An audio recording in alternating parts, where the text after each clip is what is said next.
Dictionary of the Politics of the People's Republic of China. Edited by Colin Mackerras with Donald H. McMillan and Andrew Watson. Introduction. The People's Republic of China, PRC, is the most populous country in the world and one with an ancient political system and culture. It is gaining in political power both in the world at large and in its own region, and its economy is growing very rapidly. The idea of a dictionary of the PRC's politics hardly requires further justification. The focus is those territories which are governed as part of the PRC at the time of publication.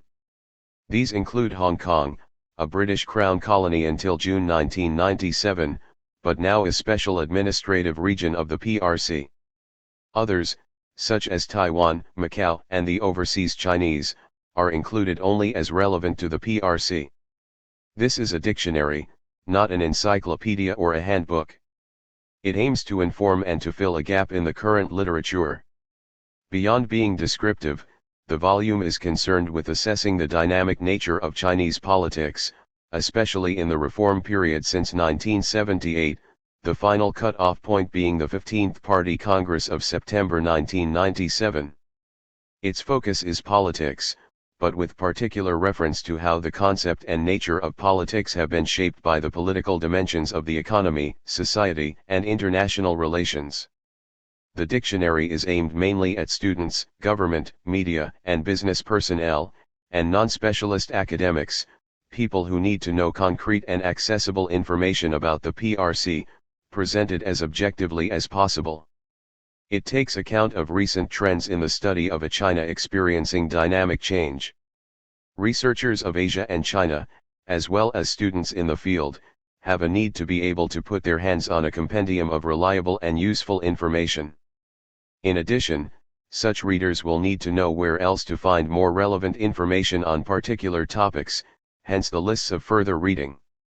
In line with the book's political focus, the introductory essays and general entries cover items in the following categories: major political processes and events. In general, major meetings are included appropriately under other headings: the main areas of domestic policy issues and processes, China's evolving foreign policy environment, main political personalities, major political institutions and groupings, subnational units including regions, provinces, cities, and rural entities, a few of the most politically important nationalities, and important aspects of the legal system, including law and legal processes. The dictionary does not aim to be totally comprehensive. Inevitably, it is a matter of judgment whether a specific item is really important enough to warrant inclusion. However, the criteria for selecting entries are: importance to the political culture, importance to the political economy, importance to China's external political relationships and activity or security, political importance for China's society, and importance for the political identity, aspirations, and direction of the Chinese. The system of romanization used is the pinyin. Adopted in the PRC for all publications in languages using the Roman alphabet at the beginning of 1979, it has since become nearly universal in scholarly and journalistic work on the PRC in such languages throughout the world. The only exceptions to the use of pinyin are a few names, such as Sun Yat-sen and Chiang Kai-shek, which have become fully standard in their non-pinyin forms. We have normally avoided acronyms. Where they are used, they are explained the first time they occur within each individual essay or entry. Other than acronyms accepted as standard worldwide, such as US for United States, the only acronyms used herein without being consistently explained within each entry are CCP Chinese Communist Party, and PRC People's Republic of China. The editors would like to thank all those whose work has contributed to the compilation of this dictionary. In particular, the contributors have been models of cooperation and diligence, and without them the dictionary could not possibly have been completed. Introductory Essays. 1. Overview History of the People's Republic of China. Colin Mackerras. The aim of this introductory overview history of the People's Republic of China, PRC, is to provide some basic historical interconnections among the various individual items, which explain particular personal careers, events, and trends in more detail.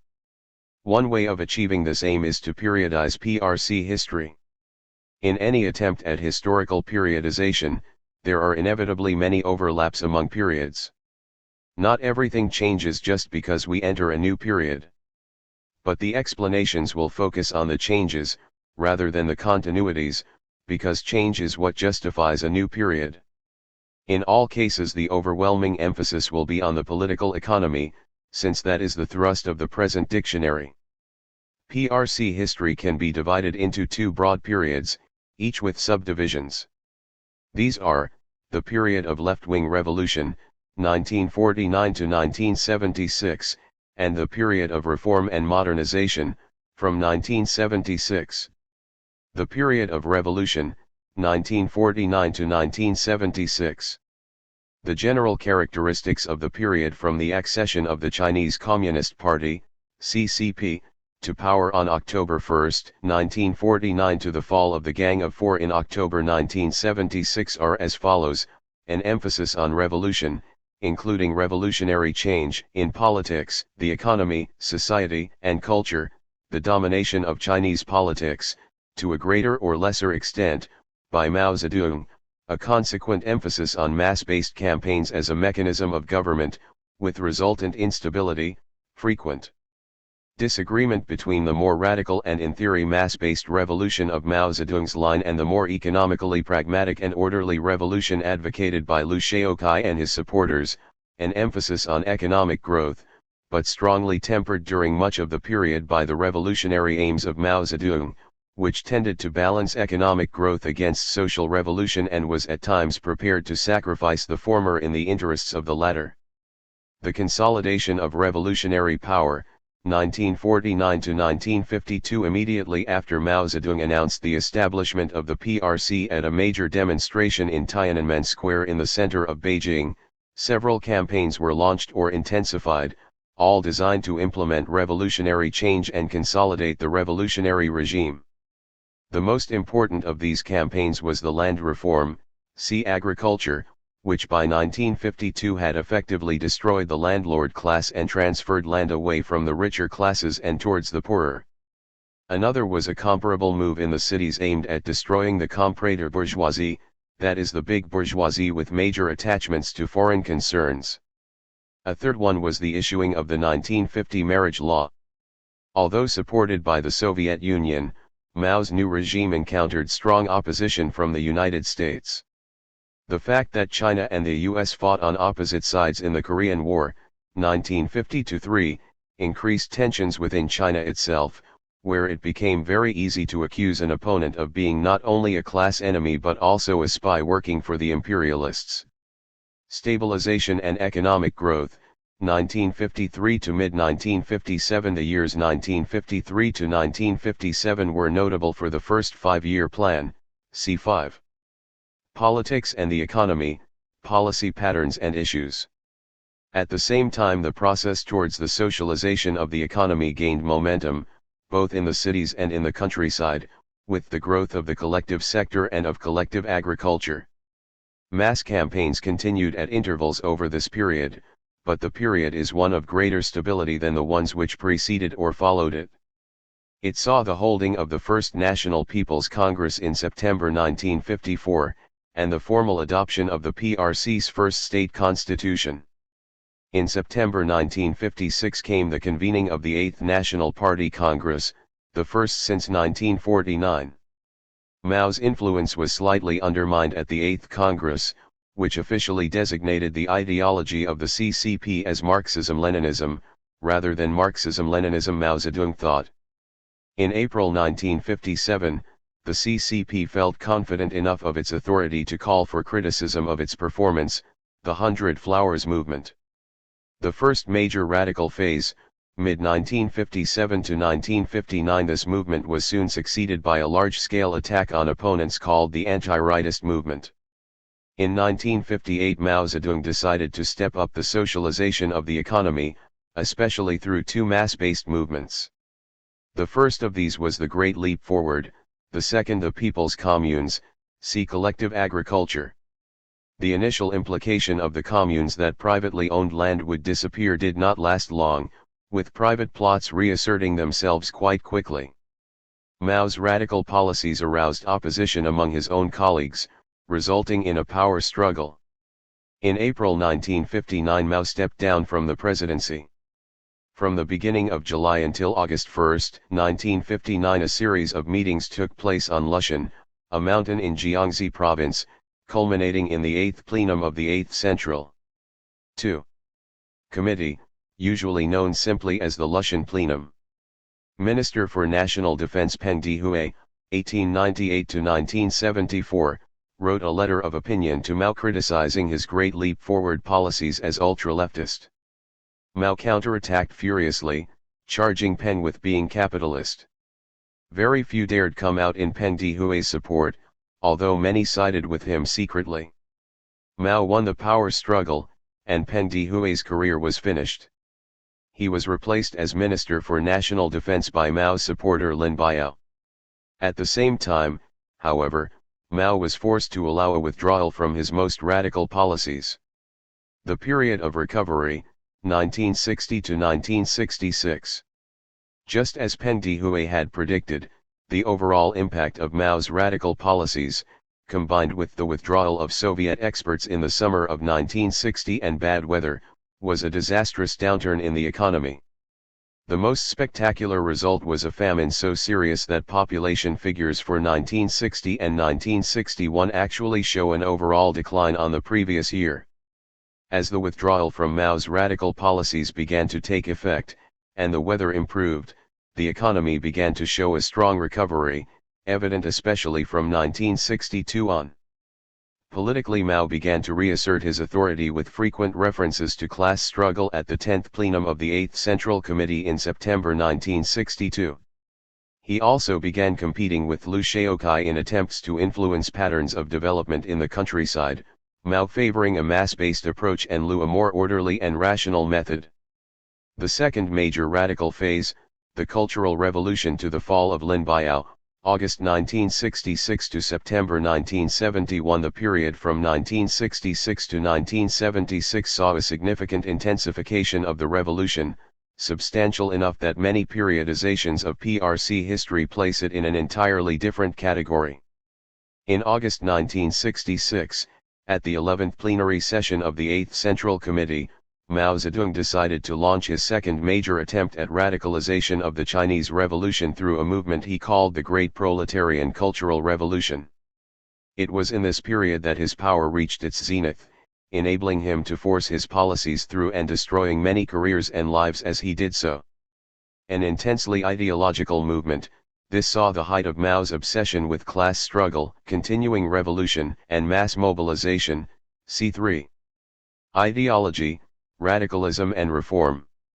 It also saw the suspension of normal government operations in many fields for several years, an example being the total closure of institutions of higher learning. Led by youthful groups called the Red Guards, the Cultural Revolution threw China into chaos for several years, the worst being 1968, when full-scale civil war briefly raged in Guangxi and Sichuan. Mao's main enemy during the Cultural Revolution was Liu Shaoqai, whom he dubbed a revisionist and the number one person in the party taking the capitalist road. In October 1968, Liu was condemned as a counter-revolutionary renegade.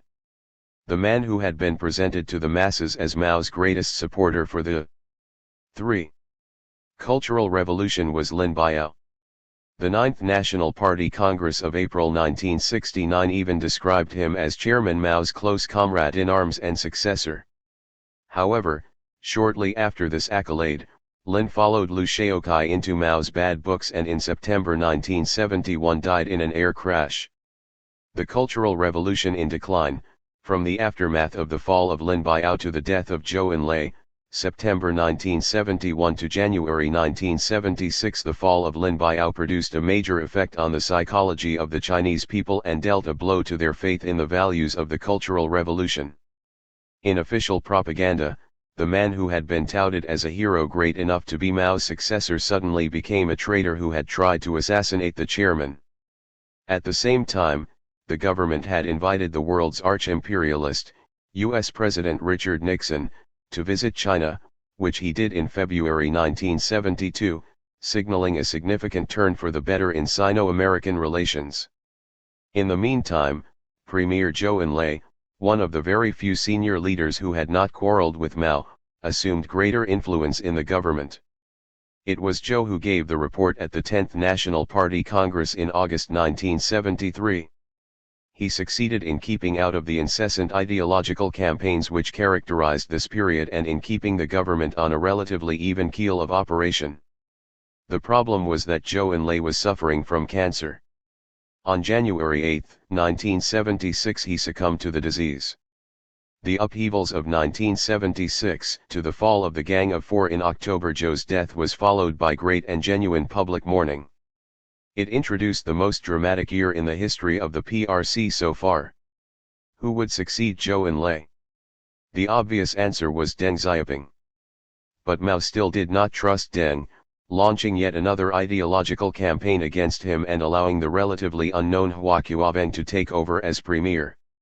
In April the Tiananmen incident took place in central Beijing, with enormous demonstrations in support of Zhou Enlai and, by implication, Deng Xiaoping. Hua Qiaobang jumped in to support Mao's and the Gang of Four's view that it was a counter-revolutionary political incident. On July 28 the coal-producing city of Tangshan was struck by an enormous earthquake, in terms of human casualties among the worst in history. The Gang of Four tried to use the disaster to press their own ideological case against Deng. By contrast, Hua Qiaobang actually went to Tangshan. On September 9, 1976, Mao Zedong died. Mourning took place, although it was neither as intense nor as sincere as that for Zhou. People revered Mao almost as a god, but many thought he was a tyrant too. Potential successors prepared to take over. In the evening of October 6, 1976, the Politburo met to decide on a successor. Just before the meeting, on Hua Qiaobang's instructions, the four leading supporters of Mao's cultural revolutionary line were arrested in a quick surgical strike. The Politburo meeting went ahead without them, and early on October 7 appointed Hua as CCP chairman. 4. The period of reform and modernization, from 1976. The general characteristics of the period of reform and modernization are as follows: the domination of the political economy by the needs of economic modernization and growth, an opening to the outside world, especially the West and Japan, as a way of promoting modernization, the domination of politics by the personality of Deng Xiaoping and his ideology entitled socialism with Chinese characteristics, a move away from Mao Zedong's campaign style of politics to a more normal, authoritarian style based on law and order, and hence a greater emphasis on stability, the insistence of the CCP that it remain in power, balanced by the growth of non-CCP and even anti-CCP influences within society, a stunningly successful growth in the economy overall, exemplified by spectacular rises in the standard of living for most citizens but also a substantial widening of inequalities, and a strong growth in those features tending to accompany modernization, such as consumerism, corruption, and crime. The interregnum, October 1976 to December 1978. The fall of the Gang of Four stands like a great gulf in PRC history. It symbolized the end of the Cultural Revolution and its values, and it led on to a period with a totally different texture. Already on December 25, 1976, Hua Qiaobang made a speech pressing for the four modernizations. In July 1977, just before the 11th National Party Congress in August, Deng Xiaoping was restored to all his posts, preparing the way for his greater ascension later. Yet the emphasis of this interregnum between the periods dominated by Mao and by Deng is on denunciation of the Gang of Four. The Chinese political system was not yet ready to condemn the Cultural Revolution. The early stages of reform, between third plenums, December 1978 to October 1984. It was the third plenum of the 11th Central Committee that introduced the period of reform and consolidated the emphasis on modernization, as well as strengthening the leadership of Deng Xiaoping. Although it stopped short of criticizing Mao Zedong and his Cultural Revolution, it did open the way for a thoroughgoing criticism both of Mao and his brainchild at the 6th plenum of the 11th Central Committee in mid-1981.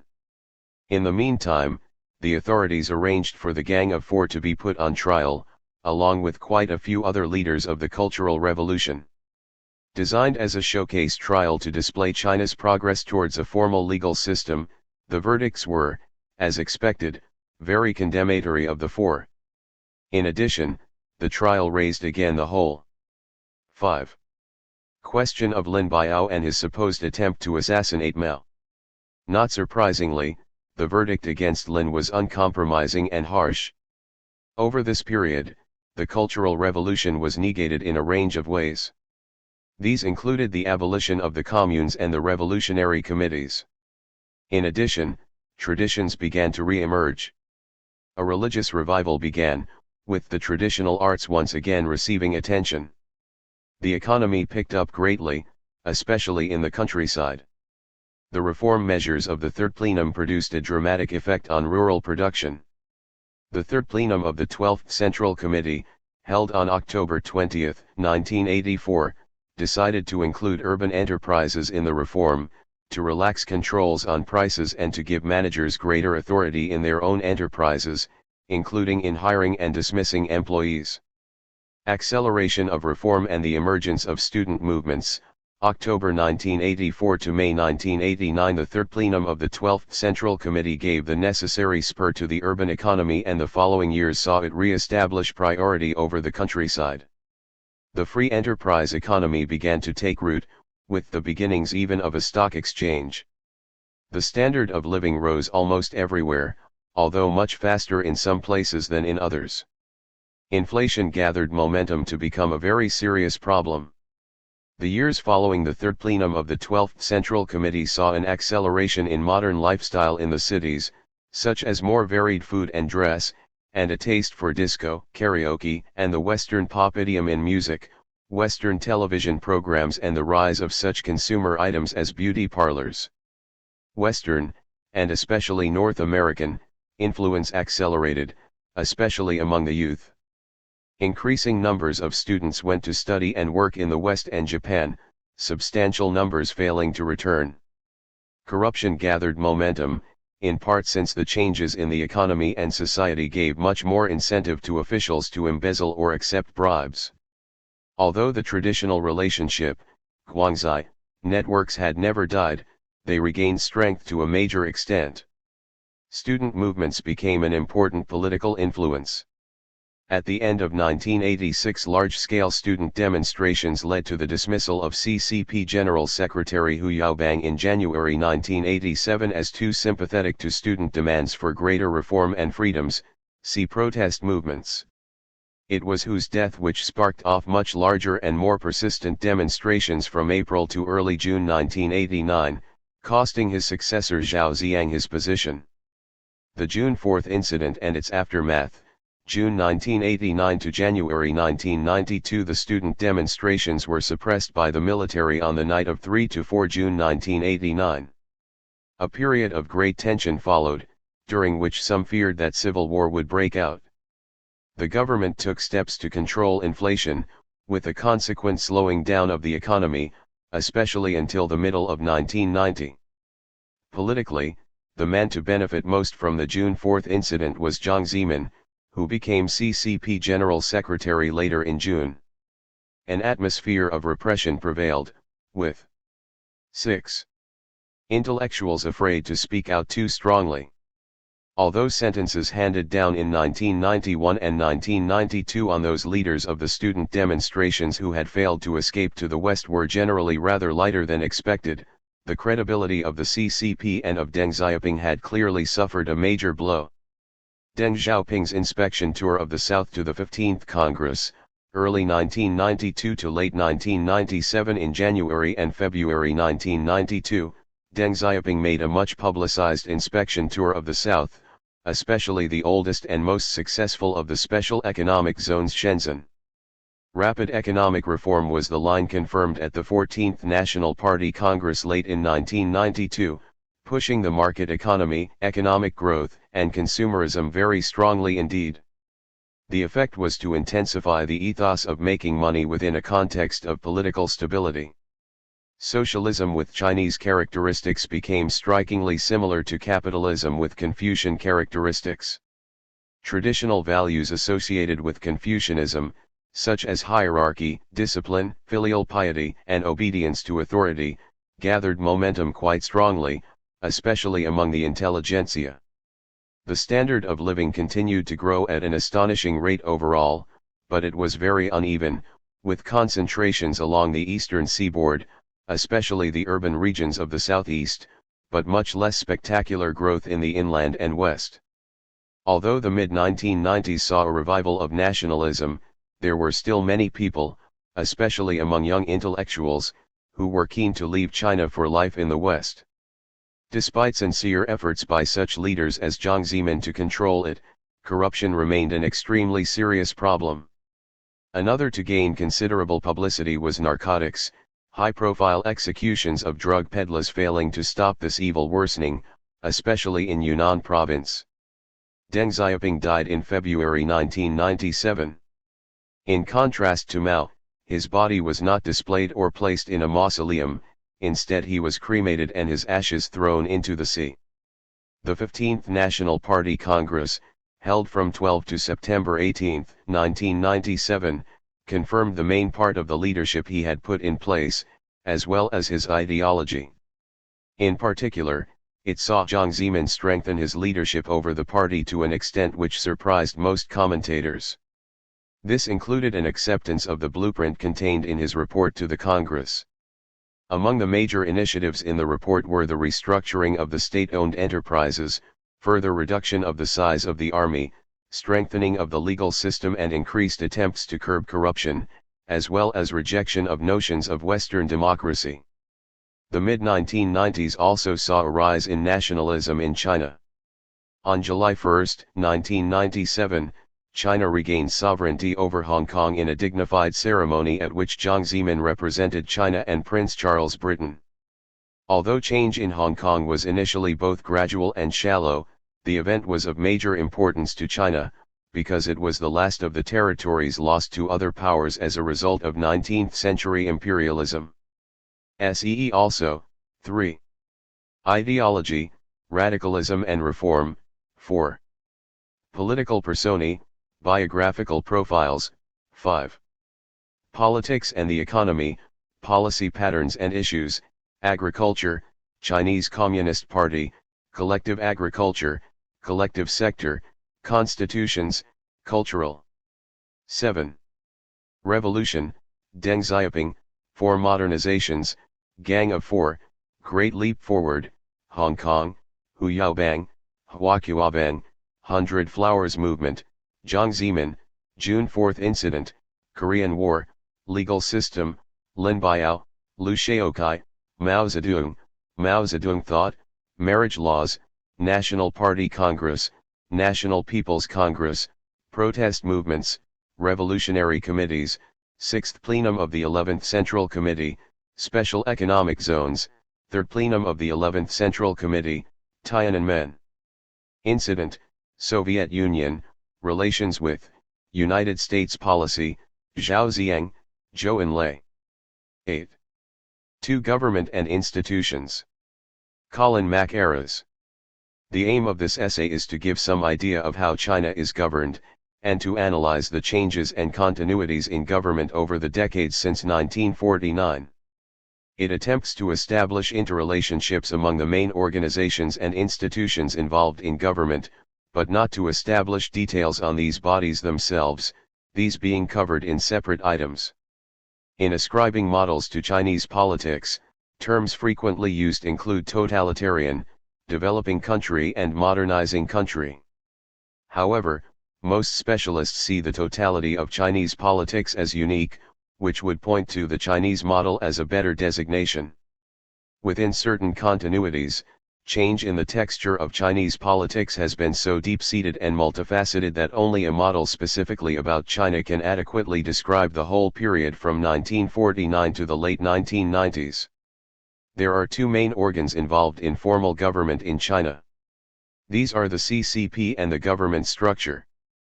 Other institutions with administrative power, however, include the People's Liberation Army, PLA, the police force and the legal system. China has, in the CCP and government, two separate, although related, organs of administration. There are comparable bodies in the CCP and the government in many areas and at various levels. The highest body in each is a large-scale and, apart from the period from 1958 and 1973, regularly held Congress, the National Party Congress and the National People's Congress. Both have comparable congresses at lower levels, for instance, provincial party committees and provincial people's congresses, with similar bodies at county and other lower levels. The highest position in the CCP was formerly the chairman, a position held by Mao Zedong from 1943 until his death in 1976, and then by Hua Qiubang and Hu Yaobang. However, the 12th National CCP Congress of September 1982 abolished the position, since when the most senior party position has been the General Secretary. The most senior individuals in the non-party structure are the President and Vice President of the PRC, both elected by the National People's Congress. The state constitutions of 1954 and 1982 endow the President with considerable powers, including those of appointing senior ministers and ratifying treaties and important agreements with foreign countries. Unless held by an exceptional leader, the position's powers are more formal than real. From 1959 until 1968 the position of state president was held by Liu Shaoqi, Mao's rival and enemy during the Cultural Revolution. So deep was Mao's obsession with Liu's supposed counter-revolutionary behavior that he even had the position abolished altogether. It was revived in the state constitution of 1982 and filled, by Li Xiannian, in June 1983. The most senior executive body of the government is the State Council, which consists of ministers, councillors, and others, and is headed by the Premier of the State Council, equivalent to a Prime Minister. The Supreme People's Court and Supreme People's Procuratorate are responsible to the National People's Congress, which appoints the heads of both bodies. The legal system is heavily dependent on the government and, in political cases, is supposed to obey the leadership of the CCP.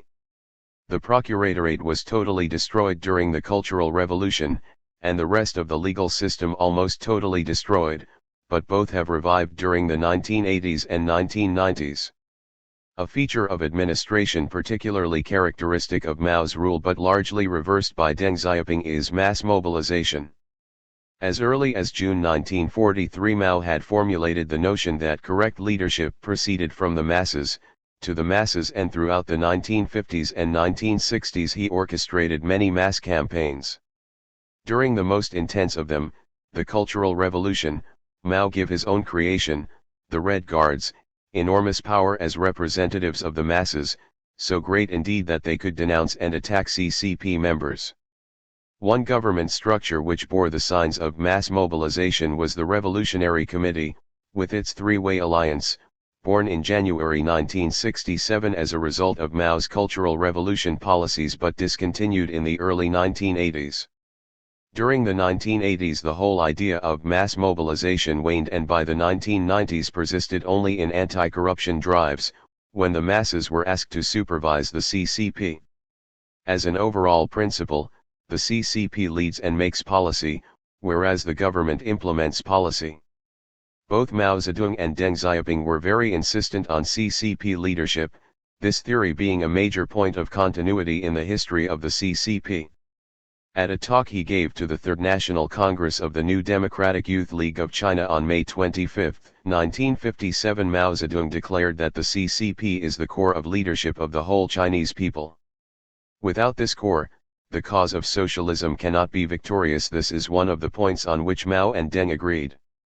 In a major speech on March 30, 1979 at a forum on the principles for the CCP's theoretical work, Deng declared his four cardinal principles as the basic prerequisite for achieving modernization, one of them being, we must uphold the leadership of the Communist Party. During the early stages of the PRC, the CCP was so paramount in terms of authority that, although they had separate structures and roles, it was almost possible to say that party and government were one.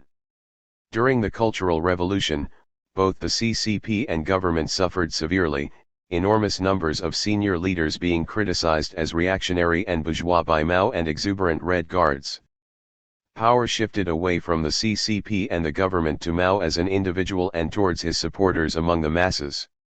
In the period of reform, the trend has been for the authority of the CCP to decline. Although in power terms it remains the single most important body in China, the degree of exclusiveness is much less than in the 1950s. In a speech at the 7th plenary session of the 12th CCP Central Committee in October 1987, CCP General Secretary Zhao Ziyang called for political reform, involving pulling the CCP out of matters more proper to government than to a political party. He criticized the usurpation of 10. Government role by the party and called for a switch from centralized leadership to the separation of party from government. The CCP should continue to lead, for instance by formulating political principles and making major policy decisions, and to play a supervisory and guaranteeing role. But it should not involve itself in matters such as administration, the implementation of policy, or in those where professional expertise is vitally important. This trend was reversed in mid-1989, when Deng Xiaoping believed that the CCP was about to be overthrown unless resolute action was taken. See June 4 incident. Since Deng Xiaoping's inspection tour of the south of early 1992, however, the trend has changed once again. Not only the government but also various community groups and even the law have gained in authority at the expense of the CCP. Most commentators see in China the beginnings of the civil society, the key feature being social activity and processes which are autonomous of imposition or regulation by the state. One example illustrating the trend in the mid-1990s is the growing number of legal cases which have shown individuals challenging state authority and, on occasion, even winning against it. However, this process is still in its infancy. The state can clamp down in legal cases when it really wants to, as the case of Wei Jingsheng showed at the end of 1995, see dissidents. It is notable that there is extensive overlap between the party and state leadership positions. Mao Zedong held the top positions both in the party and government, chairman and president respectively, from October 1949 until April 1959. Since 1993, Jiang Zemin has been both party general secretary and state president. However, it should not be assumed from this that the overlap is total. Song Qingling, the widow of Sun Yat-sen, occupied several very senior state positions, including vice president of the PRC, but was not even a member of the CCP until 2 weeks before her death on May 29, 1981 at the age of 90. At the grassroots level, the overlap becomes very much less pronounced than in the central leadership. In the 1990s only about 60% of elected village heads are members of the CCP. One of the features of the Chinese political system is the role individual leaders are able to play. Despite the overlap in Mao's positions from 1949 to 1959, in fact his authority throughout his whole reign was greater than his tenure of formal appointments would suggest, if anything actually increasing in his late years. Zhou Enlai retired as foreign minister in February 1958, but he continued to play the crucial role in foreign affairs right until his death in January 1976. Deng Xiaoping never held either the top CCP or government positions, but is nevertheless acknowledged by all commentators and Chinese as the chief architect of reform and modernization in China. Despite the continuing power of individuals, an important trend of the 1990s is the institutionalization of governance in China. With the death of Deng Xiaoping, this process has begun to gather momentum. It means that, to a far greater extent than Deng, let alone Mao, Jiang Zemin and his colleagues have had to rely on the institutions of the party, government and state to exercise authority and get their way. The other side of the coin is that they are able far less to appeal to personal authority. Mao Zedong's view on the role of the army in politics was, first, that it was a necessary bulwark of a political order, and second, that the party should control the army, not the other way around. In practice, the PLA has been highly influential in Chinese government and institutions. 11. Administration throughout the history of the PRC, and at times taken what amounts to a controlling role. After playing a major role in the establishment of the new order, it tended to withdraw after the end of the Korean War, 1953. However, it came back from time to time from the late 1950s. It was held up as the model for implementing Mao's ideas, exemplified in the campaign to learn from the young soldier Lei Feng begun in March 1963. The most important period of PLA dominance was the Cultural Revolution. Early in 1967, the PLA was actually instructed to intervene because of the breakdown of state law and order. The PLA was one arm of the three-way alliance which made up the revolutionary committees, and usually the dominating one. Of the 29 provincial revolutionary committees set up by September 1968, no fewer than 20 had chairmen with PLA affiliations. PLA units played a crucial role on behalf of the state in the disturbances at the end of Mao's life, leading on to the overthrow of the Gang of Four. Although the PLA has been less overwhelming in politics during the period of reform than that of the Cultural Revolution, it has always been necessary for the leadership to ensure the support of the PLA. It was Deng Xiaoping's position as chairman both of the CCPs and the State Central Military Commissions which made it possible for him to send in troops to suppress the demonstrations in Beijing in the June 4 incident. Martial law was formally in operation from May 1989 to January 1990 in Beijing and from March 1989 to the end of April 1990 in Lhasa. SEE also, Central Military Commission, Chinese Communist Party, Constitutions, Cultural Revolution, Deng Xiaoping, Dissidents, Gang of Four, Hu Yaobang, Huaqiabang, Jiang Zemin, June 4 Incident, Korean War, Legal System, Li Xiannian, Lu Shaokai, Mao Zedong Thought, National Party Congress, National People's Congress, People's Liberation Army, Police Force, Revolutionary Committees, State Council, Zhaoxiang, Zhou Enlai. 12. 3. Ideology, Radicalism and Reform. Bill Brugger. Party ideology, as a set of legitimizing ideas and programmatic goals, lays down the parameters within which policies may be formulated. It is particularly important as an integrative device in a situation where organizations are subject to rapid change and local leaders exercise a high degree of initiative. Such was the situation in Yan'an in the early 1940s, which saw the birth of the ideological system known as Mao Zedong thought, an adaptation of Marxism-Leninism.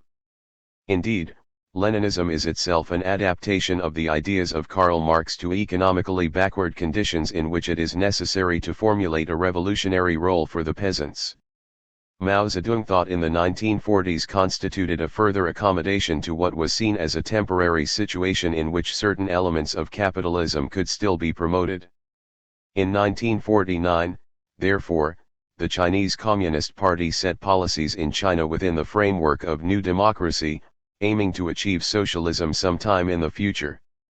According to the New Democratic formula, a four-class block of workers, peasants, petty bourgeoisie, and national capitalists was to exercise people's democratic dictatorship, bureaucratic capitalists and landlords being designated as the enemy. According to the CCP, capitalism thrived in such a situation, though constrained by state control over the commanding heights of the economy. In 1955-6, however, the CCP undertook a rapid program of socializing industry and commerce and accelerating agricultural cooperativization. But the CCP was wary of declaring in 1956 that China had basically achieved socialism. It seemed unwilling to accept the implications of such a formulation for its united front policy with the petty bourgeoisie and national capitalists. It was also wary of echoing Stalin's position of 1936, which had declared the basic achievement of socialism, because the CCP initially went along with Nikita Khrushchev's denunciation of Stalin at the 20th Congress of the Communist Party of the Soviet Union in early 1956. At the CCP's 8th National Congress in 1956, therefore, it specified the basic contradiction in society not in terms of class struggle against the old enemies but in terms of the relationship between the advanced socialist system and the backward productive forces, the industrial infrastructure, technology, and the like. The idea that large-scale turbulent class struggle had ended was a major theme in Mao Zedong's speech on the correct handling of contradictions among the people, 1957. After the launching of the anti-rightist movement later that year, which saw the publication of a revised version of Mao's speech, however, the CCP reaffirmed class struggle against residues of the old society and soon lauded Stalin as a symbol of opposition both to peaceful coexistence with imperialism and to peaceful competition with the US.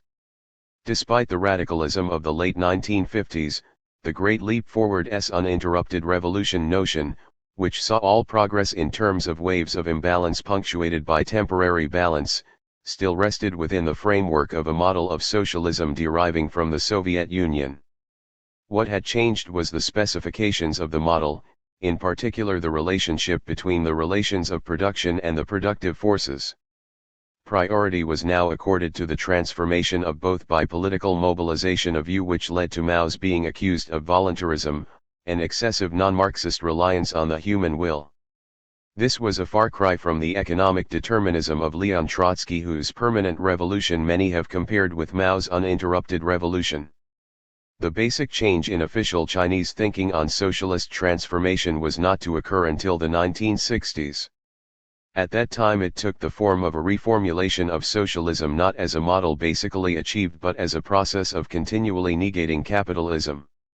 That position was to result from Mao's pessimistic view of the prospects for rapid socialist transition, in the aftermath of the economic crisis associated with the Great Leap Forward and in the face of doubts about his policies by senior CCP members. It was also, in part, a reaction to the evolution of Khrushchev's theory about socialist transition, the theory of building communism which he had put forward at the 22nd Congress of the Communist Party of the Soviet Union, CPSU, 1961. China's denunciation of the CPSU 22nd Congress program, on Khrushchev's phony communism and its historical lessons, 1964, took the form of a demonstration of how the Soviet advance to communism had been made impossible by the restoration of capitalism in the Soviet Union. The official Chinese technique in the 1960s was to present a catalogue of features of Soviet capitalism, suggesting that these features had become more serious since Stalin's time, and thus conclude that a restoration of capitalism was taking place in the Soviet Union. But Mao's analysis went much further than simple conclusions based on behavior. What later became known as Mao's theory of continuous revolution under the dictatorship of the proletariat did not rest on simple behavioral analysis and prescriptions to counter capitalist behavior. Mao suggested that power and status differences, in a transitional society, might grow over into class differences defined in relation to the means of production. At one stage he even hinted that counter-revolution might begin in the weakest link of the system, namely in culture. The resulting view, an extremely radical one, was that new classes could actually grow out of positions of power, particularly within the Chinese Communist Party itself, and if they did so, it was possible to sustain the revolutionary process only through a thorough purge of the CCP from without. Mao never presented these arguments in any systematic form, even though they constituted the theoretical logic of the Cultural Revolution, 1966–76. What dominated that movement was crude views of conspiracy and denunciations of conscious betrayal of the revolution. Wary of the view that it was possible to generate new classes, CCP leaders made recourse to the old theme that the retrogression of the revolution was the result of old enemies. Ideological confusion was such that in 1975 Zhang Chunqiao and Yao Wenyuan, two members of the Gang of Four, tried to develop the need for continuous revolution out of their idiosyncratic reading of Marx's concept of bourgeois right. They maintained that an equal standard for ideology, radicalism and reform 15. Evaluating work gives rise to inequality, and thus the only way to combat inequality was through an extreme form of positive discrimination. but many leaders feared the economic consequences of such a view, and no sooner had Mao Zedong died in 1976 than the gang was arrested and its main ideas discredited.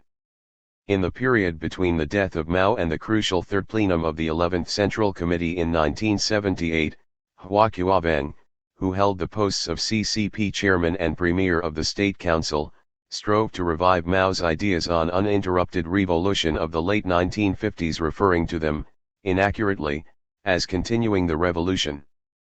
His aim was to give the appearance of continuity with Mao while distancing himself from the Cultural Revolution. Those ideas of Mao from the late 1950s fitted in with Hua's advocacy of a new great leap into modernity, known colloquially as the Foreign Leap Yang Yuejin. But, as in so many fields, 1978 saw the beginnings of major changes in the CCP's ideological position. The victory of Deng Xiaoping's practice faction at the Third Plenum of the 11th Central Committee took its cue from Mao's statement that practice is the sole criterion for evaluating truth, as opposed to the views of those who were supposed to have said that whatever Mao said or did was correct. The result was a collapse of the Marxist notion of praxis, teleologically oriented towards a communist goal, into pragmatism. And since practice has meaning only according to some goal, the obvious candidate was liberating the productive forces or simple economic development regardless of the class consequences. But the new leadership couched the argument in Marxist language, as they did the plea for observing objective economic laws, such as adherence to the law of value, meaning that people should exchange goods according to the socially necessary labor time they embodied. It was Stalin who had actually articulated those laws, and at various times Mao had affirmed and criticized them. But after the Third Plenum of 1978, interpretations of those laws were more in accordance with orthodox neoclassical economics than with any revolutionary values such as those of the Cultural Revolution. Politically, criticism emerged of China's feudal heritage and the mentality of the small peasant producer. But the post-1978 leaders soon stamped on such criticism, among other reasons because the revived idea of the people's democratic dictatorship accorded an important position to the peasants. Moreover, criticism soon extended from Stalin to Lenin, and more importantly to Mao. To maintain authority, Deng Xiaoping, at the end of an important ideology conference in 1979, declared that all discussion should take place within his four cardinal principles: maintenance of Marxism-Leninism, Mao Zedong thought, the socialist path, leadership of the Communist Party, and the dictatorship of the proletariat. But in the new situation, those four principles lacked clarity, particularly the first. In 1981, therefore, the party came to a definitive assessment of Mao and his thought, see 6th Plenum of the 11th Central Committee. The official resolution on party history declared that Mao had been a great Marxist-Leninist who made serious mistakes in his later years. Apparently, Mao at that stage departed from Mao Zedong thought, which the 6th Plenum depicted as the collective product of the party. Attempts to restore the line of the 8th Party Congress, which had declared the main contradiction in society to be between the advanced socialist system and the backward productive 16 forces, failed in the light of the observation that the socialist system was not all that advanced. There began to be talk of undeveloped socialism, dictated by the development of the productive forces, which implied that the changes in the mid-1950s were undertaken prematurely.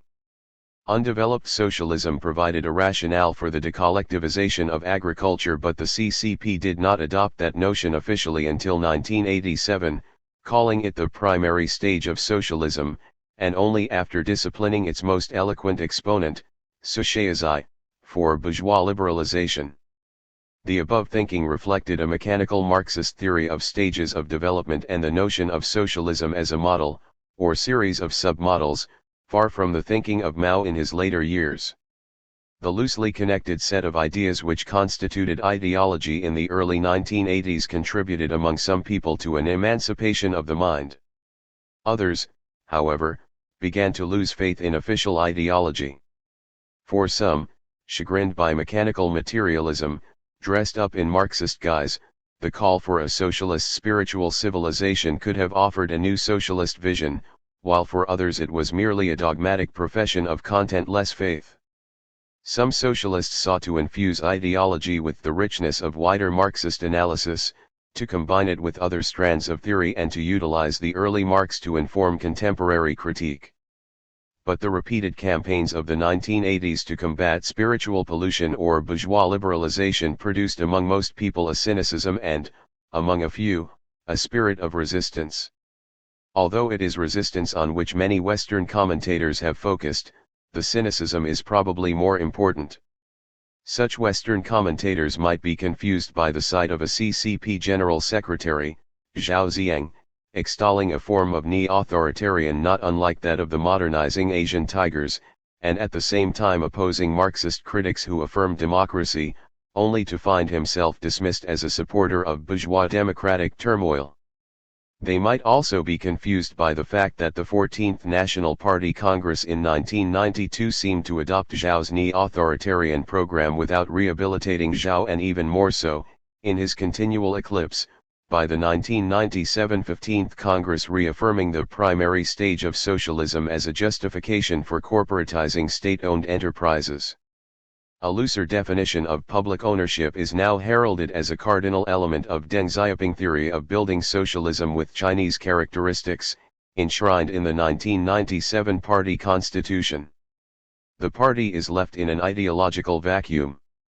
When it faces ideological problems, the CCP can, and often does, invoke nationalism, but to be credible it needs to give concrete content to its various official formulations such as a socialist commodity economy or, more recently, a socialist market system, which deprives the word socialist even of the strand of planning and makes it a synonym for authoritarianism. Marx was sufficiently an admirer of capitalism to provide enough ideological support for a socialist market economy.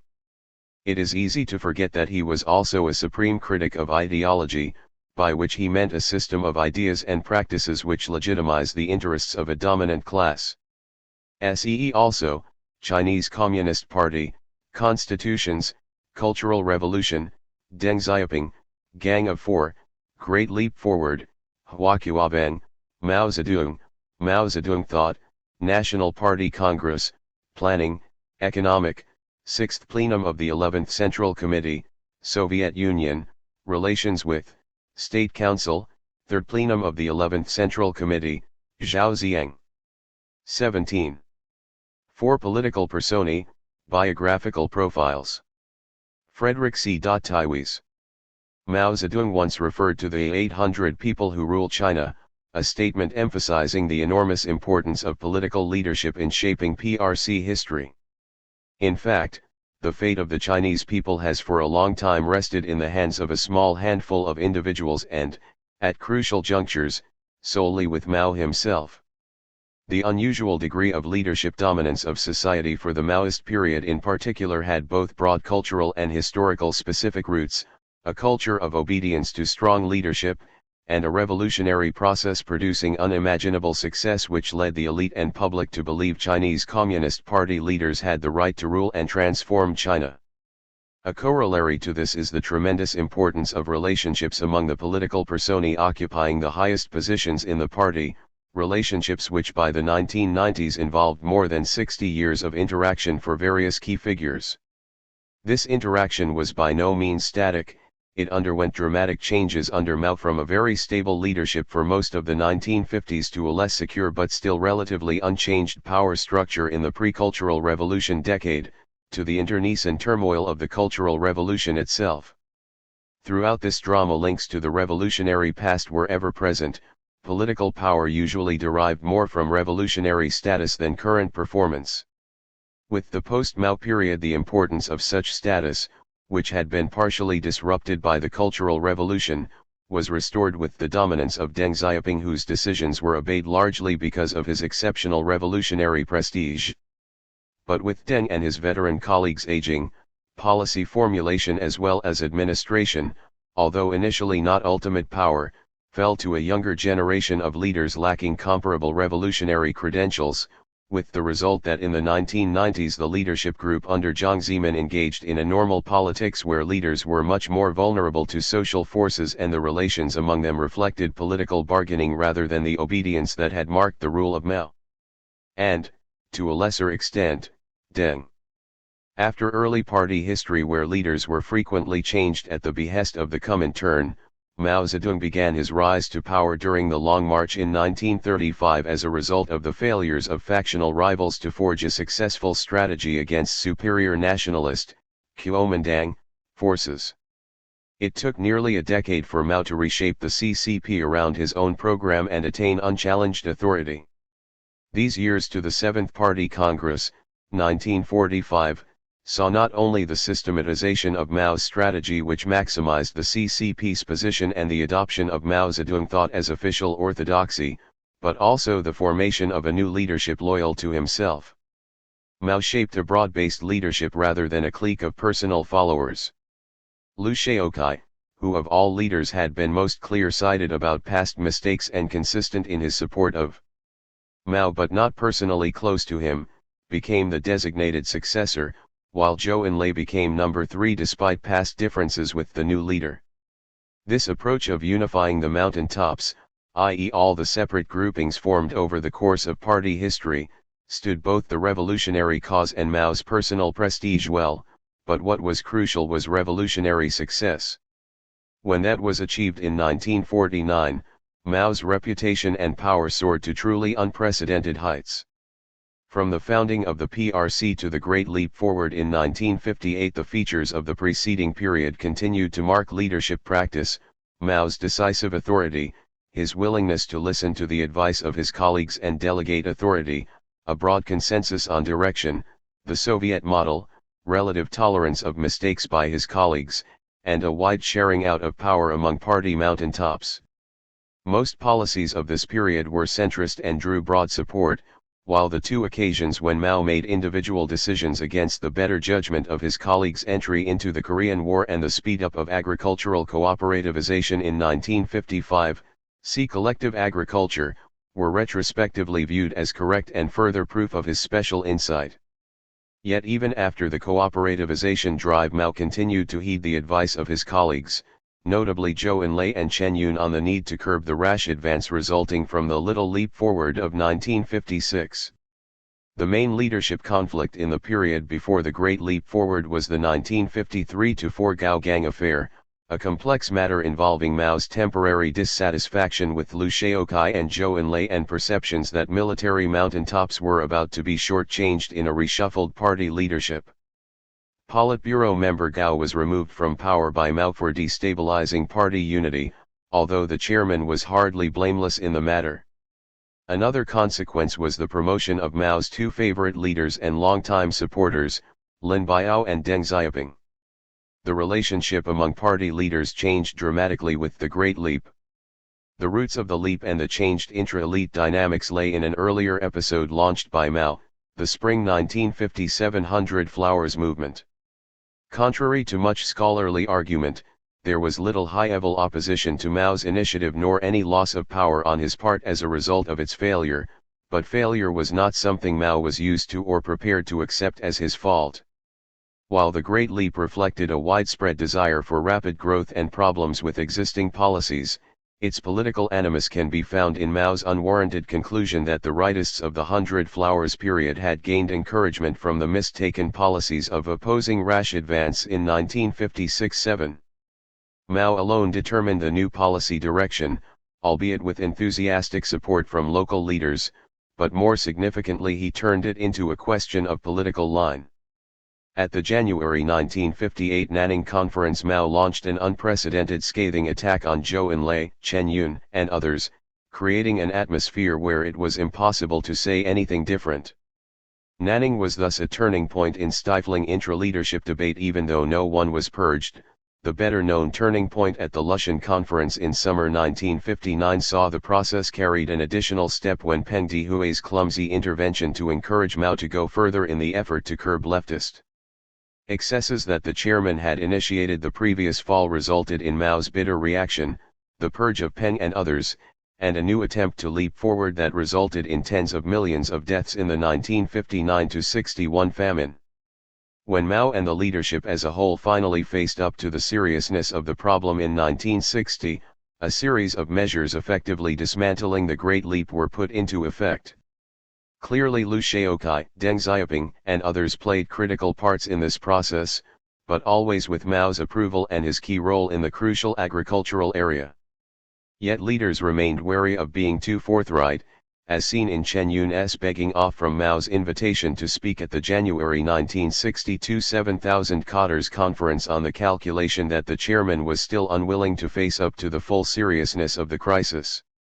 Chen was perceptive, for Mao silently resented Liu Shaoqi's devastating summary of the situation even though he had urged Liu to make it, and touted Lin Biao's observation to the same gathering that the problem was not following the chairman closely enough as a brilliant speech beyond the ability of others. Moreover, by summer 1962 Mao concluded the retreat had gone too far, shunted Chen aside, and initiated a limited turnaround under the slogan "Never Forget Class Struggle." The problem was that class struggle and work were two different kinds of problems, and our work must not be jeopardized just because of class struggle. Dealing with this paradox was left to leaders on the first front, Liu, Deng, Zhou, and their colleagues. Under discussion since 1952, the two fronts of leadership was designed as a method whereby Mao would be freed for large issues on the second front while Liu and the others would oversee daily work and in the process build up their prestige for an orderly succession. Now, however, with the country groping for new directions after the devastation of the famine, and Mao unable to offer clear guidelines but growing increasingly dissatisfied with the malaise in society and the performance of the first front, the two fronts functioned as a parody of itself. Those on the first front would devise policies they believed both necessary and likely to win Mao's backing, and then take them to the chairman for approval or veto. While Mao usually approved the policies brought to him, his amorphous dissatisfaction only grew, merged with the feeling that he was somehow losing control, and increasingly focused on Liu Shaoqi as the leader of the first front, even though Liu had been the first front figure most in tune with the chairman's leftist impulses. The result was the Cultural Revolution, a movement originating in a curious mixture of Mao's vendetta against Liu, a radical vision calling for a selfless society and participatory polity, and paranoid fears about an imaginary loss of power. The immediate result was the replacement of Liu by Lin Biao as successor in mid-1966, an event seen as credible even by Liu's supporters, despite Lin's poor health and lack of civilian experience, because of Lin's enormous revolutionary status as a military leader. Over the next 3 years of intense turmoil, established political leaders offered no direct resistance to Mao's orders even when their own careers and lives were at stake, suffered sharp attacks by previously fringe elite participants such as Mao's wife, Jiang Qing, and largely avoided attacks on one another except when Mao's views made such attacks mandatory, a phenomenon reflected in Zhou Enlai's efforts to protect leaders under attack yet his willingness to join the attacks in the harshest terms once Mao's opinion was clear. As for Liu Shaoqi, he died after 3 years of Mao-sanctioned physical abuse, in contrast to Deng Xiaoping who was protected by Mao despite his removal from office. 20. Meanwhile, military officials moved into key posts due to the vacuum created by the disruption to civilian bodies, but Lin Biao adopted an essentially passive strategy, largely acting according to what he could fathom of Mao's intentions. The pathetic denouement came in 1970-1 when, as a result of tensions between members of Lin Biao's group and Jiang Qing's civilian radicals, Lin's people raised the issue of Mao's genius, only to be confounded when the chairman rejected the notion. After a year of growing dissatisfaction not because of policy issues or power plays but due to insufficient self-criticisms of those concerned, Mao foreshadowed a showdown which led Lin to flee and perish in an air crash.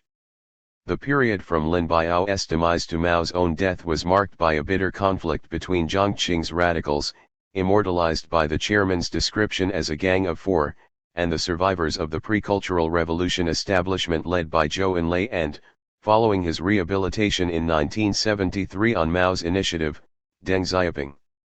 Mao, whose health was in serious decline from 1972, was unwilling to choose between the two forces which he saw as representing fidelity to Cultural Revolution ideals and skilled leadership respectively, intermittently lashing out against the excesses of each. In between were younger Politburo members such as Hua Qiabeng who would never have achieved their standing without the Cultural Revolution, but who basically implemented Deng's policies. Finally, fearing Deng would reverse verdicts on the Cultural Revolution, Mao endorsed criticism of Deng and denied him the succession to premier when Zhou died in January 1976. Mao's rejection of Deng was not total, however, and it was only the April Tiananmen incident reflecting popular support of Deng and disgust with the radicals that led Mao to sanction Deng's removal from office, but not expulsion from the party, and Hua's formal appointment as premier. With Mao terminally ill, both groups plotted for the succession, but the dominant forces of the old guard led by Ye Jianying held their hand in respect for Mao until he passed away, then moving decisively to arrest the gang within a month of the chairman's death. Hua Qiaobang was quickly named party chairman, but was in a vulnerable position given his lack of revolutionary status. While much analysis sees the next 2 years as a power struggle between Hua and Deng, this was not the case. Although Hua seemingly sought to delay Deng's return, the only issues were timing and terms, and once back in office by mid-1977 Deng had an authoritative voice. The situation was complicated in that Hua had formal authority and much real power, but once Deng spoke, Hua did not challenge him. Also, many of the initiatives commonly assigned to Deng in fact came from others like Hu Yaobang with little if any Deng involvement initially, while Deng's role was to intervene and provide political muscle to push such policies through. By the time of the third plenum of the 11th Central Committee at the end of 1978, the reform orientation associated with Deng was in place. Deng was unambiguously if informally the top leader, and Hua had suffered a reversal of fortunes that would continue until his removal as chairman in 1981. Deng's acceptance as leader even without the formal office underlines the importance of revolutionary status. In addition to being the highest-ranking veteran, with Chen Yun, of the Maoist era, Deng had enormous military prestige as one of the key figures in the Civil War. Despite claims that Deng was limited by his struggle with Chen, once Deng made a decision it was usually obeyed without argument, and Chen, as with Mao earlier, always accepted the authority of his leader notwithstanding substantive differences. During this period, the reform version of the two fronts created great difficulties for the younger officials handling detailed policy formulation on the first front. These officials had to deal not only with Deng and Chen, but also with a range of influential veteran leaders on the second front with diverse ideas and important followers. Unlike these old cadres, they could not invoke a sacred revolutionary prestige, but instead had to rely on a combination of performance and political alliances. The two first front leaders removed in the 1980s, Hu Yaobang and Zhao Ziyang, ran afoul of conservative elders and unpredictable events in the student movements of 1986 and 1989 respectively, but they also failed as political leaders. In Hu's case it was the alienation of a broad range of key political constituencies, and in Zhao's a policy program that proved unable to control inflation. The trend was set for the future leadership of Jiang Zemin as the influence of the revolutionary veterans inevitably faded. Leaders drawn from diverse bureaucratic backgrounds without unusually long association or unchallengeable status now faced each other as political managers, with interests to be accommodated or fought over, and current performance rather than past heroics the key to political standing. See also, Chen Yun, Chinese Communist Party, Collective Agriculture, Cultural Revolution, Deng Xiaoping, Gang of Four, Great Leap Forward, Hu Yaobang, Hua Qiaobang, 100 Flowers Movement, Jiang Zemin, Korean War, Lin Biao, Liu Shaokai, Mao Zedong Thought, Soviet Union, Relations with, Third Plenum of the 11th Central Committee, Tiananmen Incident, 1976, Ye Jianying, Zhao Ziyang, Zhou Enlai. 22. 5. Politics and the Economy, Policy Patterns and Issues. Andrew Watson. Debate over economic issues has been a central feature of the political process in China since 1949. The Chinese Communist Party came to power on the basis of a rural demand for economic justice and with a commitment to build China into a strong, independent, modern, industrial power. Its ideology was shaped by a view of society that gave priority to the economic base, consisting of the forces of production and the social relationships they embodied. The party was determined to transform China into a socialist society, in which the role of private ownership and the market was to be curtailed and public ownership and planning were to shape economic development. Mao Zedong was also particularly concerned with the social relations to be created in the socialist state and with the underlying moral system. His focus was one of egalitarian development, self-reliance and self-sacrifice to the building of the new society. The practical policies to achieve these broad goals, however, were constrained by problems of scarcity and uncertainty. Each phase in the evolution of economic policy was thus associated with profound debate over the ideological foundations, the social effects, the practical outcomes and the long-term goals. As a result, the economic changes associated with economic rehabilitation, 1949-52, collectivization, see collective agriculture, and the first five-year plan, 1953-7, the Great Leap Forward, 1958-61, economic readjustment, 1962-65, the Cultural Revolution, 1966-76, the post-Mao transition, 1976-8, and the reforms, 1978 to the present, served as the defining issues for shifts in the political debate and leadership struggles. Political developments in China since 1949 must thus be defined in terms of the cycles of economic policies. Economic rehabilitation was both a period of restoration of economic health and a process of transition. Initially it was linked to political ideas of a period of new democracy in which there would be a mixed economy and a united front between the CCP and other social forces in order to generate a renaissance in economic growth. The period was also associated with land reform, which redistributed wealth in the countryside and created a more equal small peasant society. Within that process, however, there were debates about the extent to which the capitalist economy should be tolerated and the speed with which the process of socialist transformation should begin. Campaigns against bureaucracy, waste, corruption, and economic malpractices aimed to re-educate officials and reduce the authority of private entrepreneurs. And land reform was introduced against the background of debate over the extent to which the rich peasants should be spared. Though a lenient position was adopted, some later accused certain CCP members of obstructing the depth of the reform. While this period was very successful in restoring the economy, the intensification of the Cold War and the increasing reliance on the Soviet Union heralded a rapid shift towards a planned economy. The policies of collectivization and the first five-year plan drew on both the experience of the CCP in rural cooperatives before 1949 and the model of the Soviet Union. In that process, Chen Yun played a leading role in shaping economic policy. The adoption of the plan system was associated with a rapid end to the mixed economy approach and the socialist transformation of private industry. By 1956, the market and private enterprise had ceased to play any role in the industrial economy, and the state system monopolized economic activity. Many gains were made in industrial output, but Mao became concerned that the centralized system was generating a new bureaucratic elite, which he saw as the source of revisionist political ideas. In the countryside, the introduction of cooperatives and collectives was also used as a mechanism to abolish private ownership and to make agricultural production subordinate to state needs. See agriculture.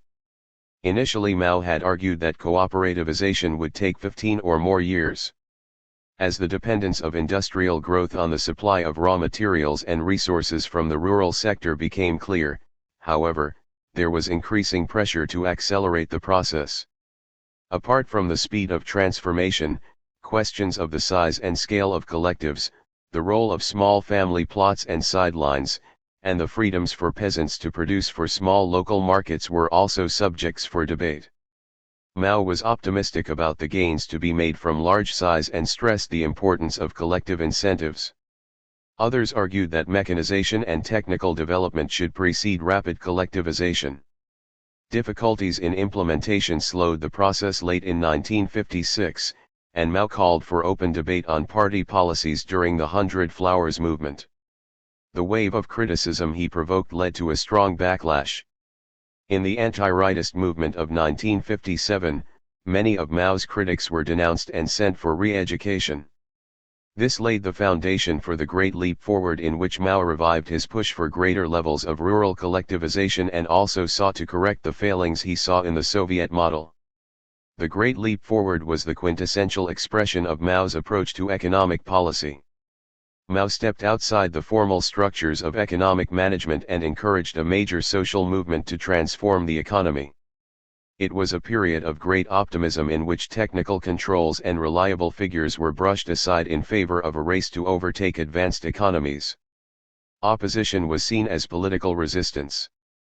In the countryside, the collectives were transformed into huge people's communes and labor was mobilized for both agricultural infrastructure such as canals and road building and for industrial production. In industry, there was considerable decentralization of controls and a huge surge in local and central investment. The lack of controls and effective management, however, resulted in much waste. During 1959, the leap collapsed in the face of bad harvests, overheating and inefficient investment. The break with the Soviet Union also cut off China's main source of aid and technical inputs. It is estimated that some 30 million people died. The economy entered a period of decline and did not return to 1957 levels until 1965. In the readjustment period that followed the Great Leap Forward, Liu Shaokai and 24. Deng Xiaoping became more prominent in managing the economy, and a series of pragmatic policies were introduced. The internal scale of the people's communes was reduced, and in some places forms of individual contracting were introduced. Small-scale rural free markets reappeared. Labor drawn into the cities returned to the countryside, and many projects were abandoned. Efforts were also made to reassert central controls over economic management. Expertise regained emphasis in the red and expert duality. While these policies gradually nursed the economy back to health, they also generated the political debates which fueled the struggles of the Cultural Revolution. Mao saw the retreats in policy as vindication of his view that the new state system was becoming revisionist and retreating from socialist goals. He blamed the failings of the leap on implementation rather than on the policies themselves. He also set out to regain central political power. In doing so, he created the framework in which factions within the CCP expressed struggle in ideological and economic terms. The initial stages of this process were expressed through Mao's critique of the Soviet Union. It was extended by rural campaigns to educate rural cadres and to reassert the collective model as represented by the Dazai Brigade. The army and social models like Lei Feng were used to promote Mao's emphasis on self-reliance, self-sacrifice, and egalitarian principles. Once again Mao stepped outside the administrative system to mobilize youth, who formed the Red Guards of the Cultural Revolution.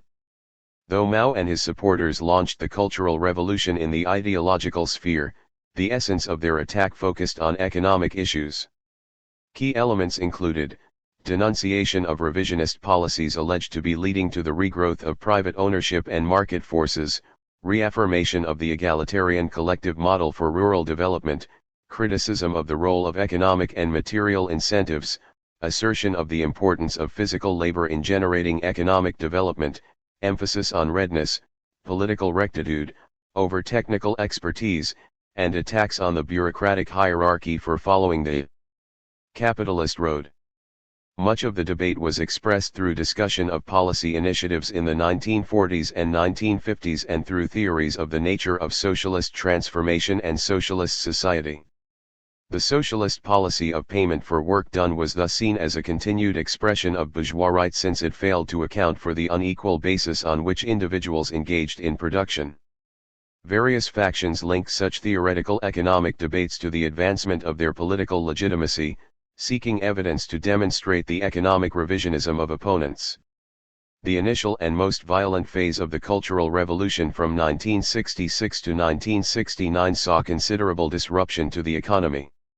After 1969, the restoration of order through the involvement of the military in administration brought about a gradual return to stable economic management. Within that framework, however, a range of experiments were implemented in the economic, administrative, educational, and cultural spheres to try to realize the principles Mao was advocating. Mao's advancing years also encouraged increasing factional struggles beneath him. The Lin Biao affair of 1971 represented a profound blow to Mao's position and began a process of retreat from the more radical political positions. Changing external circumstances, primarily the military clashes with the Soviet Union in the late 1960s and the winding down of the Vietnam War, also changed the pressures on the Chinese economy. During the 1970s, therefore, political debate and changes in economic policy reflected the fluctuations in the positions of the various leadership factions. From the early 1970s, China began to increase its interaction with Western economies. Experienced leaders such as Deng Xiaoping were rehabilitated, and in 1975 Zhou Enlai put forward the first call for China to achieve the four modernizations. Such efforts to switch the emphasis from class struggle to more technical and economically based development programs, however, were always open to attack from the more radical Maoist position and led to another period out of office for Deng Xiaoping. This uncertain phase did not come to an end until after Mao's death in September 1976 and the subsequent arrest of the Gang of Four. While political and economic debate remained couched within the discourse and language Mao had established, the period to late 1978 saw foundations laid for the shift away from both Mao's experiments and the system of planning. Deng Xiaoping, who still saw economic policy as dominated by the plan system, argued that primacy should be given to the role of objective economic laws over social and economic development. The ideas of the reform economists of the early 1960s readjustment period were rehabilitated, and many of the officials denounced and removed during the Cultural Revolution were brought back to work. It was suggested that once the system of ownership had changed, class struggle was over and the focus should shift to economic growth. The political legitimacy of the CCP should thus depend on the realization of the four modernizations and the achievement of rapid economic development. The reforms launched first in rural policy in December 1978 did not set out with a clear blueprint for change. 5 general goals were identified: greater emphasis on improving consumption and living standards, greater economic efficiency, greater economic diversity in terms of ownership, acceptance of a role for the market, and greater openness to trade and the world economy. Thereafter a series of experiments and pragmatic adjustments were made to achieve those aims. In many instances the experiments and demands from below exceeded the extent of official policy and forced further adjustment. In other cases, political leaders used economic experiments as a means of promoting their political standing. As they evolved, therefore, the reforms began to break out of the planned economy framework and build up their own momentum. Inevitably this also generated further political debate as established orthodoxy was undermined and new problems arose. The pragmatic nature of the process also led to internal inconsistencies and periods of hesitation and retreat. The political cycle thus came to reflect the economic cycle very closely. A relaxation of planning policy and the introduction of more market-oriented reforms stimulated a phase of rapid growth. As the economy overheated, bottlenecks, friction between remaining plan and new market forces, and inflation began to threaten economic and social stability. This then led to a period of hesitation and the reassertion of authority. 26. Given the lack of effective macroeconomic mechanisms for managing market forces, this invariably meant strong administrative intervention. The troughs in the cycle were associated with efforts by the conservative left to reassert the principles of the socialist planned economy and changes in the central leadership, when leaders such as Hu Yaobang and Zhao Ziyang were criticized for failing to handle the crises they confronted. Meanwhile, many reform economists proposed increasingly fundamental changes to systems of ownership and reliance on markets as necessary to ensure efficient macroeconomic management and the reform of state enterprises. The most severe of these cycles came in 1989, in the wake of the sharp austerity program introduced in 1988 to cool down the economy. Students, intellectuals, and workers, alarmed at rising prices, growing economic insecurity and burgeoning economic corruption, began to link economic reform to political reform and called for a transformation of the political system. Their massive demonstrations in most of China's major cities resulted in the brutal reassertion of CCP authority in the June 4 incident.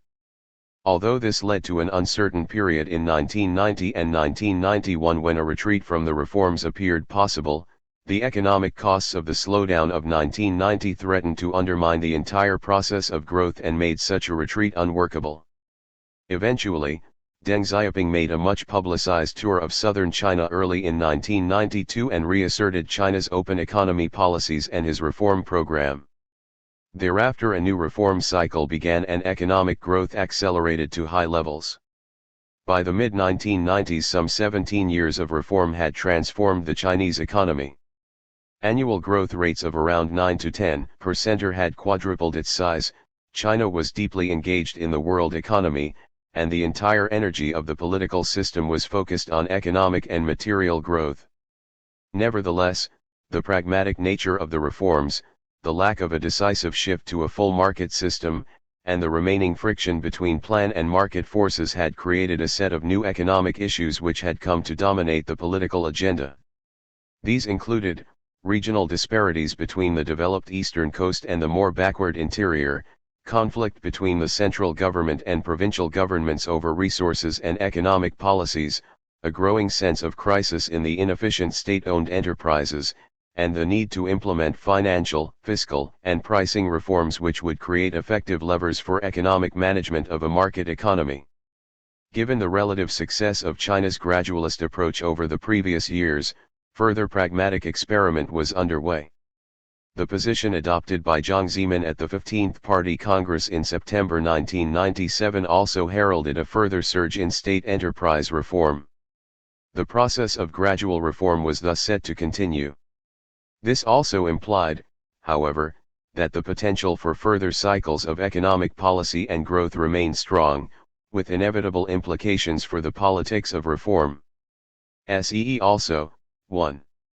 Overview History of the People's Republic of China, 3. Ideology, Radicalism and Reform, 8.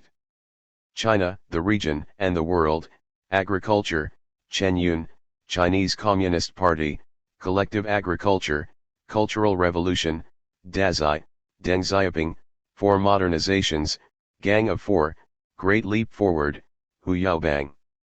100 Flowers Movement, Industry, Jiang Zemin, June 4 Incident, Lin Biao, Liu Shaokai, Mao Zedong, Planning, Economic, Soviet Union, Relations with, Zhao Ziyang, Zhou Enlai. 28. Six Peoples of China. Colin Mackerras. Although the Chinese terms Min, meaning it or the people, and Ziu, corresponding roughly to an ethnic group, have been in use since ancient times, the combination, or Minzu, is not found until the 1880s. The word means nation or nationality and has been subject to various definitions and understandings. Official circles in the PRC have adopted a definition based closely on one propounded by Stalin in 1913, and although it is not universally accepted by any means, it is the one most commonly used by Chinese scholars and government workers.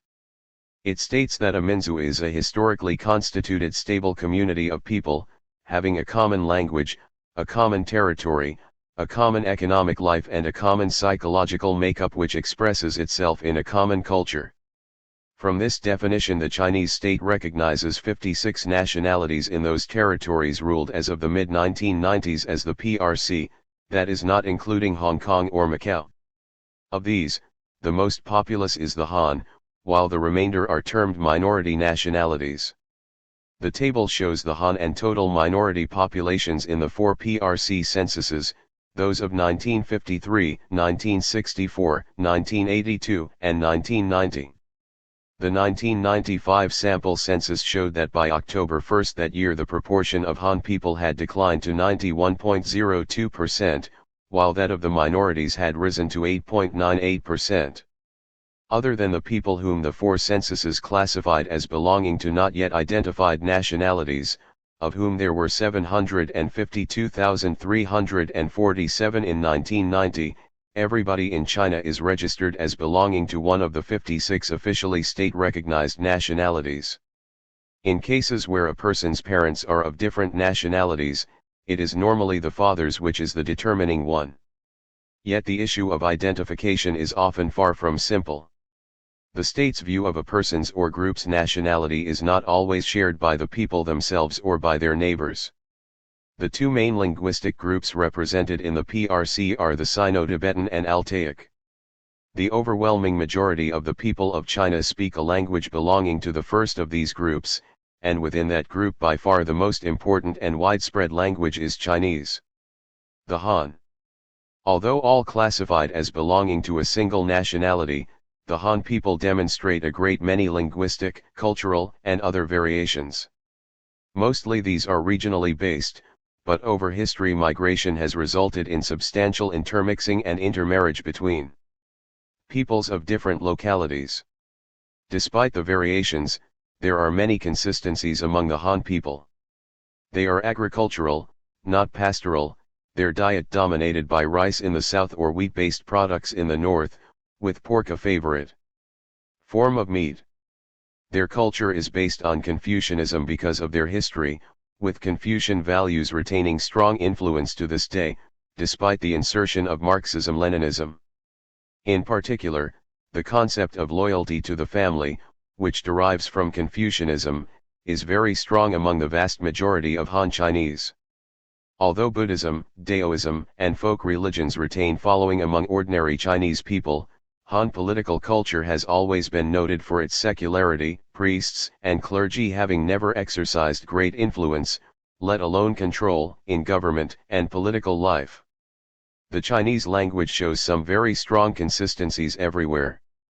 The Chinese written language, among the most ancient of surviving scripts, is understandable to all but a very few literate people in China, and certainly displays virtually no regional differences. The structure, vocabulary, syntax, and grammar of the language is largely the same everywhere, despite some comparatively minor variations in lexicology and grammar. By far the most important difference is the pronunciation, which shows very strong regional variations. The official language of China is called Putonghua, meaning literally the common words. In 1997 the State Language Work Committee announced a plan to adopt instead the name Tongyongyu, literally commonly used language, one reason being the implication in the earlier title that non-official languages, such as those of the minorities, were somehow abnormal or uncommon. The Nationalist Party, Kuomintang, describes the language as Kuyu, or national language, but this is a difference of name, not substance. The most formal English translation of the terms is Modern Standard Chinese, but many people refer to the language as Mandarin. This language is based on the pronunciation found in Beijing. Although the term Mandarin is not universally accepted as valid to describe the official language of China, it is certainly legitimate to refer to the Mandarin dialects, which are the ones closest to modern Standard Chinese. There are four main groups of Year of Census Han minorities 1953 total 547,283,057 35,320,360 percentage 93.946.06 1964 total 651,296,368 39,923,736 percentage 94.225.78 1982 total 936,674,944 67,245,090 percentage 93.306.70 1990 total 1,039,187,548 91,323,090 percentage 91.928.08 Peoples of China 31. These on the Chinese mainland, as follows: Northern Mandarin dialects, spoken in Beijing and the northeastern provinces of China, as well as in several provinces south of Beijing; Northwestern Mandarin dialects, spoken in northwestern provinces such as Gansu and Shaanxi, as well as the Ningxia Hui Autonomous Region, southwestern Mandarin dialects, spoken in Sichuan, Hubei, and Yunnan provinces, and eastern Mandarin dialects, spoken around Nanjing and part of the lower Yangtze Valley. In the mid-1980s, Leo Moser estimated the number of speakers of the Mandarin dialects at about 700 million. Of these it was the northern Mandarin dialects which were most important, with some 330 million speakers. In addition to these there are 7 main distinct southern Chinese sublanguages. These are, Cantonese, or Yu, spoken in Guangdong and Guangxi, Shanghai dialect, or Wu, spoken in parts of Jiangsu province and most of neighboring Zhejiang, Hunan-Se, or Xiang, spoken in Hunan province, Jiangxi dialect, or Gan, spoken in Jiangxi province, southern Fujian dialect, or Minnan, spoken in southern Fujian province and by most in Hainan province, northern Fujian dialect, Minbei, spoken in northern Fujian province, and Hakka, spoken by the Hakkas scattered throughout southern China. Moser estimated the number of speakers of these sublanguages in the mid-1980s at about 300 million.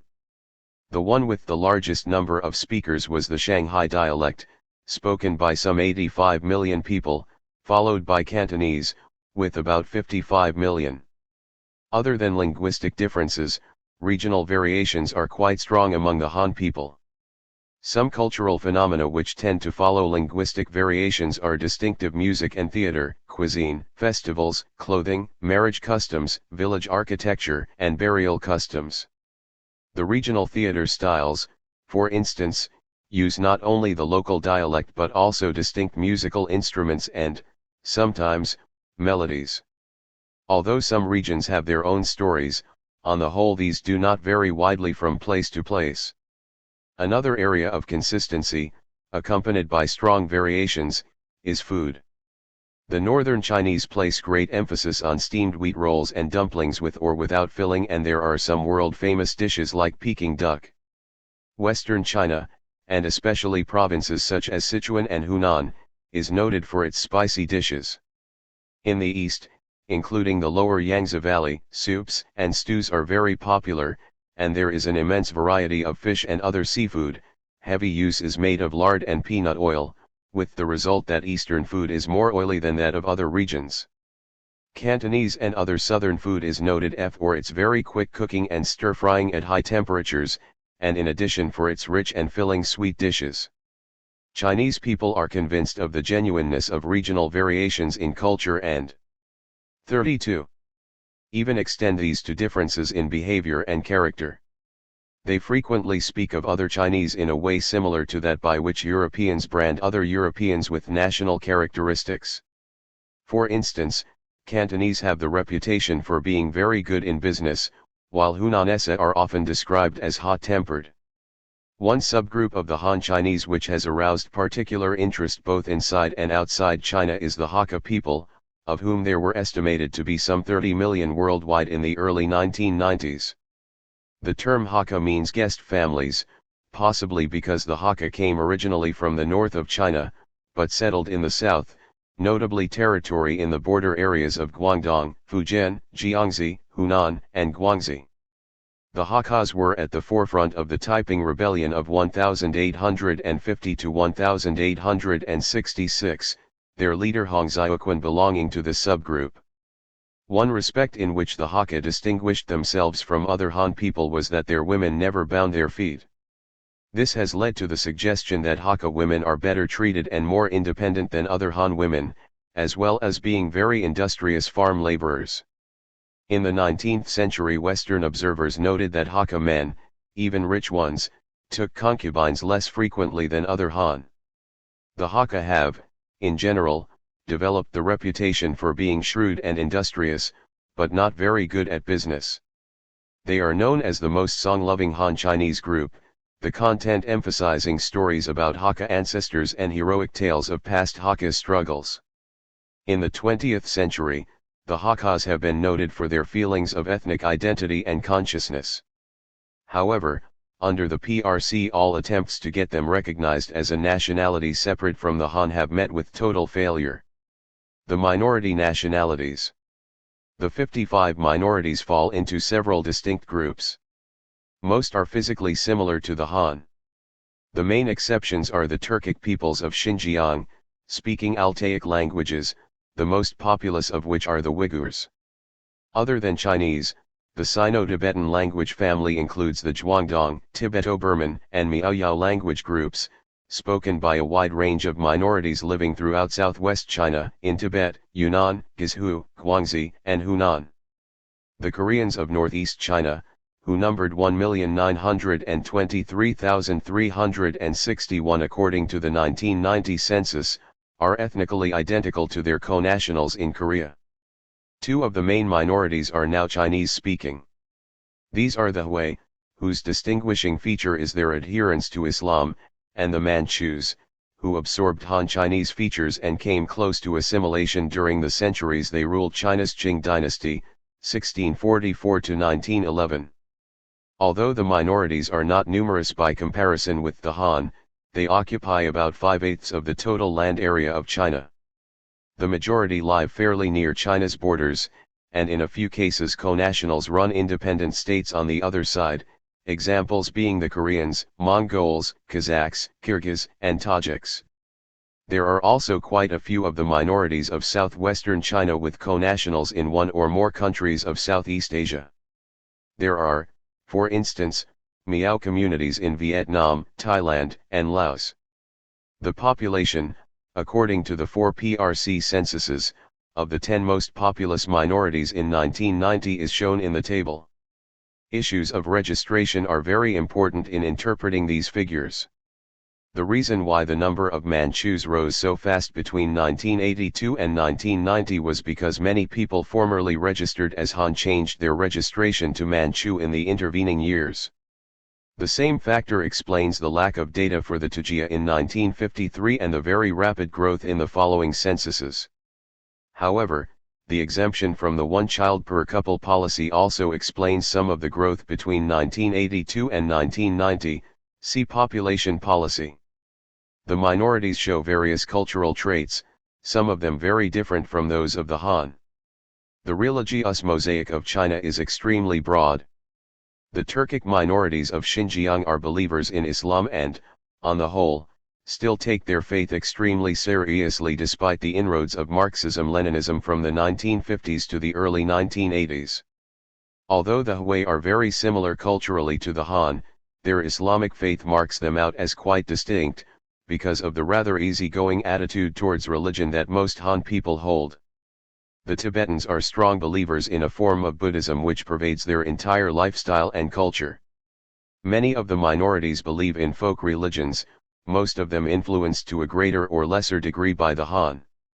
The Koreans, although traditionally Buddhist, show very little interest in religion nowadays. The small number of believers are as likely to be Christian as Buddhist. The arts of the minorities also exhibit enormous variety. Some have music and dance traditions which are totally dissimilar from the Han. In such cultural terms, the Turkic peoples of Xinjiang are very much closer to other Turkic peoples further west, including the Turks themselves, than to the Han Chinese. One cultural phenomenon found among a great many of the minorities, but not the Han, is the epic poem, an oral tradition chanted for a folk audience, not written down for a reader. The longest epic poem in the world, not just in China, is the story of Prince Gisser of Gling, his adventures, enthronement, and triumph over evil, which can take several years to chant out in a full version. The Gisser Minority 1953, 1964, 1982, 1990. Zhuang 6,919,558, 8,386,140, 13,383,086, 15,555,820 Manchus, 2,418,931, 2,695,675, 4,304,981, 9,800 3,346,776 Hui 3,559,354,473,147 7,228,398 8,612,001 Miao 2,511,339 2,782,088 5,021,175 7,383,622 Uyghurs 3,640,125 3,996,311 5,963,491 7,207,024 Yi 3,254,269 3,380,965 453,564 6,578,524 to GNO data 524,755 2,836,814 5,725,049 Mongols 1,462,956 1,965,766 3,411,367 4,802,407 Tibetans 2,775,622 2,501,174 3,847,875 4,593,072 by I 1,247,883 1,348,055 2,119,345 2,548,294 34.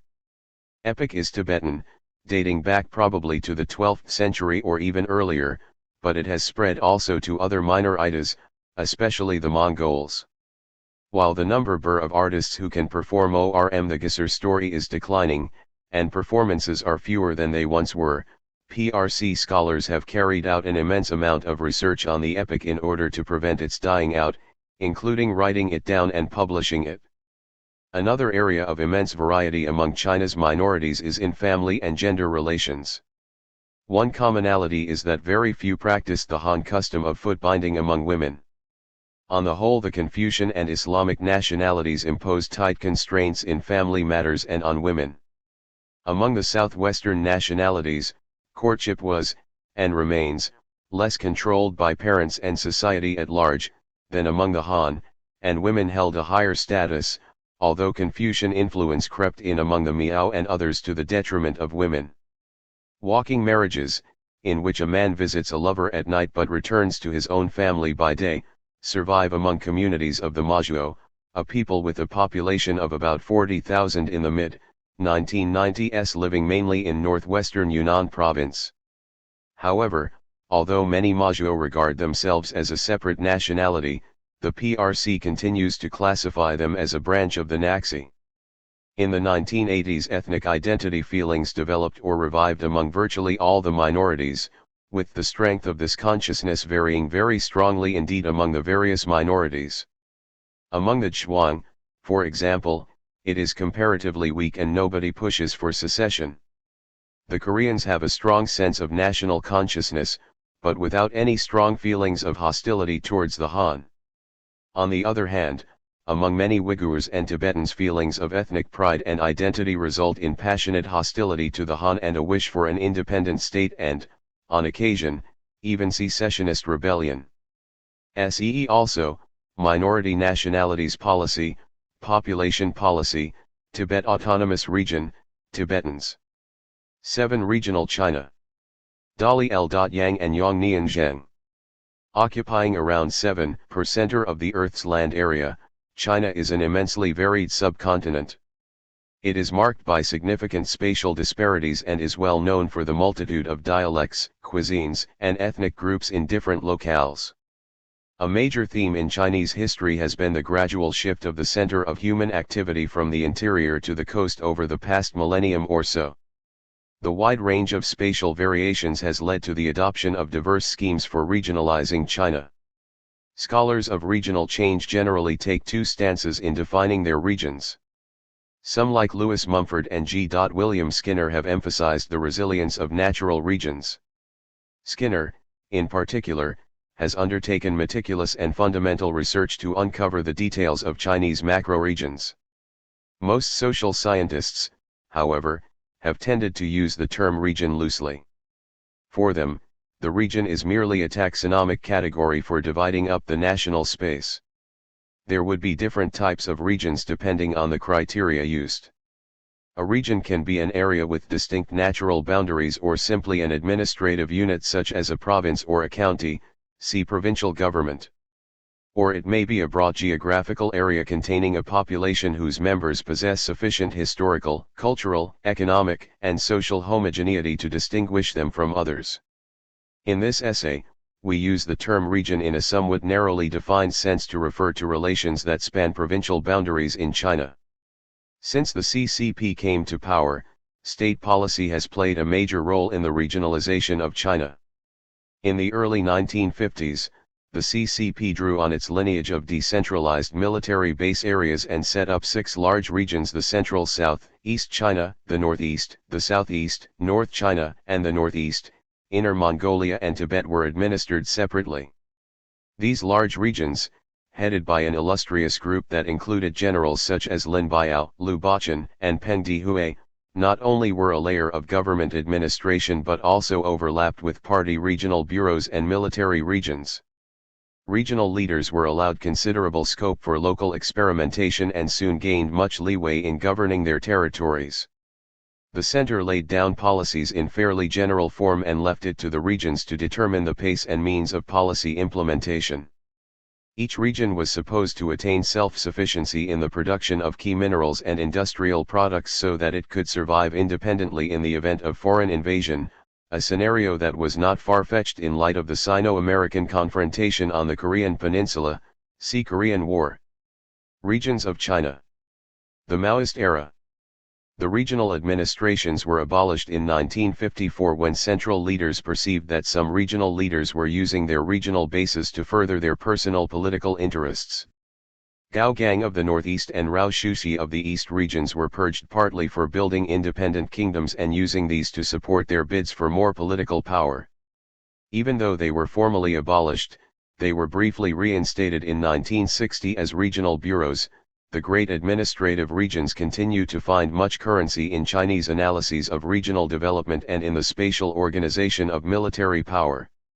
While the great administrative regions were partly designed to cope with the varied conditions across a large country, the Chinese government was also confronted with a long legacy of coast-interior disparities.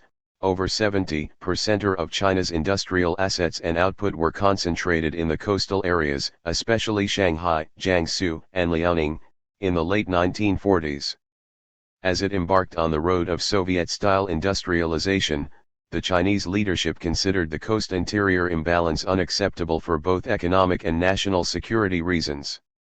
The industrial centers were not only located away from resource bases and the interior market but also easily exposed to foreign military power. In consequence, the Chinese leadership began to channel a disproportionately large share of state investment into the interior, which is often divided. 38. Into the central and the western regions. During the first 5-year plan period, 1953-7, for instance, nearly 2/3 of the major projects, including 3/4 of the projects built with Soviet aid, were located in the interior.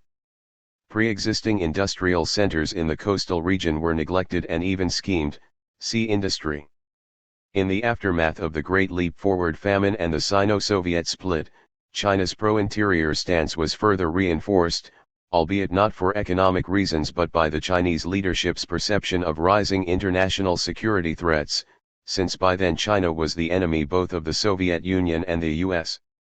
In autumn 1964, Mao Zedong decided that China should concentrate its resources on building defense industries in the Third Front areas to prepare for a protracted defensive war. While the coastal areas were considered to be the first front and strategically vulnerable, The Third Front areas were mostly in the western region: Sichuan, Yunnan, Gansu, Shaanxi, Qizhou, Qinghai, Xinjiang, though Hubei, the hometown province of Lin Biao and Li Xiannian, and Hunan, the hometown province of Mao and several other top leaders, also became favorite investment destinations. Between 1965 and 1972, the Third Front areas received more than half of China's basic construction investment funds, compared with 21% for 1953-7 and 37% for 1958-62. Local governments, including those in the coastal region, launched their own small Third Front projects in an effort to achieve self-sufficiency. Most Third Front projects were built in areas that lacked proper infrastructure, and fully one-third of the total investment under the Third Front program was estimated to have been wasted. The Third Front program was halted in 1972 as the Sino-American rapprochement altered China's strategic environment. Yet, as the economist Barry Naughton pointed out, the legacy of the Third Front program lasted far beyond 1972, as inadequately funded projects were slowly brought to completion. During the reform era, the central government has had to expend substantial resources to relocate and reorganize many of the Third Front entities that were established for security rather than economic considerations. The Maoist era was thus marked by an emphasis on interior investment at the expense of the coastal region. Between 1952 and 1983, the interior's share of fixed assets, measured in their original value, rose from 28% to nearly 57%. Chinese geographers calculate that, from 1952 to 1971-5, China's center of economic activity moved inland by 395 kilometers. In comparison, it took 8 decades, 1880 to 1960, for the center of population of the United States to move a comparable distance. The post-Mao era. In the reform era, Chinese policy-makers have drawn painful lessons from the patterns of regional development that prevailed during the Maoist era. Instead of the pursuit of heavy industrial development in the interior, the post-Mao era has laid emphasis on comparative advantage and specialization. This concern with efficiency and growth led the leadership to give priority to the development of the more prosperous coastal region, which was to serve as the anchor and engine of the Chinese economy. As China's sixth regional China 39, 1981-5, and 7th, 1986-90, 5-year plans stipulated explicitly, only after the coastal region becomes sufficiently developed, would the focus of regional development shift to the interior regions. While the coastal region was urged to transform traditional industries and move into higher value-added industries, the central and western regions were asked to concentrate on producing energy and raw materials, certain machinery and electrical products, and agriculture. In addition to more investment funds, the defining characteristic of the post-Mao regional policy regime has been the offering of preferential treatment for the coastal region, beginning with the establishment of 4 special economic zones, SEZs, in Guangdong and Fujian provinces in 1979.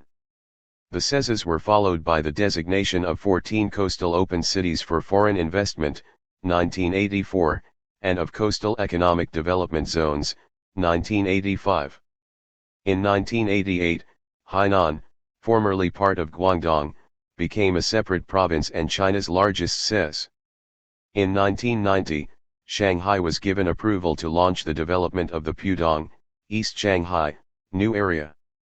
In addition, a wide variety of special development areas has come into existence since the mid-1980s, including free trade zones, economic and technological development zones, state tourist vacation zones, as well as open provincial capitals and border region open areas.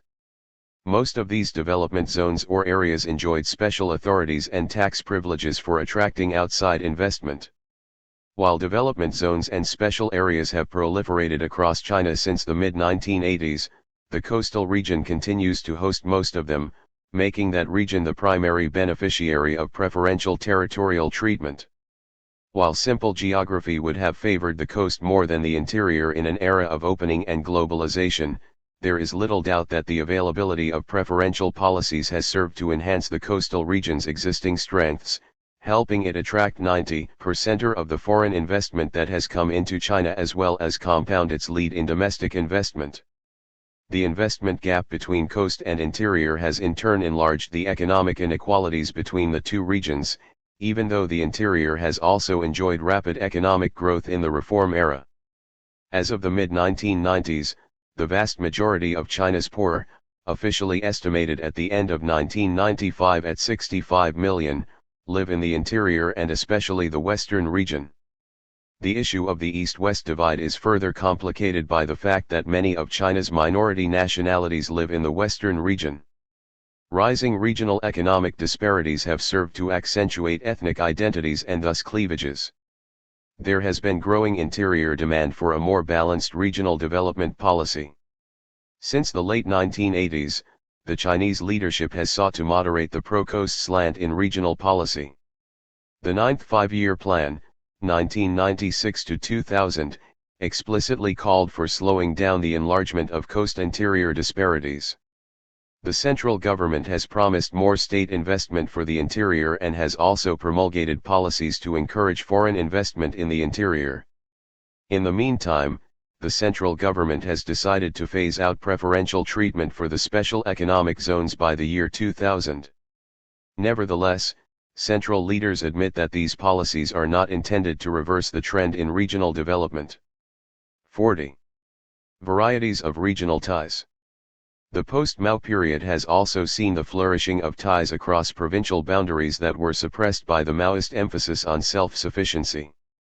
The initiatives for this trend have come from both the central government and the local authorities.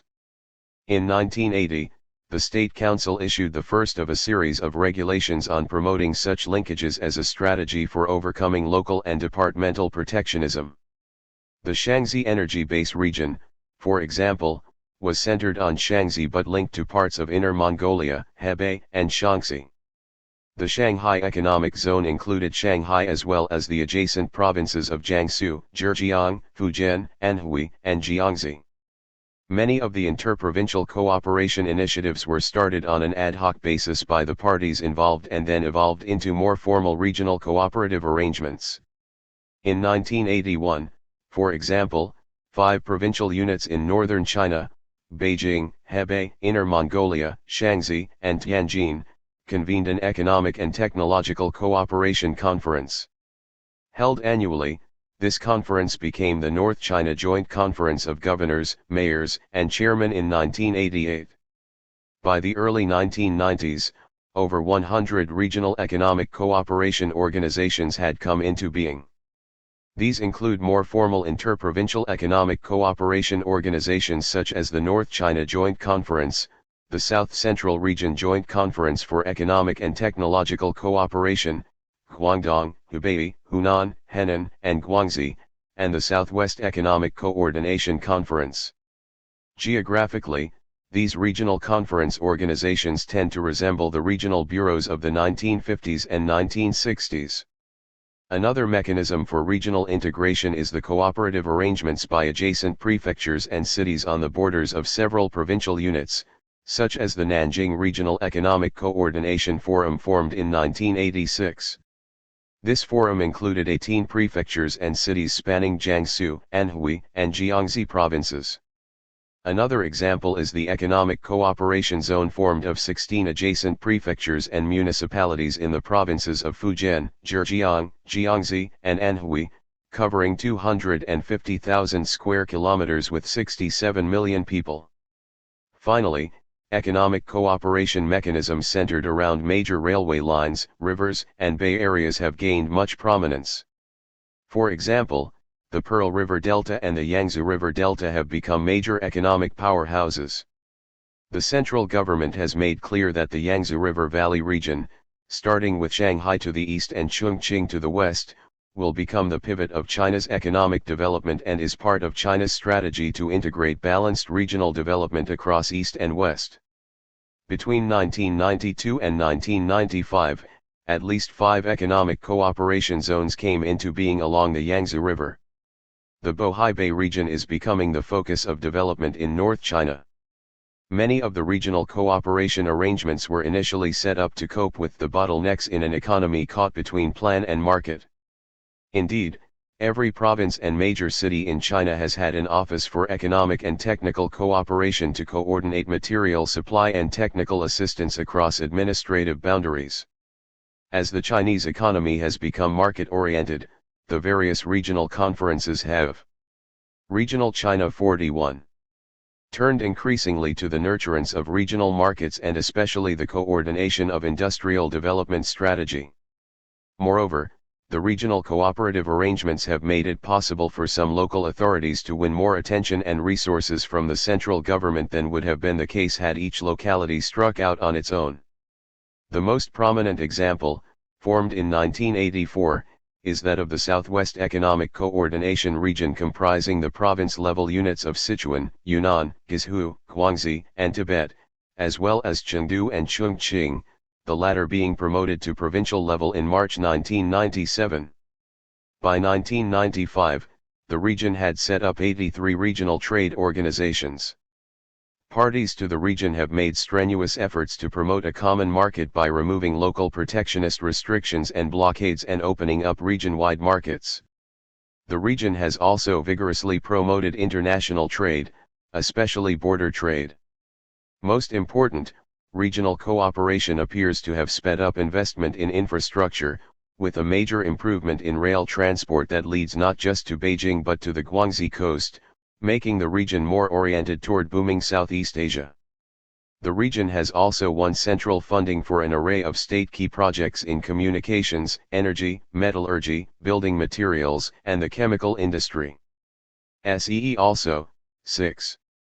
Peoples of China, Agriculture, Beijing Municipality, Great Leap Forward, Industry, International Trade, Korean War, Li Xiannian, Lin Biao, Local Government/Administration, Mao Zedong, Minority Nationalities Policy, Provincial Government, Shanghai, Sichuan, Soviet Union, Relations with, Special Economic Zones, State Council, Tibet Autonomous Region, Xinjiang Uyghur Autonomous Region. 42. 8 China, the Region, and the World. Donald H. McMill. Any assessment of China's foreign policies and relations since 1949 must consider the complex interplay of several factors.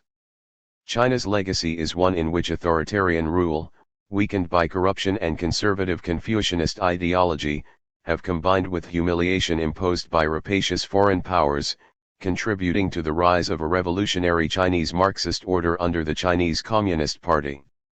China's huge population, with the Han at the core and minority nationalities at the periphery, has greatly increased the government's difficulties in controlling and providing for the people, while at the same time searching for a definition of national identity amidst shifting policies and rising expectations. Personalities, interest coalitions, and bureaucracies have played significant roles in the shaping of the PRC's domestic and foreign policies, but particularly Mao Zedong and Deng Xiaoping, who came to symbolize quite different policy approaches.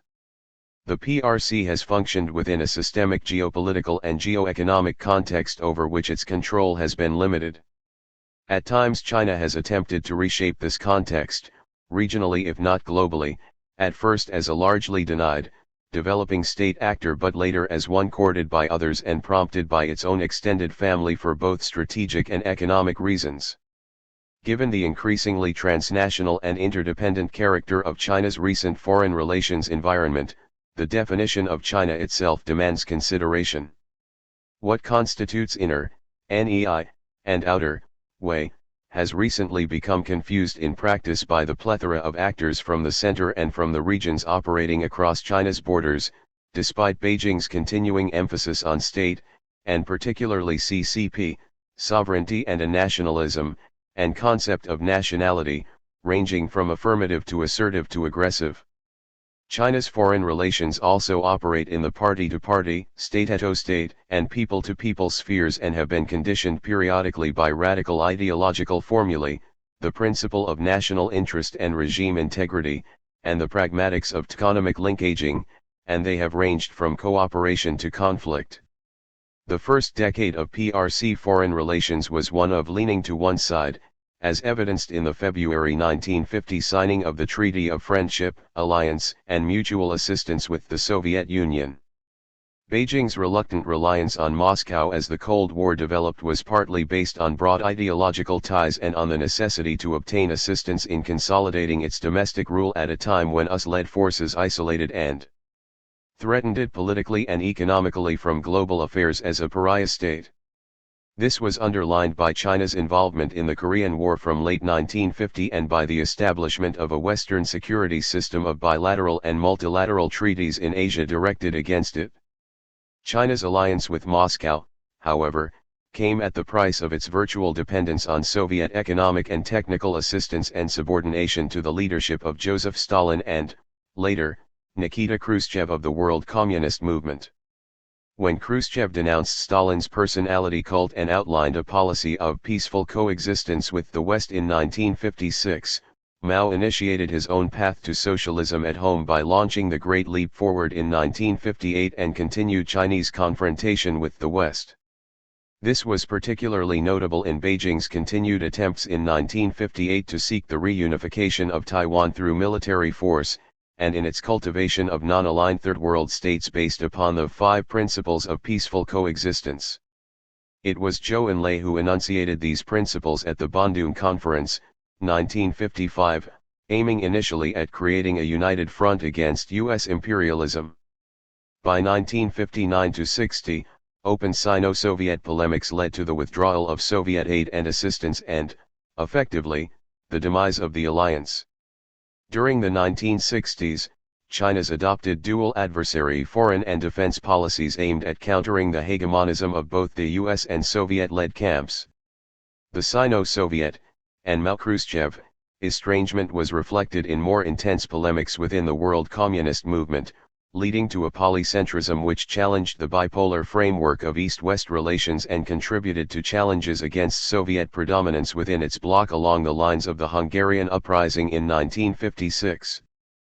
Following the Soviet backdown in the Cuban Missile Crisis of 1962 and the signing of the 1963 USSR Limited Test Ban Treaty, Beijing accused Moscow's new tsars of launching armed clashes along their borders and fomenting trouble in China's minority nationality frontier regions.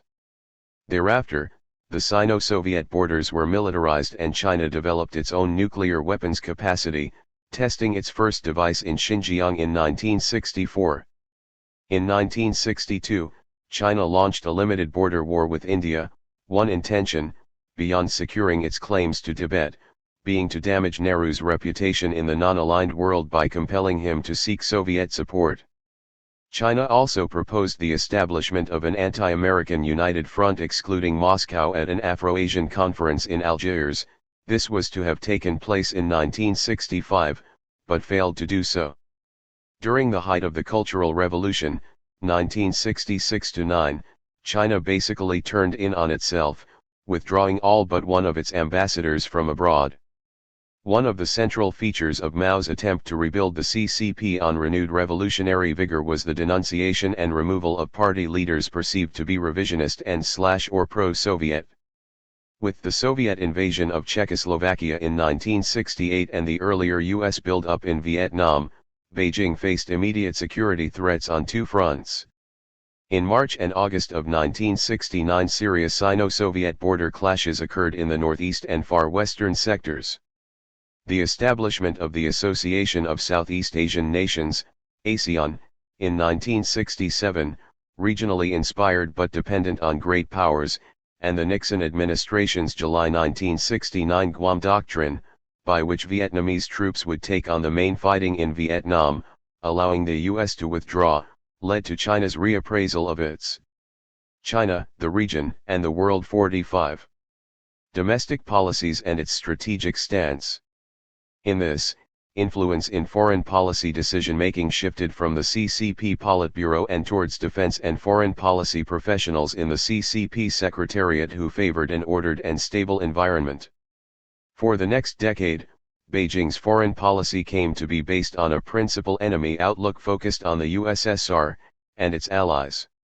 This followed diplomatic recognition by a number of countries led by Canada and Italy late in 1970, a rapprochement and normalization of relations with states in the Western camp following the Kissinger and Nixon visits of July 1971 and February 1972 and the PRC's re-entry into the United Nations, 1971. In the early days of this transition, China continued to hold up its anti-hegemonist credentials among developing and non-aligned states, with Deng Xiaoping enunciating Mao's Three Worlds theory at the UN in April 1974.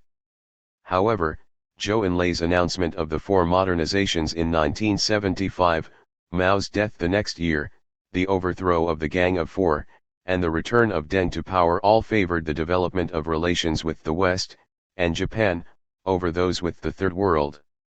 Under Deng's leadership, the pragmatics of Chinese economic development and linkaging into the global economy replaced Maoist revolutionary politics and ideology as the key link in policy terms. As market mechanisms and other liberal policies took root in China, the economy experienced a boom, and China not only attracted significant international trade and investment, but also experienced what party conservatives considered to be anti-socialist spiritual pollution. Trade and investment with Japan, for instance, grew to the point where in 1985 there were demonstrations against a second Japanese economic invasion and protests about Japanese textbooks which whitewashed Japanese wartime atrocities in China. China's total international trade grew at an annual rate of 12.9%, with the share of foreign trade as a percentage of GNP rising from less than 10% to 38.5% in the 1979-92 period. According to purchasing power parity calculations by the International Monetary Fund, in 1992 China's economy at $1.7 trillion ranked it third largest in the world after the US and Japan. Given its population of 1.2 billion, however, China was still one of the poorer countries in the world and grappling with the consequences of its own rapid economic growth.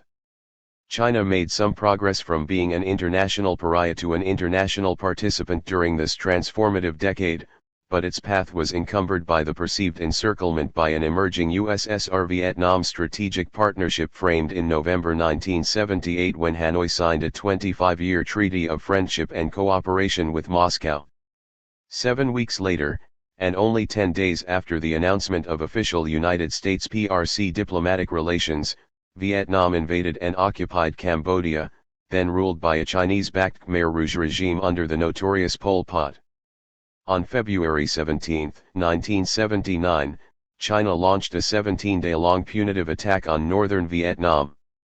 This campaign resulted in considerable economic and human costs, showed the impotency of China's technologically inferior People's Liberation Army, and raised China fears in the Asian region. That China continued to back anti-government insurgents in the Cambodian conflict also contributed to the prolongation of anxieties in the region, particularly with Indonesia, which had cut relations with Beijing after the failed pro-communist coup of 1965. China's anti-Soviet stance was 46. Further enhanced by Moscow's December 1979 invasion of Afghanistan, which drove Beijing to abrogate its 1950 treaty with the USSR. When the USSR became bogged down in Afghanistan and relations with the US were strained by the passage through Congress of the Taiwan Relations Act of 1979 and President Ronald Reagan's policies on Taiwan, the way was again open for a shift in China's superpower relations.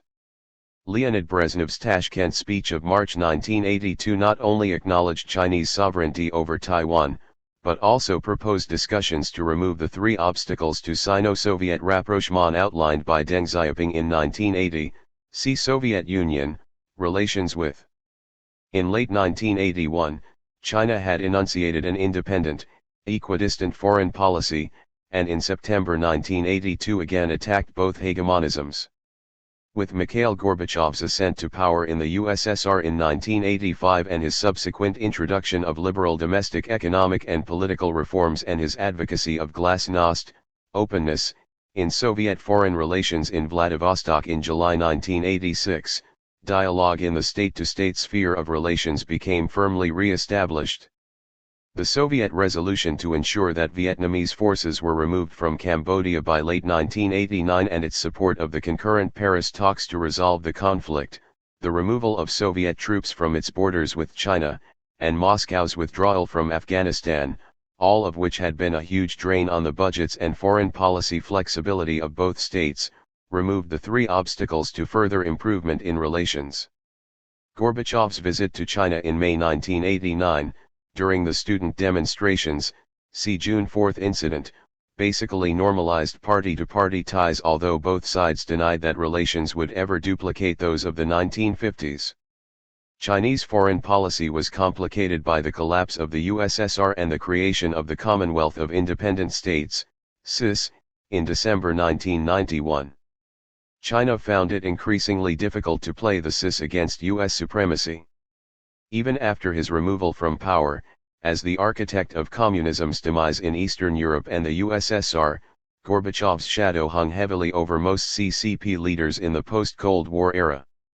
Yet with the visits of Russian President Boris Yeltsin in 1992 and 1996, a new non-military strategic partnership of economic cooperation and goodwill was cemented. Beijing became concerned about the spillover of ethno-nationalist, predominantly Islamic, activity into its Xinjiang Uyghur Autonomous Region. Sino-US relations soured after the June 4 incident of 1989 due to a range of issues. Factors contributing to the downturn have included, U.S. sanctions against China for its suppression of the protesters, U.S. linkage of human rights and intellectual property disputes with the renewal of China's most favored nation trading status, Beijing's favorable balance of trade with the U.S., Chinese arms dealings abroad, U.S. concern over China's handling of Hong Kong issues, in the lead-up to the 1997 turnover of sovereignty, and a reaffirmation of the U.S.-Japan security alliance. While U.S. sanctions against China were largely abandoned during the Gulf War, early 1991, Chinese neo-authoritarianism and assertive nationalism have affected all dealings between the two states, making Chinese leaders claim that Washington has adopted a neo-containment policy against the PRC. In this regard, China has sought, with some success, to develop a constructive engagement with ASEAN over economic and security issues as one means of checking the perceived U.S. strategy. The normalization of relations with Indonesia in August 1990 and Singapore in 1991 were instrumental in this process. China subsequently became an ASEAN dialogue partner, and joined the ASEAN Regional Forum to engage in discussion over mutual security issues and the Asia-Pacific Economic Cooperation Mechanism to negotiate such issues as the lowering of trade barriers. These fora provide China and the US with venues for leadership summits and dialogue. But, even though ASEAN member states have recognized trade and investment opportunities in congenial relations with China, there has been considerable concern about growing Chinese economic and military power and assertive activities in support of claims to sovereignty over territories and resources in the South China Sea. As a result, regional organizations like ASEAN also represent a collective counterweight to growing Chinese power. As of the mid-1990s, Chinese foreign policy decision-making has become complicated by the differing agenda and tactics of the various bureaucratic players in the process, including the CCP Secretariat, the Ministry of Foreign Affairs and the Ministry of Foreign Economic Relations and Trade, and the defense establishment. Leadership succession, nationalism, and an adjusted form of Chinese socialist ideology constitute ingredients in foreign policy processes and national unity. China's future stability and economic growth largely depend on the CCP's capacity to mediate domestic political, social, and economic problems and manage an increasingly decentralized, pluralistic and transnational economy.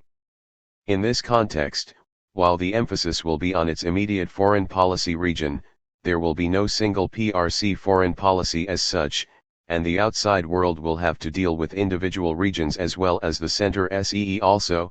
1. Overview History of the PRC. 4. Political Personae, Biographical Profiles. 6. Peoples of China, Asia-Pacific Economic Cooperation, Association of Southeast Asian Nations, Chinese Communist Party, Cultural Revolution, Deng Xiaoping, 4 modernizations, Gang of Four, Great Leap Forward, Hong Kong, international trade, Japan, relations with, June 4 incident, Korean War, Mao Zedong, minority nationalities policy, People's Liberation Army, South China Sea, Soviet Union, relations with, Taiwan policy, Third World policy, Tibet Autonomous Region, Tibetans, United Nations policy, United States policy, Xinjiang Uyghur Autonomous Region, Zhou Enlai. 48. 9. Taiwan and the overseas Chinese. Yan Qingwang. Due to its history, Taiwan has always been close to its overseas subjects, and its overseas Chinese policy is shaped by its experiences before 1949. Indeed, the nationalist government traces its origins back to the revived China Society, Xinzhonghui, founded in November 1894 by Sun Yat-sen in Hawaii. Sun obtained strong support from his overseas compatriots to help overthrow the Manchu regime early in 1912. Despite ebbs and flows in the fortunes of the Nationalist Party, Kuomintang, the overseas Chinese gave it their support at various times after 1912. The founding of the Nanjing government in 1927 under Chiang Kai-shek's leadership marked a new beginning for a cordial relationship with the overseas Chinese. Prominent overseas Chinese leaders were recruited into the Kuomintang to reflect the needs and aspirations of the overseas Chinese, while the government took steps to strengthen its relationship with them through diplomatic protection and Chinese education. During the Anti-Japanese War, 1937–45, overseas Chinese supported the nationalists against the Japanese, including with huge financial contributions. However, the post-war era saw China politics spill over to the overseas Chinese communities throughout the world, with deep divisions between pro-nationalist and pro-CCP camps. The loss of mainland China to the CCP compelled the nationalist government in Taipei to look for strong support among overseas Chinese. Its long-term aim during this period was to crush the communists and to recover the mainland by force. But even more urgent was the survival of the regime on the island against the military threat from the CCP, the socio-economic problems the regime faced in Taiwan itself, and Beijing's competition for influence among the overseas Chinese. The overseas Chinese policy pursued by the nationalists immediately after 1949 was to prevent defection of overseas Chinese to the CCP, especially in Southeast Asia where the majority of the overseas Chinese resided. The loss of influence over the Chinese in British Malaya, including Singapore, as a result of British recognition of the Beijing regime in January 1950 dealt a severe blow to the nationalists. In the Southeast Asian countries where the nationalists had diplomatic representation, such as the Philippines and Thailand, their diplomats were actively involved in maintaining influence among the local Chinese and their host governments. However, the CCP's victory and its aim to build a strong united China attracted young overseas Chinese, some of whom went to China for study. In April 1951, to prevent further defection of overseas Chinese to the CCP and to strengthen its grip on the overseas Chinese, the nationalist government in Taipei laid down several principles for its new overseas Chinese policy. These were, to unite the overseas Chinese against the aggression of international communism, to restore the confidence of overseas Chinese in the nationalist government in Taipei, to foster national consciousness among overseas Chinese through Chinese education, and to promote overseas Chinese business activities. To translate the new policy into action, the nationalist government approved several practical measures in May 1952. These included, introducing new facilities for overseas Chinese remittances, encouraging overseas Chinese students to study in Taiwan, stepping up propaganda activities among the overseas Chinese through cultural institutions and private Chinese newspapers, encouraging of overseas Chinese youth to participate in anti-communist and anti-Soviet activities, and promoting welfare activities among overseas Chinese. Among these measures, encouragement to study in Taiwan, the propaganda war, and the promotion of welfare programs produced long-term effects on later policies. But the most important step taken by the nationalist government in its early years in Taiwan was the World Convention of the Overseas Chinese in Taipei from 21 to October 30, 1952. The 10-day convention gathered 250 overseas Chinese representatives from all over the world. President Chiang Kai-shek addressed the convention, summarizing Taiwan's aim to mobilize overseas Chinese to combat communism through educational, cultural, and economic means. He spelled out three important policy points: promotion of overseas Chinese education so as to perpetuate traditional Chinese cultural values, economic sanctions against the communist regime in mainland China, and promotion of unity and organization among overseas Chinese all over the world to fight against communism. The rapid political change in the PRC in the early 1950s seemed to raise hope for the nationalists to recover the mainland, with social revolutionary movements creating turbulence and alienating the national bourgeoisie and bureaucrats. In particular, the land reform turned Chinese rural society upside down, and many overseas Chinese families in Guangdong and Fujian provinces were greatly affected, providing fuel for agitation among overseas Chinese against the CCP. At the same time, PRC involvement in the Korean War in 1950 and the American imposition of an embargo against it brought China and the United States to the brink of total war. The nationalists were expected to capitalize on these developments by mobilizing the overseas Chinese in the struggle against communist rule in China. 50. Despite adverse political conditions in the PRC throughout the late 1950s and 1960s, Taiwan failed to gain solid support among overseas Chinese for its aims. This failure was mainly due to the changing political and economic conditions both abroad and in Taiwan. The changing political orientation of the overseas Chinese from Chinese to local citizens, especially in Southeast Asia, meant that fewer overseas Chinese were prepared to commit themselves politically either to Taiwan or the PRC. At the same time, political realism forced the Taipei government to shift its focus from recovering the mainland by force to economic reconstruction of the island. However, Taipei's policy of trying to attract overseas Chinese to invest in the island scored some success in the 1960s, contributing to its early industrialization success. Before the policy makers in Taipei had time to assess the success or failure of their overseas Chinese policy in the 1960s, the nationalist government suffered a severe setback from its loss of the China seat in the United Nations, UN, in October 1971, and consequent end of its political influence in this world body. More serious were the implications of its diplomatic status in the world community and its claim of legitimacy to represent China. Beijing's success in replacing Taipei in the UN was followed by US President Nixon's February 1972 visit to China. The bandwagon effect was felt throughout the world, many of the Western and Afro-Asian countries abandoning Taipei in favor of Beijing. U.S. diplomatic recognition of Beijing in 1978 and the consequent severance of its official ties with Taipei further strengthened this trend. The diplomatic setbacks of the 1970s tended to create a siege mentality among the populace. At the same time, the 1970s saw the rise of a new leadership. Chiang Kai-shek died in 1975, but his son Chiang Ching-kuo had first become premier in 1972 and in 1978 president. Chiang Ching-kuo belonged to a younger generation of nationalist politicians who understood the new political and international reality. Under his stewardship, Taiwan carried out political reforms and the process of localization in an attempt to unite the divided mainlanders and local Taiwanese of Chinese descent. This new policy gained increasing support and achieved unity and solidarity among the general populace, with a strong sense of purpose and sacrifice emerging as a result. In accordance with the new political direction, Taiwan's overseas Chinese policy in the 1970s and 1980s was based on three planks: continuous mobilization of overseas Chinese political support for anti-communism, the encouragement of overseas Chinese investment in Taiwan, and the perpetuation of Chinese culture and values through education and cultural activities.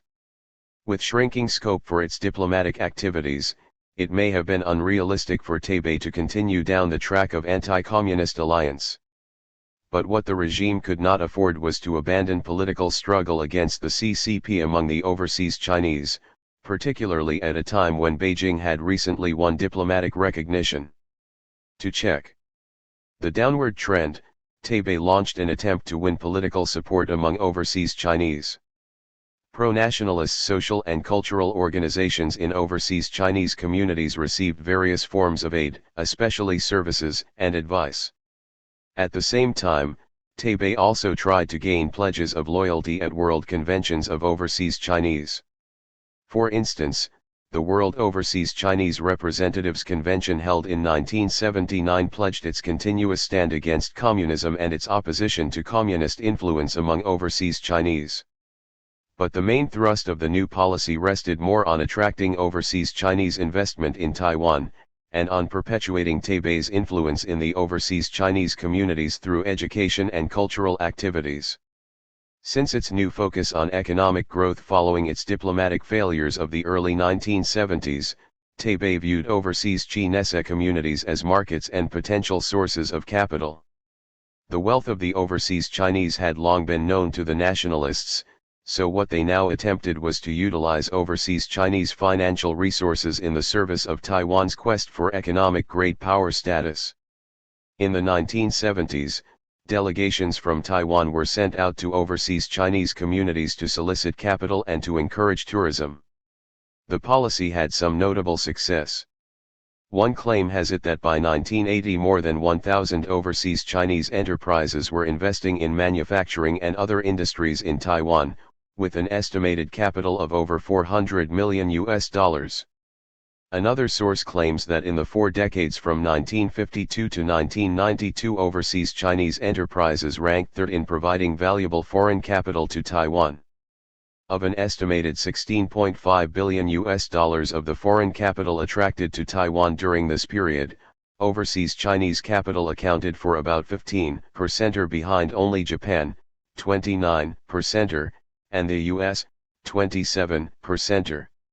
Chiang Ching-kuo aimed to win the support not only of the current generation of overseas Chinese, but the next one as well, and the best means to achieving this end was Chinese education. But the drastic political change in Southeast Asia caused the decline of Chinese education there, undermining Taipei's efforts. By 1980, the number of Chinese schools had fallen sharply. In Indonesia and Burma, more than 1,500 Chinese schools were closed as a result of the implementation of an anti-Chinese policy, while in Thailand and the Philippines, the number of Chinese schools fell, the remaining schools being subjected to stringent control.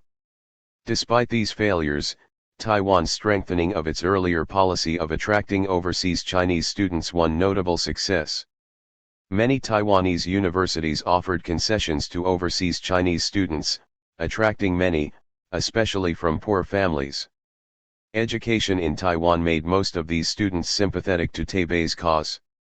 After returning to their home countries, they worked as teachers, cultural workers, and professionals, and many of them were involved in business and politics. They became the vanguards of Taiwan's business penetration into Southeast Asian countries, and since the late 1980s have effectively served as a bridge for Taiwan's investment in the region. 52. Taiwan and the overseas Chinese. Since 1987, the Go South policy and the overseas Chinese. The ascendancy of Taiwan to the position of a new economic power in Asia in the 1980s increased its prestige and status in the world community, and provided it with immense confidence in the expansion of its economic influence throughout the globe. Southeast Asia, like the southern part of China, was viewed by Taipei as an attractive economic hinterland. Southeast Asia is rich in both human and material resources but poor in industries, providing excellent opportunities for Taiwanese investment and trade. In addition, the large number of the overseas Chinese and their existing business networks gave the Taiwanese investors a competitive edge over other foreign investors in the region, including a better understanding of the language and culture of the main trading community, access to the existing marketing networks, and lower managerial costs. Taiwan's Go South policy for its investors attempted to curb the outflow of Taiwanese capital to South China, thereby reducing Taiwan's economic reliance on the PRC. Before 1987, Taiwanese investment in major Southeast Asian countries such as Indonesia, Malaysia, Thailand, and the Philippines was estimated at $800 million between 1959 and 1986. But the pace was accelerated by the lifting of government control over foreign exchange in May 1987, together with rising domestic costs and appreciation in the value of Taiwan's currency. Between 1987 and 1993, Taiwanese investment in Southeast Asia rose to an estimated $20 billion, a 25-fold increase over the pre-1987 figure. Taiwan's investment in Southeast Asia had indirectly stimulated its trade expansion to the region. Nationalist President Lee Teng-hui had observed that trade had closely followed investment, and two-way trade between Taiwan and Southeast Asia increased rapidly. A large volume of spare parts, machinery, and other industrial products was exported to Taiwanese-owned factories or affiliated companies in Southeast Asia. This trade expansion contributed significantly to the buoyancy of the domestic Taiwanese economy. The increased expansion of investment and trade with Southeast Asian countries raises the image of Taiwan as a new economic power in Asia. More and more overseas Chinese business people are seizing opportunities to develop closer business ties with Taiwan. Among the most active are the returned Taiwan graduates, some of whom hold a high profile in business and local politics. Taiwan's economic success has also changed Southeast Asian governments' attitudes towards it, and the fear of Taipei's political appeals and influence among their citizens of Chinese descent has been much alleviated. Modern Standard Chinese, Mandarin, the official language of both the PRC and Taiwan, has been transformed from a political into a business language, and more indigenous Southeast Asian children are learning it as a second language, some of them even going to Taiwan to pursue their higher studies. As a result of these new developments, the relationship between the overseas Chinese in Southeast Asia and Taiwan has moved to a healthier basis. Southeast Asian Chinese business people no longer fear that the local authorities will regard them as a tool serving Taiwan's political objectives, and they can feel at ease in their role as Taiwan's business partners in a region of growing economic prosperity. SEE also, 1. Overview History of the People's Republic of China, Korean War, Overseas Chinese Policy, Soviet Union, Relations with Taiwan Policy, United Nations Policy, United States Policy. 54. A. Agriculture, Policies, Organizations, Units. Agricultural policy has been the focus of many of the defining moments in the PRC's political and economic development. Land reform, the formation of cooperatives and collectives, the people's communes, and the introduction of the household responsibility system were all associated with key shifts in China's political climate. In part, this prominence reflected peasant predominance in the population. It also reflected Mao Zedong's emphasis on the transformation of rural society as part of the process of socialist revolution. Ironically, however, China's centrally planned economy gave priority to urban industry.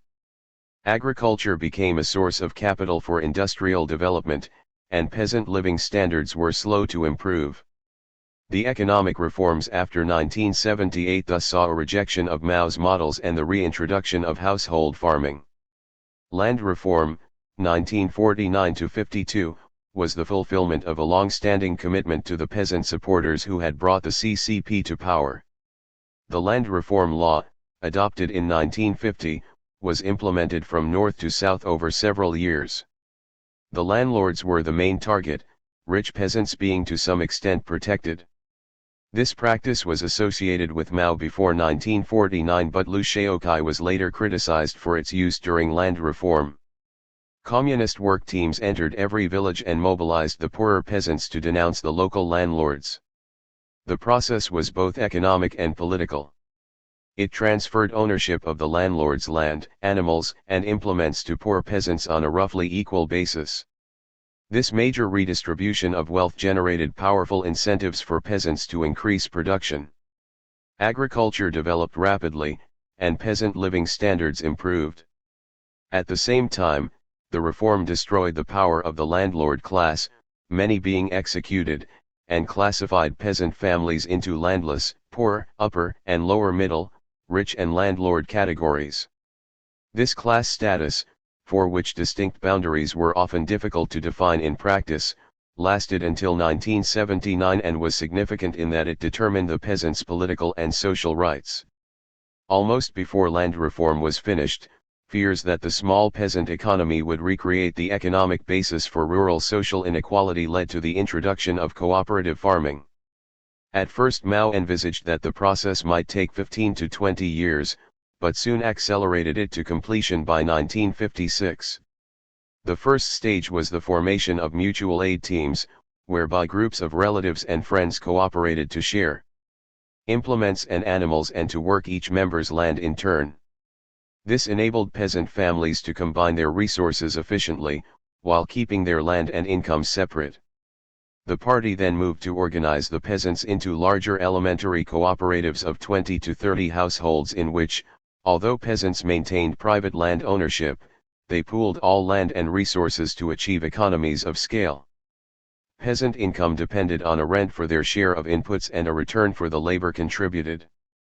The CCP intended the process to be voluntary, promoted it through propaganda, by active mobilization from rural cadres, and by policies which distributed state support and inputs only to members of cooperatives. The rural transformation was based on Mao's arguments that larger farming units offered economies of scale and that changes in the organization of production were a precondition for agricultural modernization. It was also believed that the erosion of private ownership would lead to a more egalitarian process of development, in which social change would provide the incentive for peasants to work hard. The dynamic for progress lay in the accumulation of resources by the cooperative rather than by individuals. A related factor was that the extension of planning and the rapid growth of industry was placing demands on the rural sector for food and raw materials, and it was argued that the formation of cooperatives would both accelerate agricultural growth and enable the state to obtain the materials it needed. At the same time, the formal planning apparatus for agriculture was strengthened, peasant mobility was restricted by the introduction of the household registration system, the marketing of agricultural products was controlled through unified purchases and sales quotas, and industrial inputs were allocated through the state commercial system. The effect was to create a dual economy, with strict separation between the urban and rural sectors, in which the trading relationship between the two was mediated through state regulation. Against that background of policies and organizational change, the next phase of development was the high tide of agricultural transformation in 1956. The formation of elementary cooperatives was overtaken by a push to create advanced cooperatives which were larger in size, up to 350 families, and more firmly managed by the state administration. The key difference in this form of collective agriculture was that ownership of land, animals, and all other means of production passed to the cooperative. By the end of 1956, some 90% of peasant households were members. Many peasants, however, reacted negatively against the loss of private ownership and the tighter controls. Output of animals and special products fell, and the decline of opportunities for off-farm subsidiary work affected household incomes. The result was a retreat during the first half of 1957, which saw the size of many cooperatives reduced. This retreat fed into the debates of the short-lived Hundred Flowers movement in 1957, when there was considerable criticism of collective policies. The denunciation of the critics in the subsequent anti-rightist movement, however, led to a strong reassertion of Mao's approach, which culminated in the formation of people's communes during 1958 as part of the Great Leap Forward. Mao stepped outside formal procedures and encouraged a broad campaign from below to establish the communes, each of which absorbed large numbers of advanced cooperatives.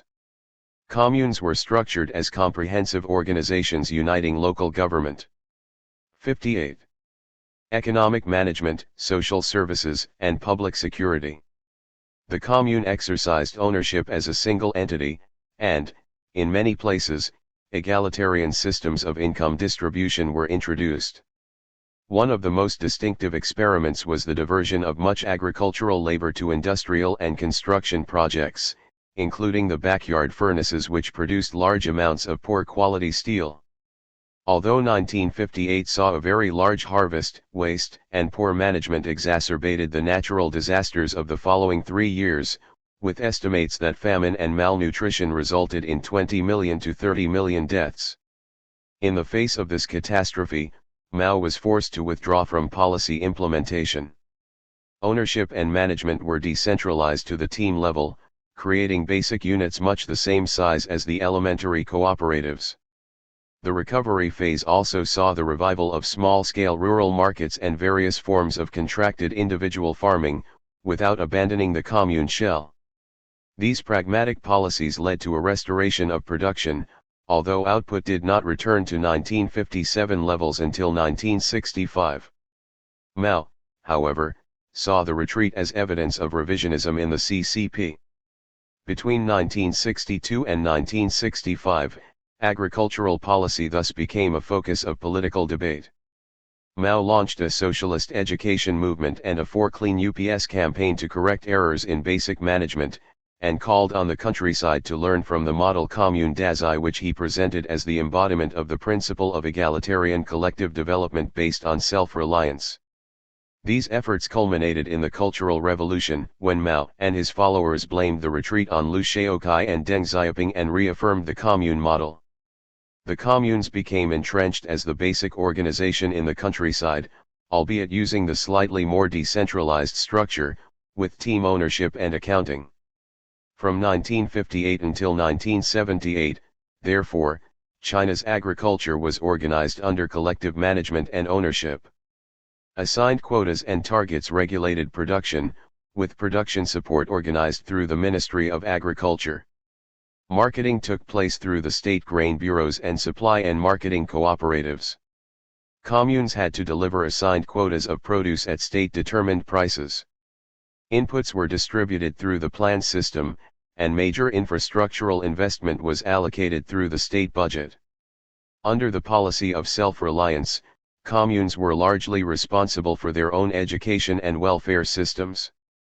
They relied on mobilizing peasant labor for basic investment in irrigation, land leveling, and roads. Over time there were also experiments with large-scale collective ownership.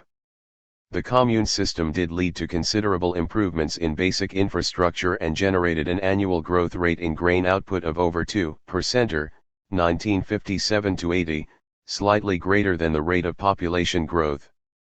Nevertheless, there was very limited improvement in agricultural output per laborer and in rural incomes and consumption. There were also low incentives and low productivity, which resulted in inefficient use of resources. In particular, the operation of the pricing system meant that the state bought agricultural products at low prices, selling industrial products to the peasants at high prices. Agriculture thus became the source of funds for urban industry. Agricultural development and living standards lagged far behind the city, resulting in considerable disillusionment with the communes among the peasants. This slow and inefficient growth of agriculture was thus a crucial problem facing the post-Mao leadership. In 1978, China launched a program of economic reform in the countryside. There were 3 main elements in the initial policies: the decentralization of farm management to the household level through a system of contracting which allocated land in return for guaranteed sales quotas and left the peasants free to use their resources as they wished, a large rise in state purchase prices which substantially increased the returns to farming, and the development of free markets for products after the delivery of quotas. These changes dramatically transformed the incentive structure within agriculture.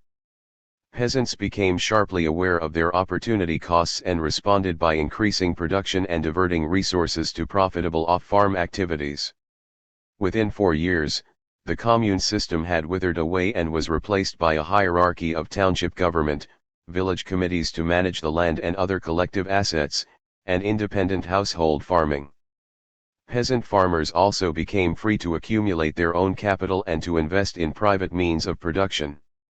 In addition, with the exception of grain, cotton, and a small number of industrial raw materials, the distribution of agricultural products was gradually transferred to the market. The role of state institutions in directing agricultural production declined, and the barriers to urban-rural exchange began to erode. Such changes signified a shift away from Mao's egalitarian, collective model, characterized by self-reliance, a rejection of private ownership and markets, and a concentration on grain production. Organizational changes during the 1980s and 1990s moved towards acceptance of a more diversified system of production which took account of comparative advantage, allowed regional specialization, and centered on efficient use of resources guided by market signals. While the state continued to intervene in respect of politically sensitive crops such as grain, the agricultural sector experienced profound deregulation. The result was a dramatic acceleration in the output of all crops, a rapid growth in peasant incomes, and a doubling of agricultural growth rates. Among the most notable developments was the emergence of the township and village enterprise sector, which rapidly became the engine of growth of the rural economy. As a result, although agriculture grew strongly, its relative position in the economy declined, in line with China's lack of agricultural comparative advantage. Despite these economic gains, by the mid-1990s a number of new problems had become the focus of debate. Uneven development had resulted in growing regional disparities in peasant incomes.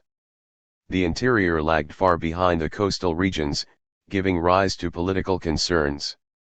The nature of land contracting created considerable fragmentation of land, with the family farms of around 2/3 of a hectare commonly broken up into many small plots dotted around villages.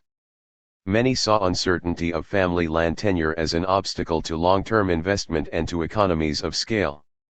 60. While the diversion of labor out of agriculture to off-farm employment was a solution to low incomes and rural development issues, the flow of migrant rural labor to cities and coastal provinces became a potential social problem. Continued state intervention in grain and a small number of other crops led to problems in production and the need for producer subsidies. Many local officials at township and village level were placing excessive burdens on peasant households to maintain their own benefits. The next round of reform thus required renewed consideration of rural property rights, further separation of administrative and economic powers, and a deepening of market reforms to remove price distortions and to break down the remaining barriers between the urban and the rural economies. See also, 1. Overview History of the People's Republic of China, 3. Ideology, Radicalism and Reform, 5. Politics and the Economy, Policy Patterns and Issues, Collective Agriculture, Cultural Revolution, Dazai, Deng Xiaoping, Education Policy and System, Great Leap Forward, Household Registration, 100 Flowers Movement, Lu Shaokai, Mao Zedong, Planning, Economic, Township and Village Enterprises, Welfare Policy. Andrew Watson. Anti-Rightist Movement. See 100 Flowers Movement. Asia-Pacific Economic Cooperation, APEC. This 18-member grouping was launched as an intergovernmental mechanism in Seoul in January 1989 by Australian Prime Minister Bob Hawke.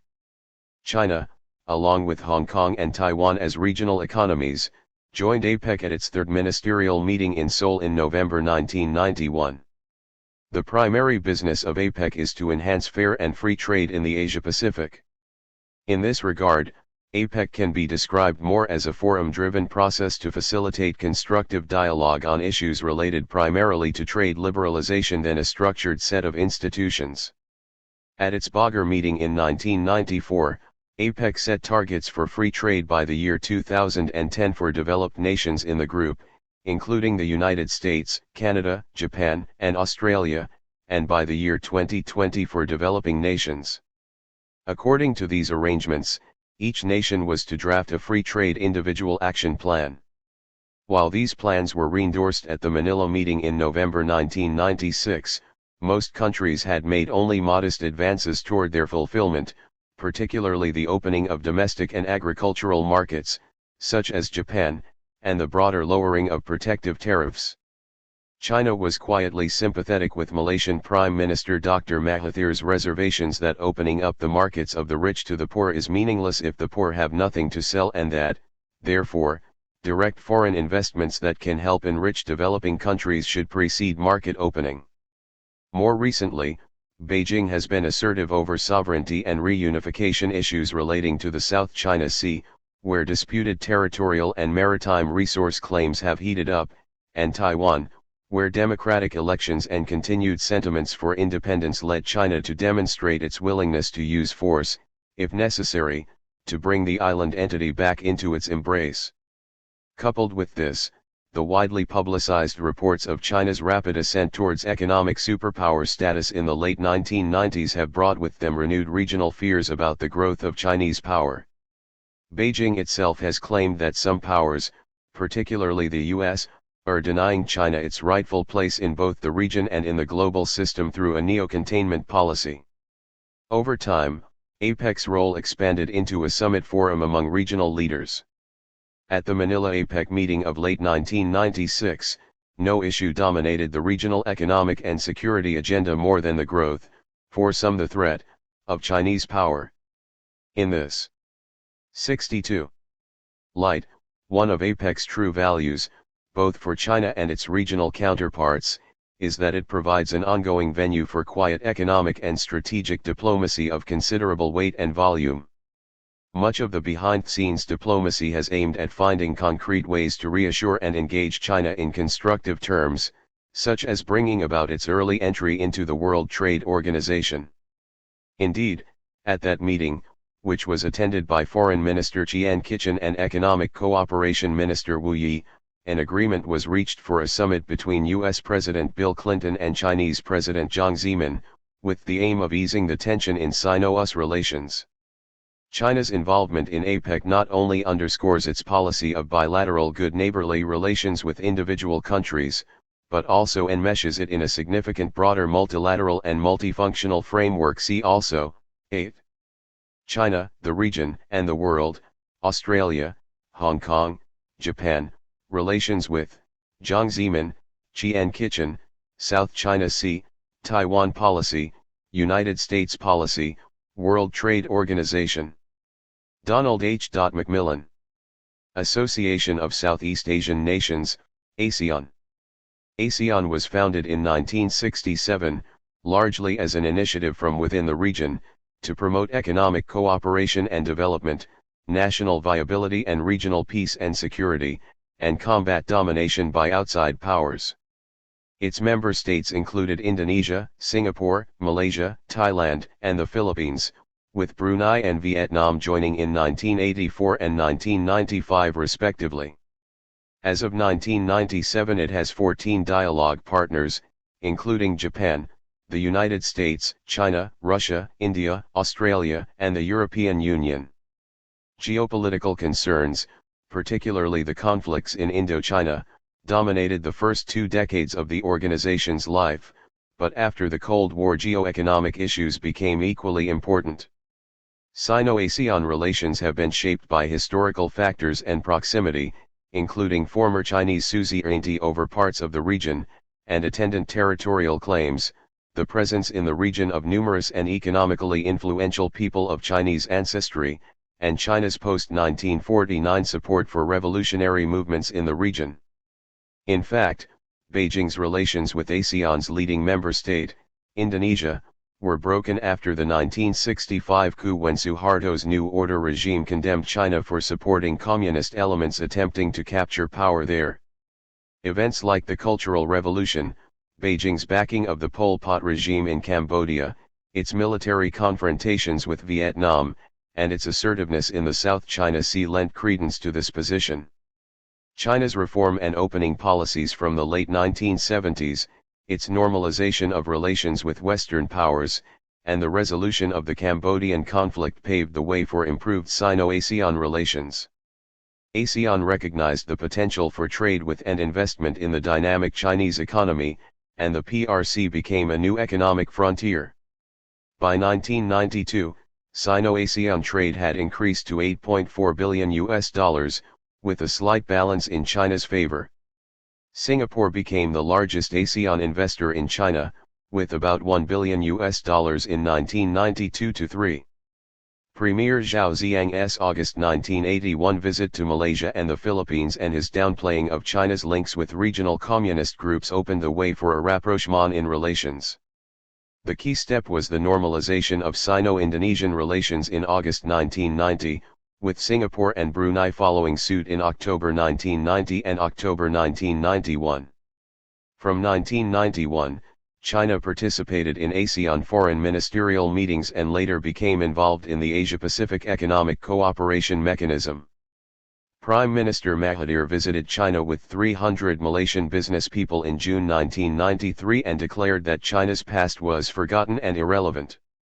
The following month, the ASEAN Regional Forum was established with China as one of the 21 member 64 states.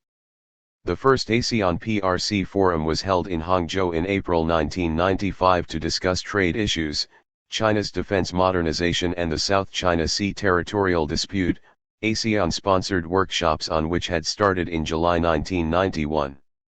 There was considerable ASEAN concern over China's 1995 occupation of Mischief Reef, its May 1996 declaration of sovereignty over maritime claims and resources, and its continued advocacy of bilateral rather than multilateral negotiations concerning the area. As China obtained a greater regional presence, both fears and uncertainties as well as opportunities were recognized in the general ASEAN view favoring engagement over isolation.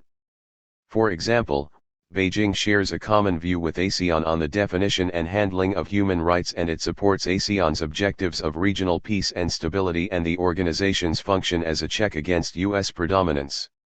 While ASEAN has also assured Beijing that it is not a part of any US-backed anti-China coalition, it generally welcomed Japanese Prime Minister Hashimoto's January 1997 proposal for regular bilateral summit meetings between Tokyo and ASEAN leaders on regional security issues.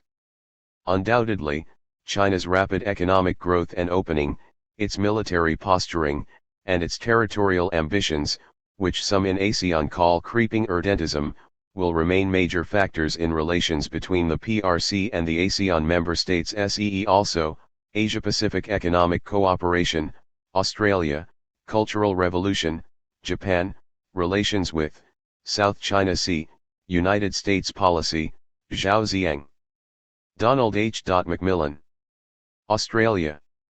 Being in the Pacific region, Australia has a certain importance for China as a non-threatening, prosperous country with an essentially Western culture and rich natural resources.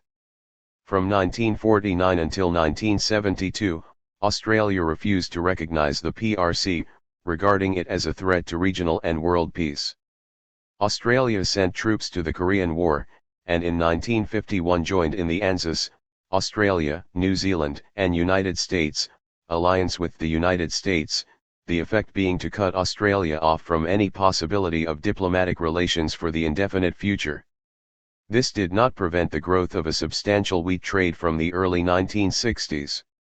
In December 1972, the Australian Labor Party, ALP, gained office for the first time in 23 years, and one of its first actions was to establish diplomatic relations with the PRC.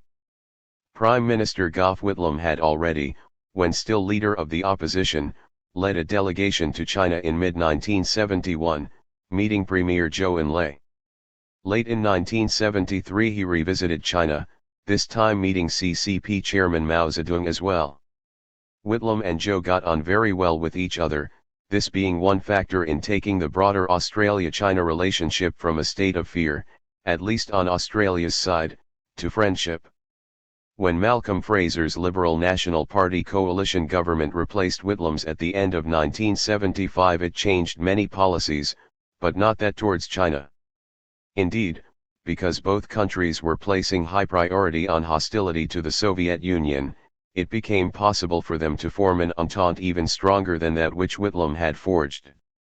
Moreover, the fact that Mao died soon after Fraser came to power in Australia led on to a series of new policies in China which suited the more conservative and economically oriented Australia very well.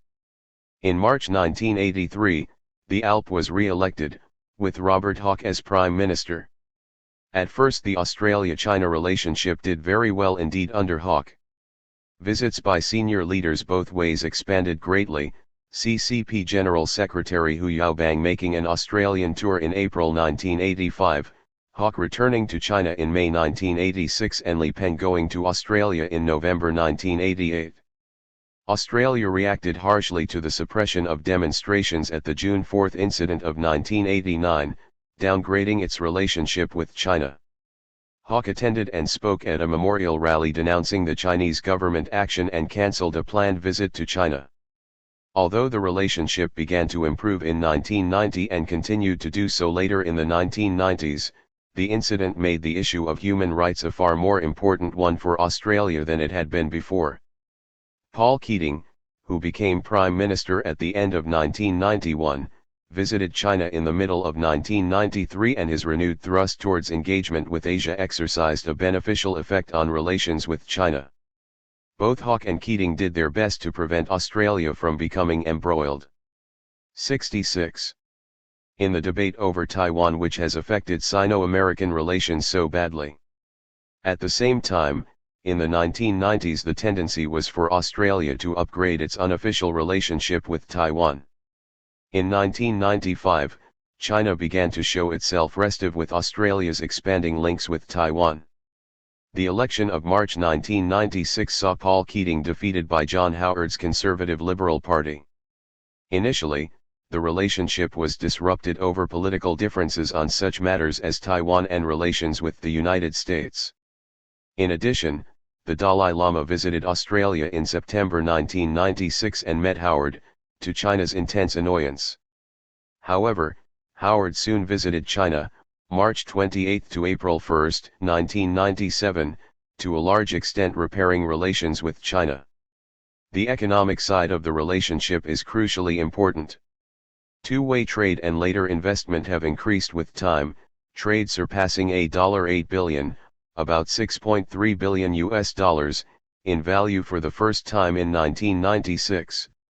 Although wheat was once Australia's main export commodity to China, for various reasons this trade declined in the 1980s and 1990s. But meanwhile minerals and then wool established themselves as primary Australian exports to China. Australia and China enjoy a good relationship, sharing many interests, especially in economic terms. However, the relationship continues to be volatile and could change if a major crisis were to erupt over Taiwan. See also, Hu Yaobang, June 4 incident, Korean War, Li Peng, Mao Zedong, Soviet Union relations with, Taiwan policy, United States policy, Zhou Enlai. Colin Mackerras. 67. B. Beijing Municipality. PRC national capital and, as such, the focal point of its political life. Beijing first became China's national capital late in the 13th century and has remained so for most of the period since then, the most recent exception being from 1928 to 1949. On September 27, 1949, the Chinese People's Political Consultative Conference declared Beijing China's capital again, and it was there, in Tiananmen Square, that the ceremony formally establishing the PRC took place on October 1, 1949. At the end of 1995, Beijing Municipality had 10 districts, which are the most densely populated urban areas, and 8 counties, which are more rural, with mountains and far more agricultural land. With a total area of 16,806 square kilometers, it is one of 4 municipalities in China which has the status of a province. The other 3 are Shanghai, Tianjin, and Chongqing, the last achieving province-level status in March 1997. The PRC's 4 censuses of 1953, 1964, 1982, and 1990 showed Beijing's population, respectively, as 2,768,149, 7,568,495,9,236,87, males 50.6%, and 10,819,407, males 51.7%. The 1990 census put the population of the 10 urban districts at about 6.9 million or slightly less than 2/3 of the total. At the end of 1995, the total population of Beijing municipality was 12.51 million. The natural growth rate was 2.8 per thousand, that being the lowest in the country at the time other than for Shanghai, 1.3 per thousand. Although not the most important economic center in China, Beijing boasts a range of modern heavy and light industries, including iron and steel, coal, machinery manufacture, petroleum, chemical and electronic. It is China's main tourist city, and in 1995 received 1.67 million foreign visitors. Beijing has, by Chinese standards, good transport facilities, as well as being a major communications and aviation center. In November 1995, the Beijing-Kowloon railway line was completed, and on January 21, 1996 a formal opening took place for the enormous new Beijing West Railway Station to form the northern starting point of the line. The line was formally opened on September 1, 1996, the first passenger train leaving Beijing West Railway Station that day. Direct services between Beijing and Kowloon, and between Shanghai and Kowloon, began in May 1997. Beijing can claim to be China's most important cultural and educational center.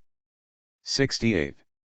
Because of its history, it is the site of the magnificent imperial palaces, the residence of the emperors of the Ming and Qing dynasties, and the Temple of Heaven, among other sites.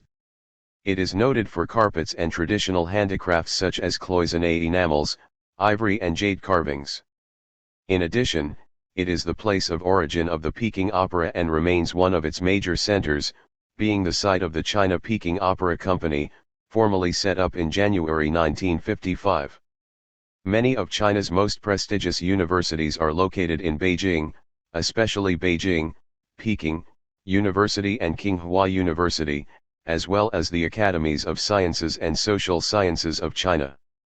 Beijing is the site of the full sessions of the National People's Congress and, since 1949, of the National Party Congresses, as well as of most other national political meetings.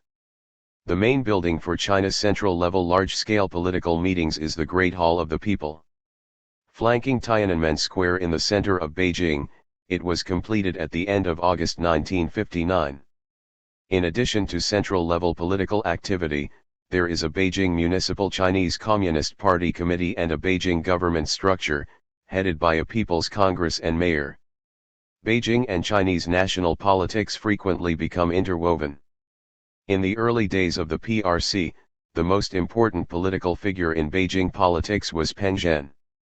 Already the municipal CCP secretary when the PRC was established, he was also appointed mayor on February 28, 1951, retaining both positions until the early phase of the Cultural Revolution.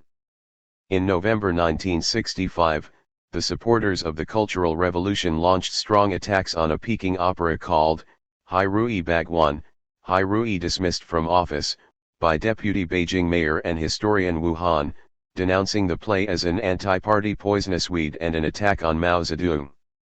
In May 1966, a long extended meeting of the Politburo condemned Peng Zhen, among others, for a range of bourgeois revisionist crimes and determined to dismiss him from all positions both inside and outside the CCP, making him among the first major victims of the Cultural Revolution.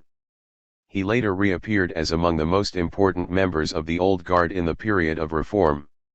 The politics of Beijing became closely bound up with the early stages of the Cultural Revolution as a whole. The blurring of the distinction between Beijing and national politics is also exemplified in the career of Chen Zitong. Appointed mayor of Beijing in 1983, he was a dominant figure in the Beijing CCP and municipal organs for much of the 1980s and into the 1990s, becoming Beijing CCP secretary in 1992.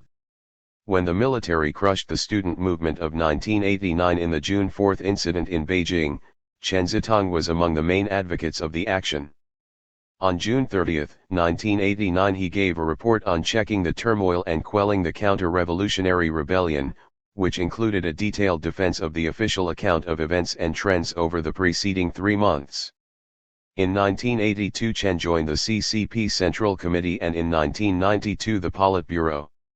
Early in April 1995, Deputy Mayor of Beijing Wang Baosan committed suicide, because he was facing an investigation for corruption, large-scale embezzlement, and other misdemeanors. Some of his crimes were found to involve Chen Zitong, who as a result was dismissed from his position as Beijing Municipal CCP Secretary.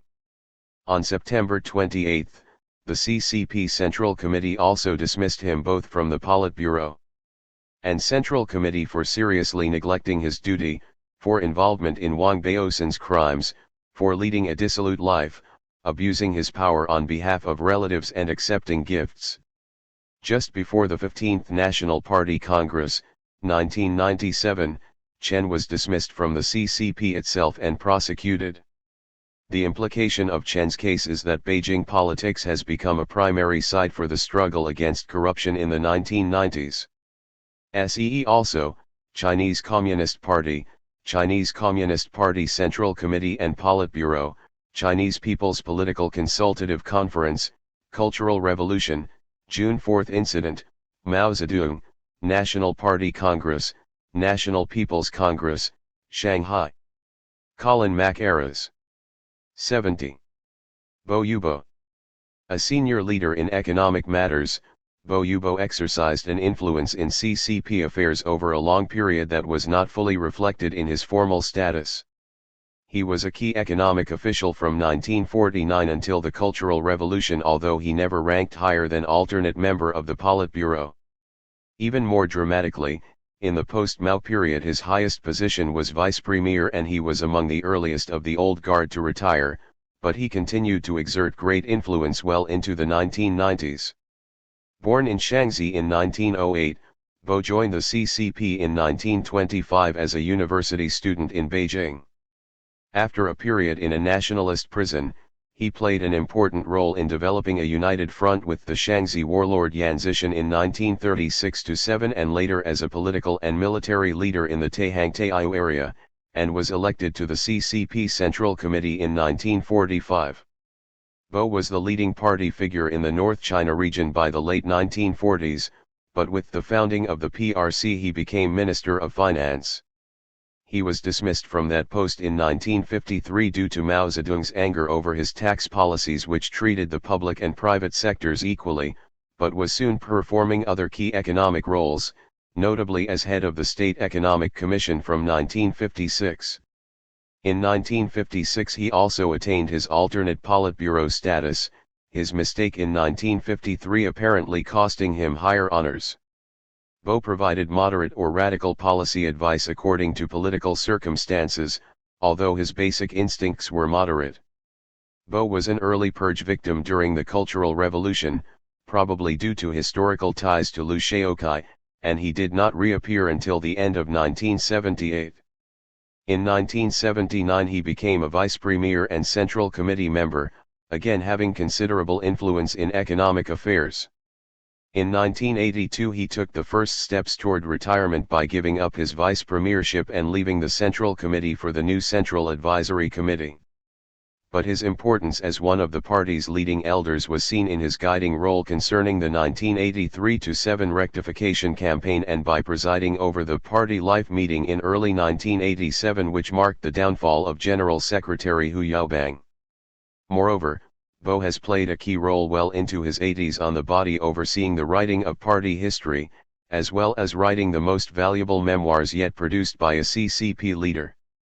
SEE also, Beijing Municipality, Chinese Communist Party Central Committee and Politburo, Cultural Revolution, Hu Yaobang, Liu Shaokai, Mao Zedong. Frederick C. Taiwis. C. Canton. C. Guangzhou. Capitalists/entrepreneurs. Big business people generally are referred to in post-Mao China as entrepreneurs, the term capitalist being difficult to apply in a socialist state. Their social origins are of three types: the new capitalists who rose from among the ordinary populace, the bureaucratic capitalists or nomenclature capitalists who originated from the political elite, sometimes still holding official positions, and the red capitalists from the old moneyed families. The new capitalists often started off small in the 1980s as private vendors and petty manufacturers, attaining the official status of entrepreneurs, Kiajia, with the acquisition of wealth. In the first half of the 1980s they were defensive about their success, feeling that government policies and corrupt local bureaucrats were discriminating against them. Their precarious status became evident after the June 4 incident when the government began a campaign against them, ostensibly to wipe out corruption. But more recently, as their numbers and assets continued to increase, reaching 184,000 officially designated entrepreneurs by mid-1993, they have been granted a more positive official image, see new entrepreneurs.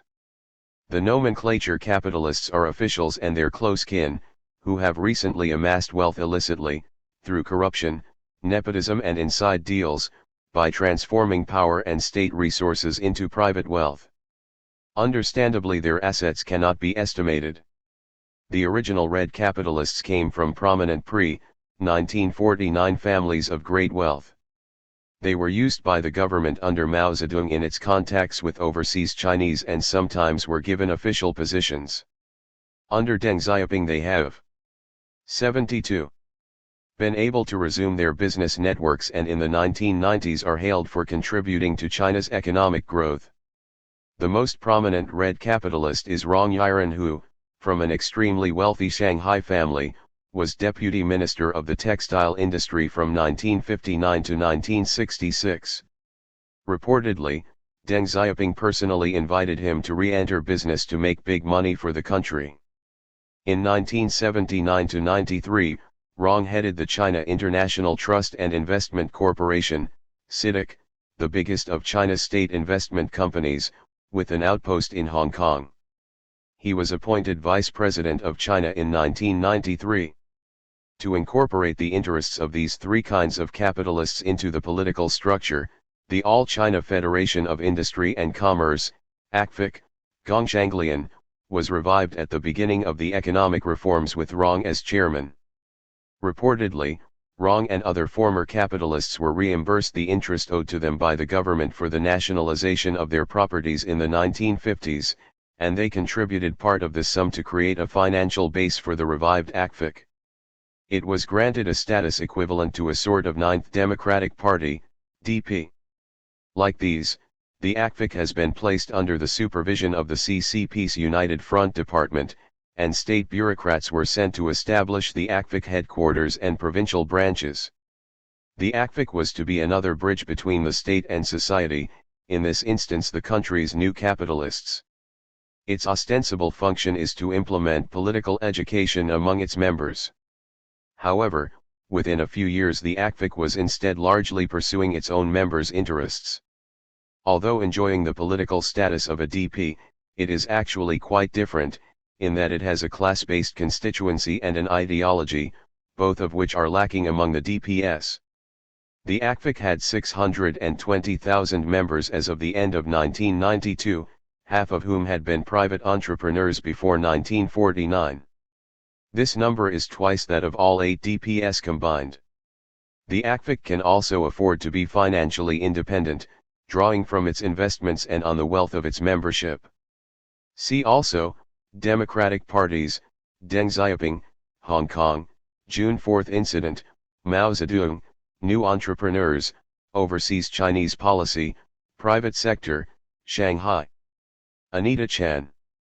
Central Committee. See Chinese Communist Party Central Committee and Politburo. Central Military Commission. The Central Military Commission, CMC, is the most powerful institution in China's political structure. As the highest military command, it exercises tight control over the Chinese armed forces, the People's Liberation Army, PLA, and the militia, which are the foundation and guardian of China's current political and social system. There are a party and state central military commissions, the former being by far the more powerful and the one of concern here. When the Chinese Communist Party came to power in 1949, it continued to share earlier vital political and economic interests with the PLA, granting it the highest possible social status and favorable treatment in the state budget in return for political support. Thanks to these shared common interests, the PLA twice saved the CCP, During the Cultural Revolution in the late 1960s and in mid-1989, see June 4 incident. Both Mao Zedong and Deng Xiaoping owed their political power largely to control of the CMC. Mao assumed command of the Red Army at the Zunyi Conference in 1935, which led to his confirmation as CMC chairman in 1937. Until his death in 1976 he dominated China's political stage based on his firm control of the CMC. Although Deng never held the most senior post either in the CCP or state, he remained as China's post-Mao leader because of his position as CMC chairman. CCP General Secretary Jiang Zemin became party CMC chairman in 1989, but whether he succeeds Deng as national leader for a significant period depends on his acceptance by the PLA as indisputable CMC chairman. The CMC chairman's authority rests on the leadership principle that the CMC exercises a commander's responsibility.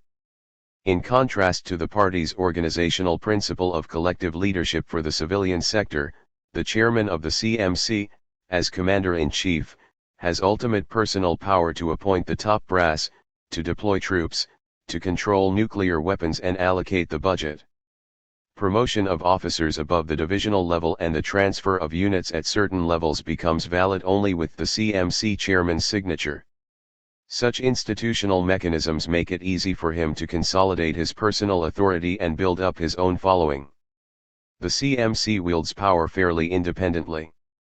Officially, it enjoys the same rank as the State Council and the Standing Committee of the National People's Congress and in 74. The CCP's hierarchical pyramid, it is below the Politburo, actually operating largely outside the latter's reach. This has been a long tradition that can be traced to the reign of Mao, who deliberately separated the government and military systems. While the CMC, under Mao's personal control, was responsible only to him, civilian politicians tried to avoid unnecessary contact with PLA generals for fear of displeasing him. Mao remarked that the Politburo's realm is state affairs, the CMC's is military. To a large extent Deng inherited this tradition. The CMC reported only to him over the 1980s. Following his two predecessors, Jiang Zemin has tried to prevent his Politburo colleagues from involvement in CMC affairs. As a result, the CMC enjoys the final say on matters ranging from personnel to legal, from commercial to cultural. Since the late 1930s, the CMC has commanded the PLA through three general headquarters: the General Staff, which handles military affairs, the General Political Department, ideological, personnel, legal and disciplinary affairs, and the General Logistics Department, financial and budgetary affairs. Under these three general headquarters are the ground force, with 7 military regions, namely Beijing, Shenyang, Jinan, Nanjing, Chengdu, Lanzhou and Guangzhou, the Air Force, the Navy, the Strategic Missile Force, the State Commission of Science, Technology and Industry for National Defense, the National Defense University and the PLA Military Science Academy. The General Staff is the CMC's most crucial organ, its general office being also that of the CMC itself and its security department being responsible also for the CMC security. The composition of the CMC is small and clear. At the top echelon are the CCP head, chairman, and a few senior PLA figures as deputies. As of late 1997, they included Jiang Zemin, Zhang Wanyan, and Qi Haoshan. At the second echelon there are functional figures representing the three headquarters. SEE also, Qi Haoshan, Chinese Communist Party, Cultural Revolution, Deng Xiaoping, Jiang Zemin, June 4 Incident, Liu Huaqing, Mao Zedong, National People's Congress, People's Liberation Army, State Council, Zhang Wanyan. U.G. Chen Boda. A senior leader until his fall in 1970, Chen Boda was one of the most important left intellectuals in the history of the Chinese Communist Party. He rose to prominence in the early 1940s as an interpreter of Mao Zedong thought and a close collaborator of Mao Zedong in the development of that thought. He assumed high positions from that time and was a notable figure in such radical upsurges as the Great Leap Forward and the Cultural Revolution, only to fall dramatically in 1970 in a development linked to the Lin Biao affair. Born in Fujian in 1904, Chen joined the party in 1924, participated in the Northern Expedition, and studied in Moscow from 1927 to 1930. He then did propaganda work in Fujian and the North China Underground, but his significance dates from 1937 when he went to Yan'an, served as Mao's political secretary, and became a major contributor to the emerging Maoist orthodoxy at the time of the 1942 four-party rectification. Chen's significance was recognized by his election as a CCP Central Committee alternate in 1945 and as an alternate Politburo member in 1956, but his key position was still as Mao's senior secretary. During the early PRC period, Chen continued to publish authoritative interpretations of Mao's thought, and also to serve as troubleshooter in pushing forward Mao's favorite projects, notably agricultural cooperativization. He assumed a very high profile during the Great Leap Forward as editor of Hunky, Red Flag, and adopted radical positions such as the abolition of money that Mao soon rejected. Chen rose to even greater heights with the Cultural Revolution, becoming a member of the Standing Committee of the Politburo and, more significantly, head of the Cultural Revolution Group in 1966. While the latter position gave him a leading voice in pushing the movement forward, he soon developed bitter personal relations with other members, particularly Mao's wife, Jiang Qing, and junior members of the body. This led Chen to associate increasingly with those around Lin Biao, but this in no way meant any diminution of his intense loyalty to Mao. Ironically, Chen's fall was occasioned by his role in advocacy of Mao's genius by the Lin Biao group at the 1970 Lushan plenum, a view Mao rejected to the surprise of the meeting. Chen was sentenced to prison as a member of the Lin Biao clique in 1981 but was soon released on health grounds, dying in 1989. SEE also, Chinese Community Party, Chinese Communist Party Central Committee and Politburo, Cultural Revolution, Great Leap Forward, Hunky, Red Flag, Lin Biao, Mao Zedong Thought. Frederick C. Taiwis. 76. Chen Yi. A native of Sichuan, Chen Yi was born in 1901 and died on January 6, 1972. He studied in France, 1919–21, joining the Chinese Socialist Youth League and, after return to China, joined the CCP, 1923. He participated in the Northern Expedition and the Nanchang Uprising, 1927, after which he followed Zhu De to Jinggangshan and accompanied Mao Zedong to Jiangxi.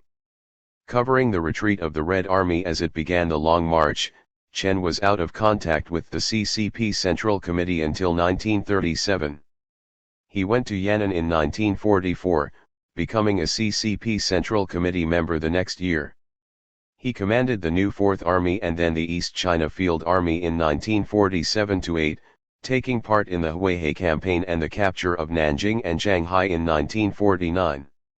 Chen was chairman of the Shanghai Military Control Commission, with the rank of marshal in 1955, mayor of Shanghai, 1949–58, and first secretary of the Shanghai Municipal CCP Committee, 1952–8. He was a CCP Politburo member, 1956–69, Vice Premier of the State Council, 1954–68, and Minister of Foreign Affairs, 1958–72. He was also a Vice Chairman of the CCP Central Committee's Central Military Commission, 1961–72, and of the Fourth Chinese People's Political Consultative Conference Standing Committee, 1965–72. As Foreign Minister, Chen Yi traveled abroad extensively, particularly to Third World and Eastern Bloc states. In this capacity, he signed many friendship treaties, nationality and cultural accords, boundary agreements and international arrangements with states such as Burma, Pakistan, Afghanistan, Indonesia, and Cambodia. From December 1963 to February 1964, he accompanied Zhou Enlai on a high-profile African tour during the height of China's courtship of the non-aligned, Third World states. It is significant that Chen Yi was Minister for Foreign Affairs when the Sino-Soviet split occurred. In this context, his brief was to develop China's image among, and relations with, those states and movements outside the camps of the two superpowers, the Soviet Union and United States. In 1967, Chen Yi was repeatedly attacked by wall posters in Beijing, and in March 1968 admitted to having committed mistakes. Although retaining CCP Central Committee membership in 1969, his name was not among those officially listed on the Politburo. Most likely, Zhou Enlai's support for Chen prevented his further disgrace and possible removal at that time. See also, 8. China, the Region and the World, Central Military Commission, Chinese Communist Party Central Committee and Politburo, Chinese People's Political Consultative Conference, Mao Zedong, Shanghai, Sichuan, Soviet Union, Relations with, Third World Policy, United States Policy, Zhou Enlai. Donald H. McMillan. Chen Yun. Chen Yun was one of the half-dozen most significant figures in the history of Chinese communism. One of the least public of Chinese leaders, Chen played roles of great importance during the revolutionary struggle before 1949, the first decade of the PRC, and especially during the early post-Mao period up to about 1985. Born near Shanghai in 1905, Chen was one of the few early communist leaders with a working-class background. He joined the Chinese Communist Party in 1925, rising to CCP Central Committee membership in 1931 and a seat on the Politburo in 1934. These two appointments came at meetings controlled by factional enemies of Mao Zedong, but they did not prevent Chen from siding with Mao at the Watershed Zunyi Conference in 1935, which was the crucial first step in establishing Mao's leadership. In late 1937, Chen gained further key posts including head of the party's organization department, and he firmly sided with Mao in the revived factional struggle which raged throughout 1938. By the mid-1940s he was clearly one of Mao's closest supporters in organizational and ideological matters, and he had also become the chief economic expert among the top leadership. In 1945 Chen was named the party's sixth-ranking leader at the 7th Party Congress. Chen Yun's economic expertise became even more central to his career after 1949. Over the next 8 years Chen was clearly the main economic policy maker, earning great prestige for overseeing economic recovery after decades of warfare, and then for guiding the transition to a Soviet-style planned economy. His position at the very top was confirmed at the 8th National Party Congress in 1956, now as a party vice-chairman and member of the Politburo Standing Committee. While Mao strongly supported Chen's economic stewardship during this period, by 1958 he became impatient for rapid growth and took control of the economy himself, launching the wildly ambitious Great Leap Forward. Chen's influence was sharply reduced, but he was given crucial roles by Mao briefly in 1959 and 1962 to deal with some of the leap's gravest dislocations. Throughout the Great Leap saga, Chen never challenged Mao's leadership, but his preference for caution and balance was clear, finally leading Mao to shunt him aside in 1962, commenting that this man has always been a rightist. Yet in terms of party politics Mao also observed that Chen has a strong sense of discipline, that is, when finding himself in disagreement with an insistent Mao he would remain silent until Mao showed signs of changing his views. After 15 years of a minimal role, Chen Yun began to exert enormous influence following Mao's death. His first major step in early 1977 was to press for the return of Deng Xiaoping, ousted by Mao in 1976, to the top party leadership. At the crucial meetings in late 1978 which launched the reform era and placed Deng unambiguously in control, Chen more than Deng raised the critical issues: the need to rehabilitate party leaders who had suffered at Mao's hands, the economic mismanagement caused by excessively ambitious policies in 1977-8, and generally to undercut the position of party. 78. Chairman Hua Qiaveng. Chen's own position was enhanced at the meetings and he emerged in his former posts as party vice-chairman and member of the Politburo Standing Committee. He now played a critical role in shaping the reform agenda. Chen was again the regime's economic architect, overseeing both the first steps of reform through decentralization and increased reliance on the market, and readjustment measures to curb unsustainable growth.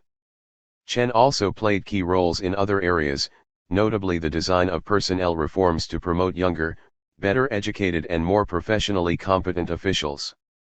By the mid-1980s, however, Chen's economic vision was overtaken by the momentum of economic reform. This was reflected in differences with Deng who, similar to Mao before him, was impatient for both rapid growth and further reforms.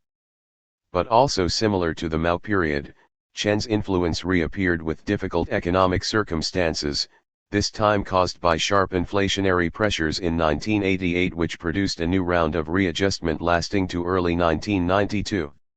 While Chen's role is not entirely clear given his semi-retirement since 1987, there can be no doubt of his significance in the process. This last period to his death in 1995, especially his grudging support of Deng's new reform push in 1992, underlined a further similarity to the Maoist period. Notwithstanding substantive differences with Deng, rather than being a hardline rival of Deng's as often portrayed, at no point did Chen directly challenge him. Chen continued the disciplined pattern of his earlier career in obeying the party's leader once that leader had made his demands clear. Also, Chinese Communist Party, Chinese Communist Party Central Committee and Politburo, Deng Xiaoping, Great Leap Forward, Huaqiaobang, Mao Zedong, National Party Congress, Soviet Union, relations with Frederick C. Taiwis. Qi Haoshan. People's Liberation Army, PLA, General and Corps member of the Central Military Commission, CMC, from 1988. Qi was born in July 1929 in Zhaoyuan, Shandong Province. Among his many civilian and military portfolios, the most important are Deputy Chairman of the party CMC and member of the Politburo, which he joined at the 15th Party Congress, September 1997. General Qi started his military service as an infantry soldier in the 8th Route Army in 1944 and was awarded the title of East China People's Hero in 1949 for distinguished services against the Japanese and Nationalist Party forces. General Qi participated in the Korean War, being promoted to battalion political instructor and commended by merit citation, first class. Graduating from the PLA Military Academy in 1960, he was promoted in 1970 to Political Commissar of 81 Division, 27th Army. 2 years later he joined a special working group to take over the leadership of the PLA Daily, a crucial transfer giving him much needed access to the top PLA brass.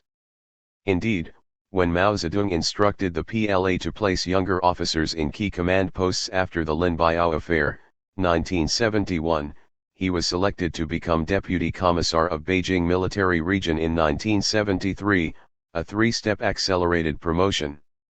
General Qi has shown political skill throughout his career. A beneficiary of the Cultural Revolution, he was promoted to Deputy Chief of Staff in 1977, just after it had ended.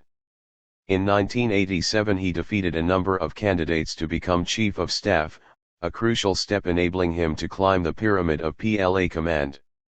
During the factional strife between old PLA veterans and the brothers Yang Shankan and Yang Beibing, he stood firmly with the veterans, winning respect from many professionally minded officers. This paved the way for him to enter the CMC in 1992. As of 1997, General Qi has been a member of the CCP Central Committee since 1982. As Deputy Chair of the CMC, he is in charge of political/organizational affairs, the PLA's relations with foreign armed forces, and the Jinan and Chengdu military regions. As Minister of National Defense, he is also one of 9 state councillors in the State Council, requiring him to take care of links between the CMC and the highest level of government. SEE also, Beijing Municipality, Central Military Commission, Chinese Communist Party Central Committee and Politburo, Cultural Revolution, Korean War, Lin Biao, Mao Zedong, People's Liberation Army, Shandong, State Council, Yang Shankan. UG 80. Chinese Communist Party. The ruling party and most important power-holding organization of the PRC. The CCP was founded in 1921 in Shanghai. Within 2 years it entered into an alliance with the Nationalist Party, Kuomintang, which ended in the purge of party members in 1927. Civil war between nationalists and communists ensued until a united front was concluded to resist Japan in 1936. The uneasy United Front deteriorated in the early 1940s and civil war resumed in 1946, ending with the defeat of the Kuomintang in 1949.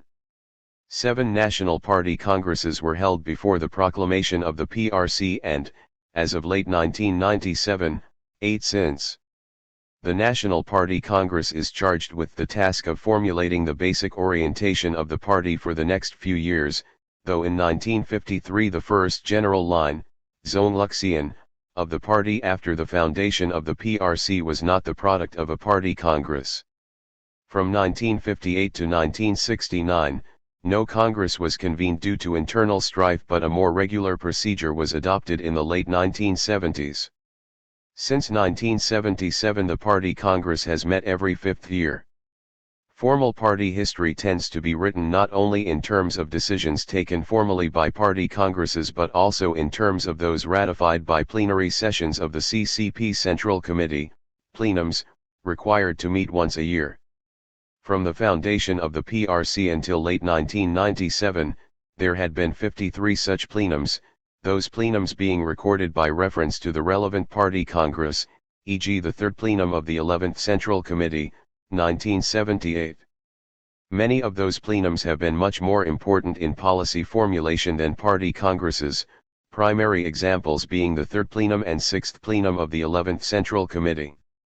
Party membership has fluctuated over the years due to purges, the most recent of which occurred in the 1980s when large numbers of party members recruited in the Cultural Revolution were removed. Membership in late 1997 was 58 million. Party members are relatively senior in age and overwhelmingly male. There have been many complaints about the relatively uneducated nature of most party members, though in recent years attempts have been made to recruit those with educational qualifications. In 1995, less than 40% had completed the equivalent of a higher secondary school education, though this is a considerable improvement on 1978, when the reforms began. The formal structure of the party mirrors the formal state structure.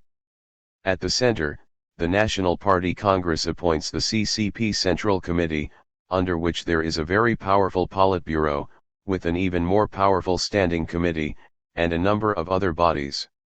Of these the most important is the large Secretariat and the Central Military Commission. The relative importance of these bodies has changed over time. For example, the Secretariat, headed by a General Secretary, originally Deng Xiaoping, played a major role in the late 1950s, was abolished in the Cultural Revolution and revived again in the Reform period. With the abolition of the post of party chairman in 1982 and the elevation of the post of General Secretary, filled at that time by Hu Yaobang, an attempt was made to transfer some of the functions of the Politburo to the Secretariat, though that trend was reversed after 1989. Similarly, an attempt was made to transfer many of the functions of the Central Military Commission to a military commission within the formal state structure, though the party body, 7 members in 1997, remained powerful, reflecting the particularly close relationship between the party and the People's Liberation Army. While the formal organizational principle is appointment of small bodies by larger elected bodies, e.g. the National Party Congress appoints the Central Committee, the Central Committee appoints the Politburo and the Politburo appoints its Standing Committee, in practice the reverse seems usually to have been the case. In fact, the informal structure is very different from the formal provisions. For most of the party's history, policy initiatives have stemmed from a core leader, notably Mao Zedong and Deng Xiaoping, and some 25 to 35 leaders who have exercised considerable power regardless of formal position. Those leaders have maintained informal networks of power based on patron-client relations, subsumed under the general term guangzai, or relationships. The formal organizational chart, moreover, underestimates the importance of central work conferences, which in the past were often more important than central committee plenums, and in the 1980s of the Central Advisory Commission, to which old leaders were removed but who continued to wield much power. It ignores the extraordinary influence of those leaders' personal secretaries, mishu, the role of guard units, and the importance of networks, known colloquially as gateways, functional areas, and systems zitong, which cut across formal organizational boundaries. The most important systems are party affairs, organization, and personnel, which manages the Bianzia system of party control over key posts, the equivalent of the Soviet nomenclatura, propaganda and education, political and legal affairs, finance and economics, and military, over which the party exercises more direct control than the other systems. Party fractions, or small groups, dangzu, performing an important controlling and policy formulation role, exist in all ministerial bodies and state organizations. The late 1980s saw formal proposals to separate party and state functions, the former to be concerned with overall long-term policy and the latter with normal administration, resulting in demands to abolish these fractions. While the party controls government ministries, it has its own internal control structure, such as that maintained by the Central Disciplinary Inspection Commission. In the past, party organs were regarded as above the formal legal system, under the rubric of rule by persons, renzi, rather than rule by law, much less rule of law, both terms translated as faji, a situation which led to much arbitrariness. Since 1982, however, party members have been made subject to the formal legal structure, but the fact that the party may impose its own sanctions on its members has impeded the institutionalizing of the formal legal system. Utilizing their long-held preference for the campaign style of leadership, party bodies have recently played a major role in mobilizing people to combat corruption to the detriment of formal legal procedures. In that endeavor, only a few senior leaders, believed by many to be corrupt, have been brought to task. 82. A structure similar to that of the center exists at lower levels. There are party committees at the provincial, county and township levels. Between province and county, prefectural levels usually exist and contain party bodies. There are usually party organizations at the lowest level, the danwei or basic organizational unit, enterprise, school, residence organization, etc. See local government/administration. There is also a party network in the People's Liberation Army, extending a committee structure down to company level. In 1997 there were 3.4 million primary party organizations. Recently party bodies at lower levels have exhibited an unprecedented degree of autonomy from the center, though provincial leadership, often represented in the center, has occasionally been brought to heel. In the past the party secretary, at the unit level, exercised a considerable degree of power in controlling the daily life of its members, rations, transfer, political study, policing, etc., but that level of party secretary suffered considerably during the Cultural Revolution. The power of the unit party secretary declined in the 1980s and 1990s, particularly in state economic enterprises, though party secretaries have often been ingenious in mobilizing support against formal management. In contrast to the former Soviet Union, party control of lower levels has been characterized by what has been called the dual rule nature of administration. Units at all levels are subject to control from above, by lines, tiao, and from local party bodies, by localities, kui. Authority relations, therefore, are fragmented while still remaining authoritarian. This has been a source of much administrative confusion but at times has exhibited greater flexibility than in the case of the former Soviet Union. Party rule, therefore, is authoritarian but not totalitarian, in imposing rigid conformity from above. Within the party the principle of democratic centralism is still maintained, whereby there is a broad canvassing of opinions before a decision is made, but the demand for rigid compliance thereafter.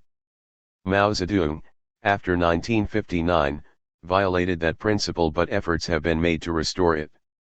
Nevertheless, the ideological cement which once held the party together has weakened, and the center is no longer able to exercise the ideological sway it once did. When ideological integration fails, the party has to stress strengthening organizational integration. When that fails, as it sometimes does, the party structure is held together by little more than patron-client relations. These, however, are still strong. See also, Central Military Commission, Chinese Communist Party Central Committee and Politburo, Cultural Revolution, Deng Xiaoping, Education Policy and System, Hu Yaobang, Legal System, Local Government/Administration, Mao Zedong, National Party Congress, People's Liberation Army, Shanghai, 6th Plenum of the 11th Central Committee, Soviet Union, Relations with, 3rd Plenum of the 11th Central Committee, Unit. Bill Brugger. Chinese Communist Party Central Committee and Politburo.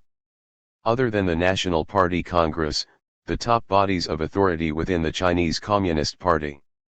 The Central Committee of the CCP, which is empowered by the party constitution to enact policies and manage party affairs when the National Party Congress is not in session, is formally selected by the National Party Congress, though in practice is largely chosen by top leaders and selected members of the outgoing Central Committee.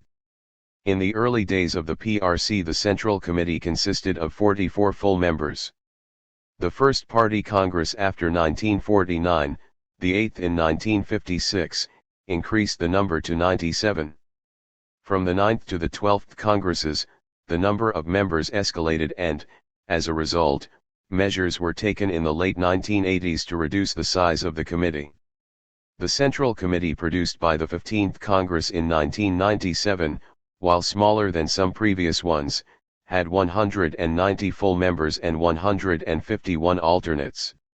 The rapid growth of the Central Committee in the 1980s resulted from a desire to reward senior party members for loyal service, recompense for their sufferings during the Cultural Revolution, and an informal notion of functional representation. Considerations of functional representation in a changing political environment are reflected in very high People's Liberation Army, PLA, representation in the 9th Central Committee, 1969, less in the 10th Central Committee, 1973, falling to 17% in the late 1980s but rising again to 25% in the 14th Central Committee, 1992. Such considerations explain why representation of mass organizations increased dramatically in the drive to revive radicalism in the early 1970s and declined in the more pragmatic climate thereafter. They explain why representation of veteran officials grew significantly after 1977 until considerations of forced retirement produced a significant change in 1985, and why representation of provinces increased in 1992. Members of the 14th Central Committee, produced in 1992, were better educated than their forebears. Some 84% had a college education, compared with 73% in the previous committee.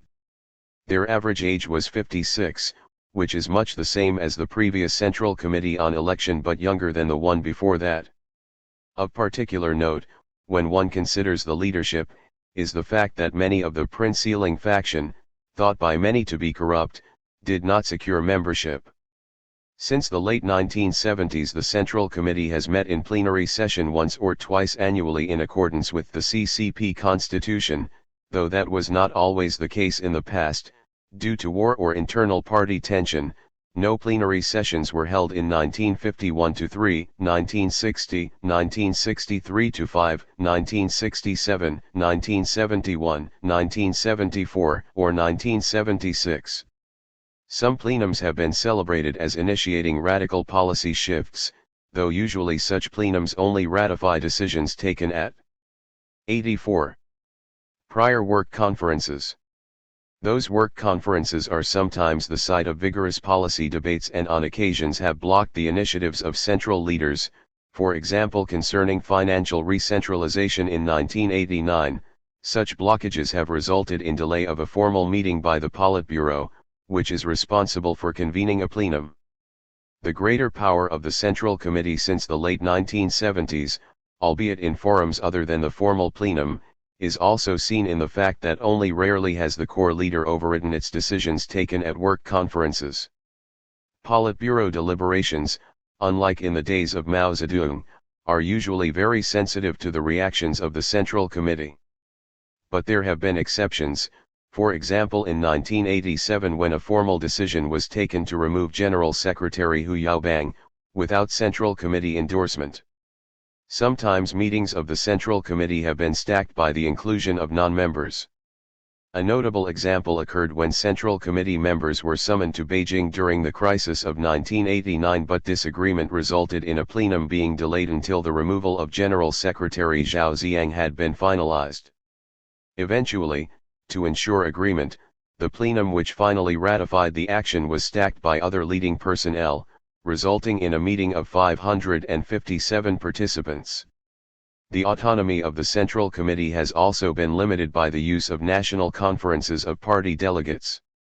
Ratifying action taken by such a body in 1985 to retire 18% of members, the 1992 and 1997 party constitutions empowered a national conference of party delegates to replace up to 1/5 of the total number of Central Committee members and alternates elected by the National Party Congress and to decide major issues, unspecified.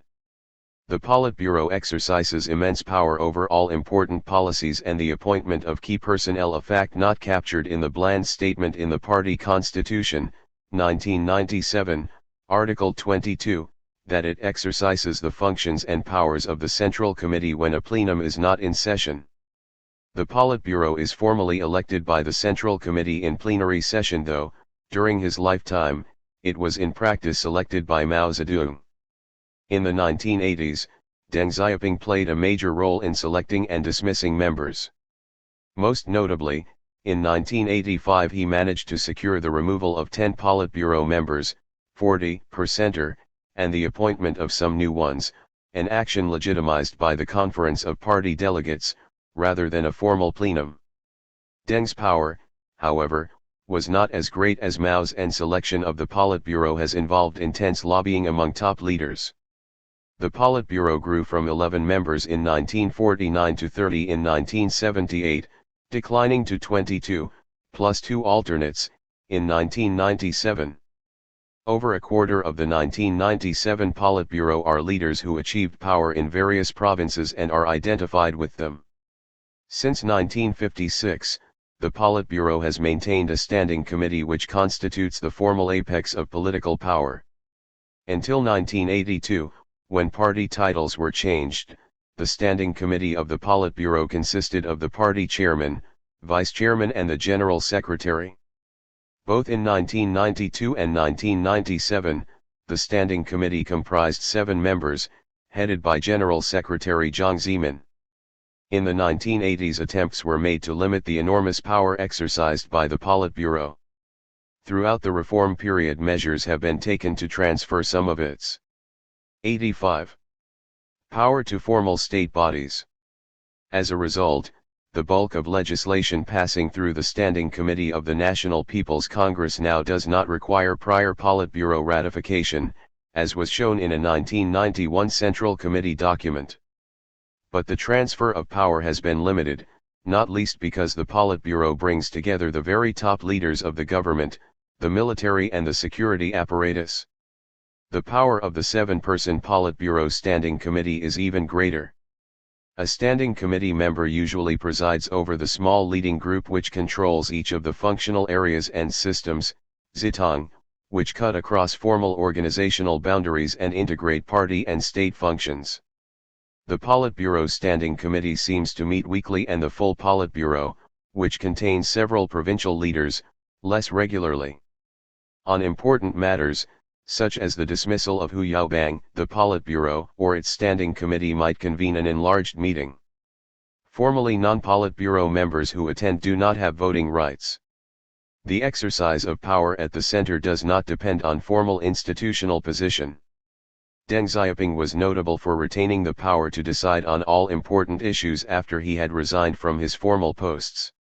One post, however, which he retained until 1989, was chair of the party's Central Military Commission.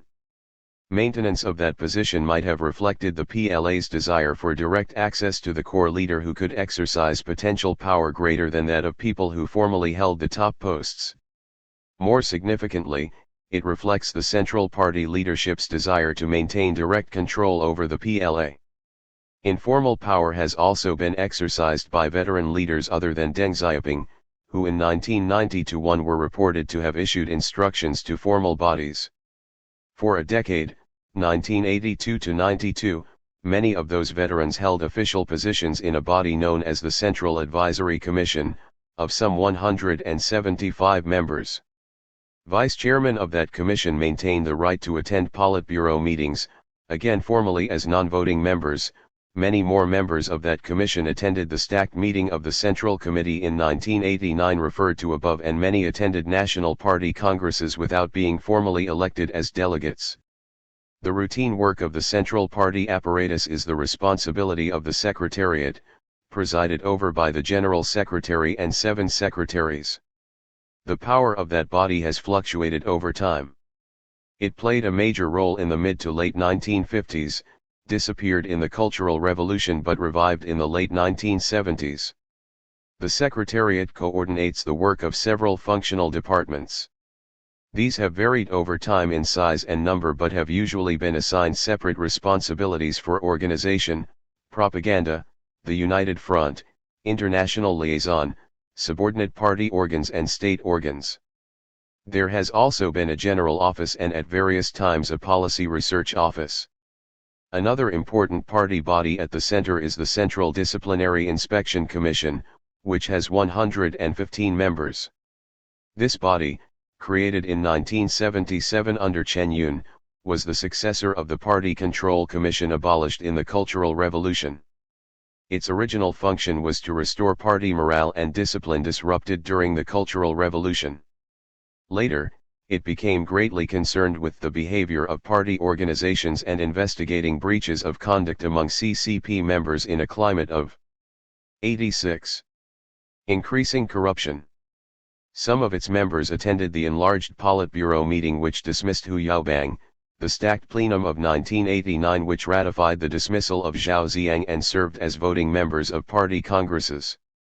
SEE also, Central Military Commission, Chen Yun, Chinese Communist Party, Constitutions, Cultural Revolution, Deng Xiaoping, Hu Yaobang, Jiang Zemin, Mao Zedong, National Party Congress, National People's Congress, People's Liberation Army, Prince Sealings, Zhao Ziyang. Bill Brugger. Chinese People's Political Consultative Conference. A political organ representing the United Front, the Chinese People's Political Consultative Conference, CPPCC, traces its origins back to the period when the Nationalist Party and the Chinese Communist Party formed a united front during the Anti-Japanese War, 1937-45.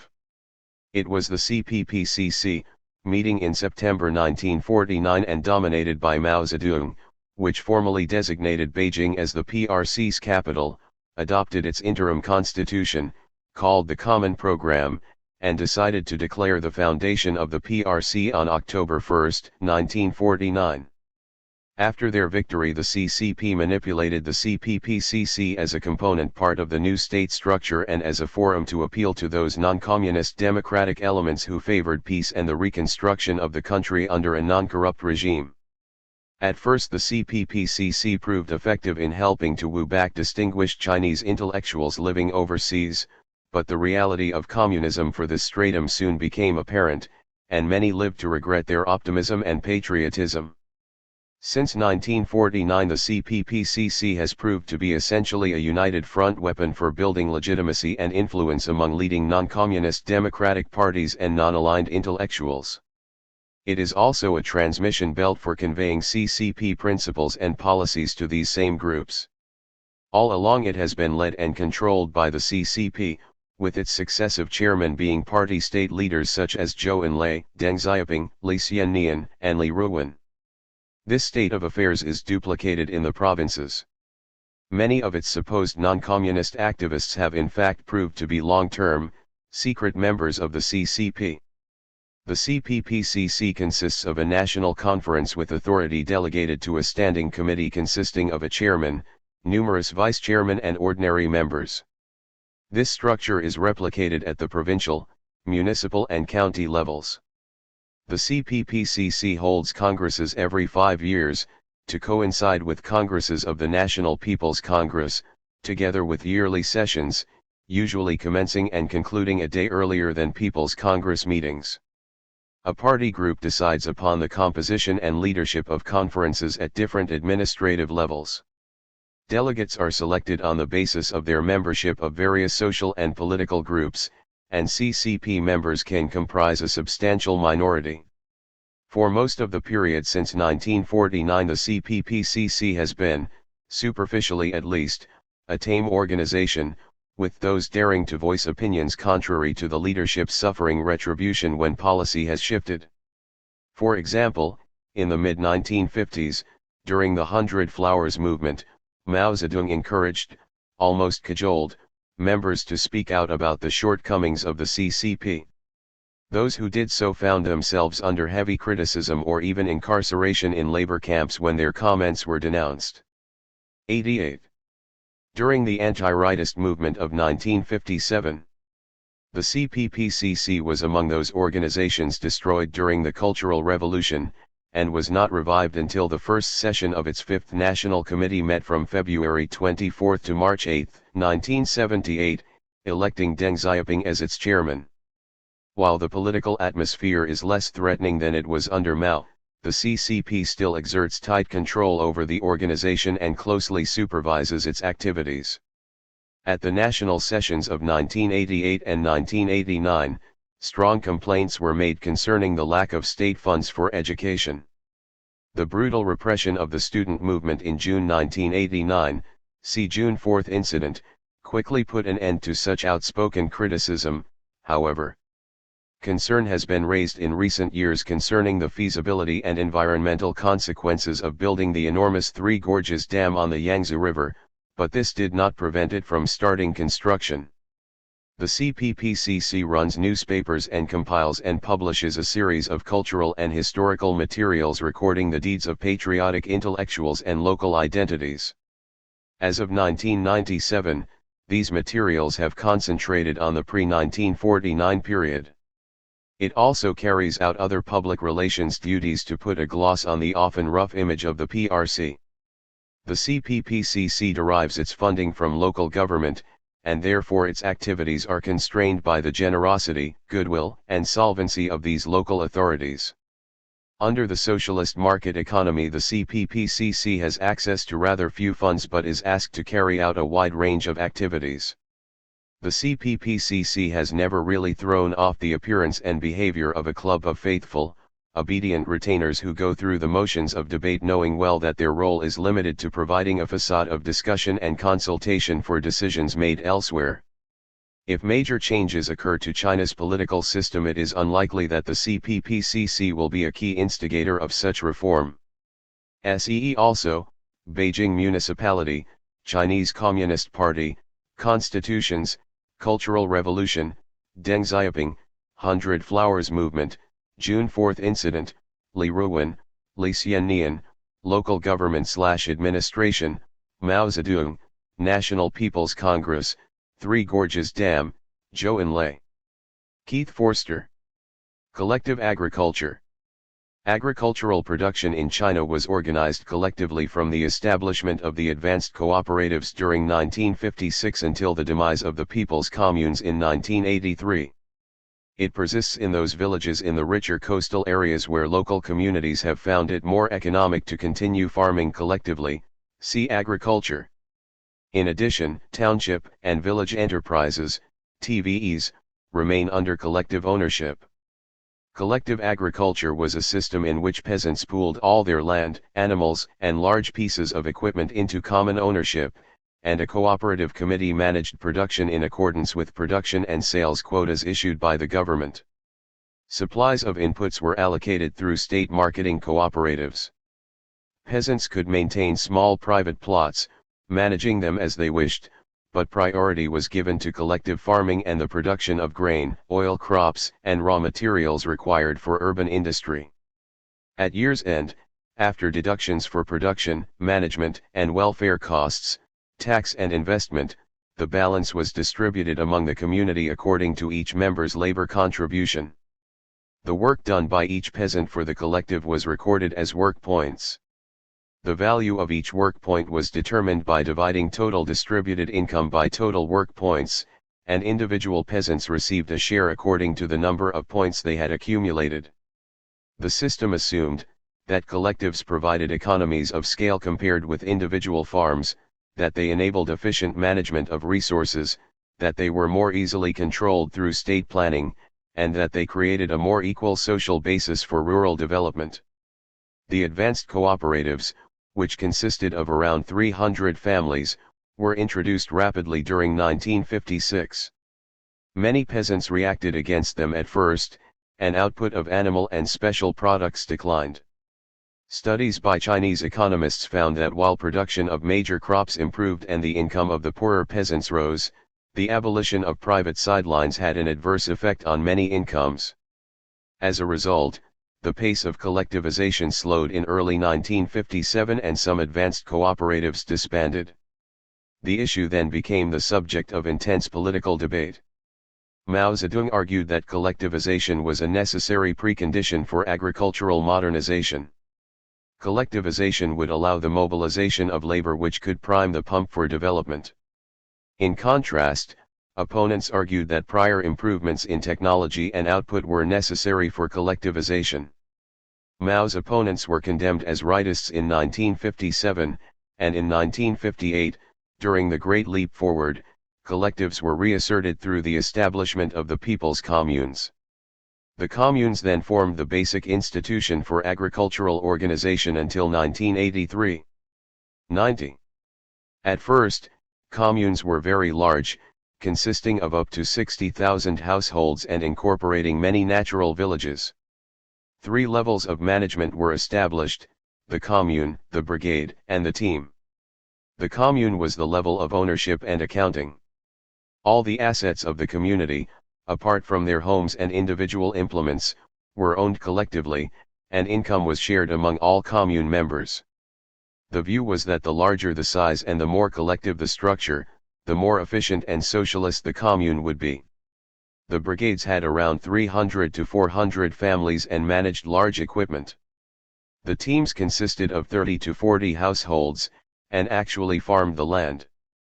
Apart from agriculture, the communes also absorbed the lowest level of administration, the township, and acted as an integrated structure for government, production, welfare, education and public security. In line with Mao's ideas, there was a strong emphasis on egalitarian sharing of income and on the diversion of labor to non-agricultural work in order to boost economic growth. The symbol was the backyard furnace, which attempted to produce steel using local resources in order to boost China's total output to world levels. Many communes introduced communal mess halls, issued food freely, drew women into the labor force, and provided collective services for the very young and the very old. There was a substantial boost in output in 1958, aided by fine weather, but poor management and considerable waste meant that much was lost. The communes then faced 3 years of natural disasters which resulted in as many as 30 million deaths from famine and malnutrition and in a drop in output to below 1957 levels. The response was to decentralize management within the commune and to make the team the unit of ownership and accounting. The peasants' rights to private plots were re-emphasized. During the recovery period up to 1964, there were also experiments with free markets and contracting farming to individuals. The commune structure remained, however, and its position as the key rural institution was reaffirmed during the Cultural Revolution as exemplified by the Dazai model. Over the period from 1965 to 1978, the commune system delivered modest agricultural growth of around 2.7% per year. Considerable labor was invested in land management, irrigation, and basic infrastructure, and the state channeled technical inputs into the communes, such as new seeds, fertilizers, and equipment. Communes also developed a range of collectively owned sidelines and industrial enterprises, primarily aimed at supporting agricultural development, and a number of social services including paramedics known as barefoot doctors, sea health system, and local teachers. Nevertheless, output per laborer did not improve, peasant living standards languished far behind urban levels, and rationing of grain, vegetable oils, and cotton was required in urban areas. One of the subsequent criticisms of the commune system was its failure to provide incentives for peasants. The work point system required complex records and management. Norms had to be developed for different types of work and for different types of laborers. Women, for example, were typically recorded at half the rate of men. During the Cultural Revolution, political attitude was also seen as part of the assessment. In many places there were very small variations between the points awarded. 91. To people. The system thus created a significant free rider problem. Peasants were unwilling to work harder since, although their effort might increase total output, they received no commensurate reward while the less industrious got more than their fair share. Problems of this kind were also created by attempts to raise the level of accounting to the brigade. In effect, this meant sharing income across separate teams, with similar free rider risks. Apart from these incentive problems, the operation of the household registration system and low agricultural prices, which acted as a mechanism to extract surplus for industrialization, also undermined peasant support, so when production contracting was introduced in 1978, peasants responded positively. The communes were formally abolished in 1983 and replaced with a new three-tiered structure of rural organization consisting of the township, the basic level of government, the village, the owner of land and any remaining collective assets, and the household, farming the land under contract from the village and free to develop production as it liked after meeting its obligations. Thereafter, the key things remaining under collective ownership were the TVEs and the land. By the mid-1990s, issues related to the efficiency of the TVEs and of land use were leading to reconsideration of the definition and role of collective property rights to enable a role for market forces to develop. SEE also. 5. Politics and the economy, policy patterns and issues, agriculture, cultural revolution, Dazai, Great Leap Forward, health system, household registration, Mao Zedong, township and village enterprises, women. Andrew Watson. 92. Collective sector, non-agricultural. China's non-agricultural collectives can be found across the full range of economic activities, including industry, construction, transport, commerce, restaurants, and many other services. Although in theory owned collectively by their employees rather than by the state, they have always been defined as a major component part of the socialist publicly owned economy. Their origins lay in the cooperatives of urban handicraft workers established in the early 1950s. Like their rural counterparts, these urban cooperatives underwent a process of collectivization during the mid-1950s whereby the workers lost any rights of individual ownership, and the collectives were brought under the leadership of local state agencies. They were not part of the centralized planning system but were subordinate to local government controls. After payment of taxes and other charges, net income was divided within the collective, with some used for reinvestment and some used for dividends and bonuses for collective members. As a result, wage levels varied between collectives, depending on their levels of profitability, and there were lower housing and welfare benefits compared to those for workers in state enterprises. At the beginning of the Cultural Revolution, dividend payments to collective workers were abolished. By the late 1970s, there were three main types of collectives: big collectives, small collectives, and collectives established within state-owned units. The big collectives were larger-scale enterprises with fairly good levels of technology.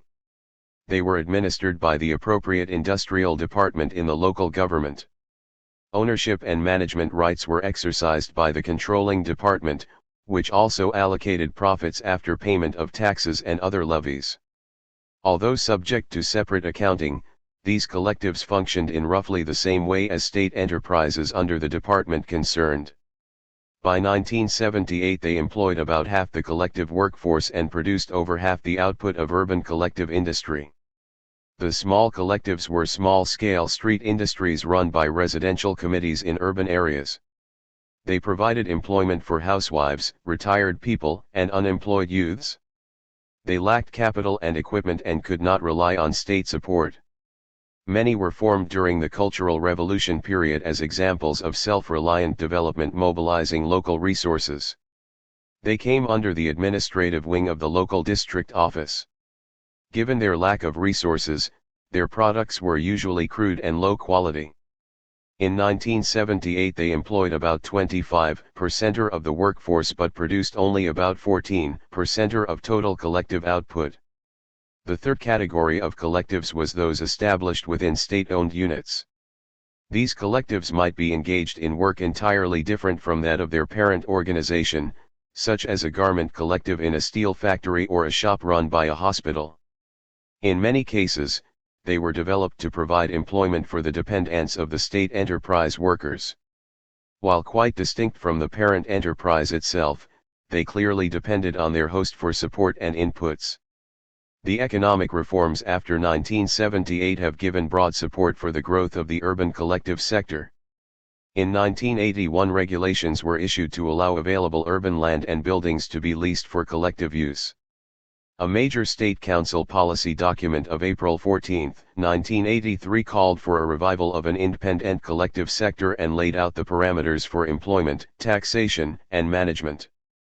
In addition, it further encouraged the growth of properly constituted collectives within state enterprises. Renewed emphasis was also given to the relative independence of collectives from the state, and they were encouraged to develop in line with market demand. Given the Marxist orthodoxy of the plan period, backing the collective system required minimal ideological adjustment. While the urban collective sector maintained its relative importance within the urban industrial system during the 1980s and 1990s, its significance within the whole collective sector failed to increase, due to the dramatic growth of township and village enterprises. Between 1991 and 1995, the state enterprise share of total industrial output value dropped from 56 to 34%, and the urban collective share also fell from 13 to 8%. The balance was largely accounted for by the growth of the township and village sector. One collective category which did experience substantial development during the reform period, however, was that within state enterprises. Many large state enterprises continued to establish collectives as internal subunits. These not only employed dependents but also made use of the state enterprise's assets to generate additional income. Educational institutions, government departments, and so forth commonly set up restaurants, shops and service departments which were either run as collectives or subleased to managers. By the mid-1990s, when further reform of state enterprises required a stocktaking of state assets, the status of these internal collectives created difficulties in determining the ownership of assets and the relationship of these collectives to the state system. It was also common for private entrepreneurs to disguise their private ownership by registering as a collective. Over the long term, the growing diversity of forms of ownership in the Chinese economy was also beginning to blur the significance of the urban collective sector as a distinct category, and the statistical system was recording all collective industry, urban or rural, as part of the same basic industrial type. See also, Cultural Revolution, Housing, Industry, Local Government/Administration, Planning, Economic, State Council, Township and Village Enterprises, Transport and Telecommunications, Unit, Welfare Policy. Andrew Watson. 94. Commonwealth of Independent States, Relations with. See Soviet Union Relation with. Constitutions, State and Party. The first interim constitution governing the PRC consisted of 3 laws promulgated by the Chinese People's Political Consultative Conference in 1949. These were the Common Program, the Organic Law of the Central People's Government of the People's Republic of China, and the Organic Law of the Chinese People's Political Consultative Conference. In 1954, the newly convened National People's Congress ratified a constitution, based on that of the Soviet Union adopted in 1936. The 1954 Constitution, consisting of 106 articles, dealt with government organization, the judicial system and their guiding principles.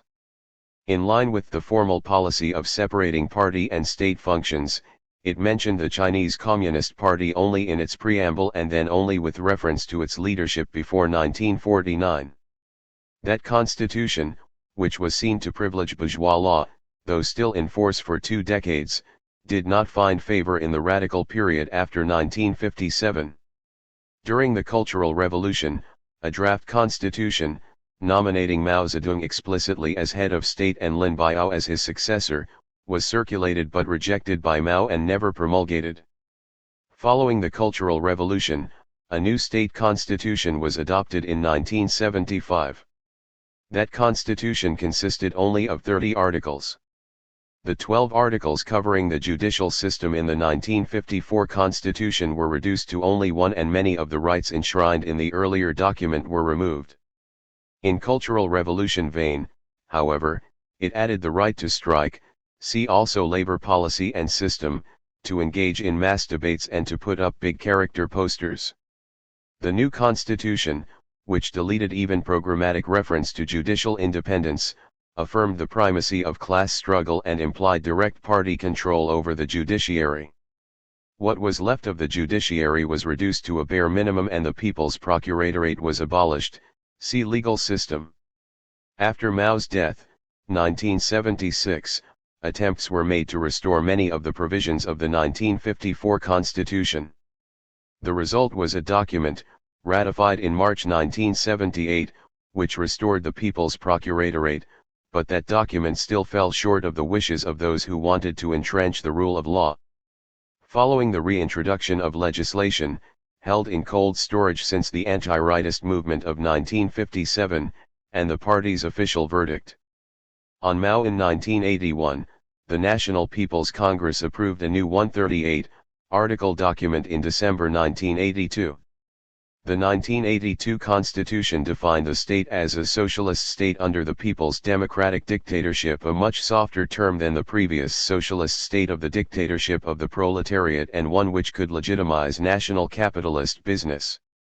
While adhering to Deng Xiaoping's 4 cardinal principles, which affirmed party leadership, it explicitly placed party members under the law. In United Front spirit, it went on to restore more of the rights of the 1954 Constitution but abolished some of the Cultural Revolution innovations such as the right to strike. The 1982 Constitution, however, still adhered to the 1954 Constitution's view that rights were programmatic and the gift of the state. Any advance on a positivistic view of rights had to wait until a State Council White Paper of 1991. The programmatic, rather than protective, nature of the Constitution needs emphasis. After a statement of rights, the Constitution usually inserts the words according to law, implying that law makes rights rather than rights shaping the law and that there might be law superior to the Constitution. Statements about rights, moreover, are usually accompanied by statements about duties and one is not sure of their legal force. As a programmatic document, moreover, the Constitution has been amended several times to reflect political exigencies and a rapidly changing economic situation, in particular over ownership rights. As a result, there has been some demand in recent years for a new state constitution. Party constitutions have appeared more frequently than state constitutions. In fact, each national party congress ratifies a new one or makes significant amendments. Since the formation of the PRC there have been 8 such constitutions. Far more than state constitutions, party constitutions reflect the exigencies of a particular situation and perhaps should more properly be referred to as party rules. The 1956 Constitution, with some 60 articles, specified current principles, membership criteria, and the structure and functions of various levels of organization. Occurring at a time when the cult of personality was criticized, it removed reference to Mao Zedong thought, which had figured prominently in the 1945 Constitution.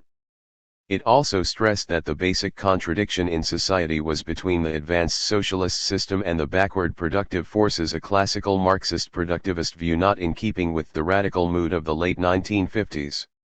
The ensuing radical period ensured that the following party constitutions extolled a more voluntarist rendering of Mao Zedong thought. The first few were brief and said only a little about party organization. The 1969 Constitution extolled Lin Biao as Mao's successor, while the 1973 Constitution, a document similar in structure, removed that provision. The 1977 document, appearing in the midst of a trauma within the party concerning moving away from the politics of the Cultural Revolution, stressed party unity and the need to revive the party's organizational principle of democratic centralism. The amended documents of 1982, 1987, and 1997 continued that trend as the party restructured to meet the challenges of economic reform and the demands for professionalism. The 50-article document adopted by the 15th Party Congress, 1997, extols Mao Zedong thought, purged of Mao's later ideas and with a specific repudiation of the cult of personality. 96. And Deng Xiaoping theory of building socialism with Chinese characteristics and advocates the general principle of creating a socialist market economy. SEE also. 3. Ideology, radicalism and reform, Chinese Communist Party, Chinese People's Political Consultative Conference, Cultural Revolution, Deng Xiaoping, Labor Policy and System, Legal System, Lin Biao, Mao Zedong thought, National Party Congress, National People's Congress, Soviet Union, Relations with, State Council. Bill Brugger. Cultural Policy.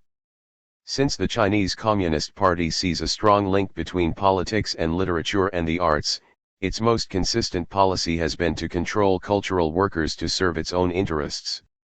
Even before the CCP won victory in 1949, Mao Zedong and others had put forward views on culture, especially in Mao's talks at the Yan'an Forum on Literature and Art of 1942. Mao's views included the following notions: the unity of politics and art, that is high perfection of artistic form combined with content consistent with CCP policy, all culture represents the interests of a class or classes, Chinese revolutionary culture those of the workers, peasants, and soldiers, and traditional Chinese and foreign cultures should be critically assimilated, their democratic essence retained but their feudal dross rejected. In July 1949, the First National Congress of Literature and Art Workers took place in Beijing, setting up the All-China Federation of Literature and Art Circles. Once the PRC was established, the government set up a further range of bodies aimed at sponsoring, reforming and controlling the various branches of the arts and sought distinguished artists as directors. The selection criteria were political reliability, high artistic standards and class stand, meaning representing the interests of the poor. Two notable examples were the Peking Opera Company of China, set up in January 1955 with Mei Lanfang, 1894–1961, at its head, and the Beijing Chinese Art Academy opened in May 1957 with Qi Beishi, 1864–1957, as its president. Mei and Qi were respectively 20th century China's most famous actor and traditional style painter, and their administrative tasks were partly formal. Qi was extremely old and died only a few months after taking up the position.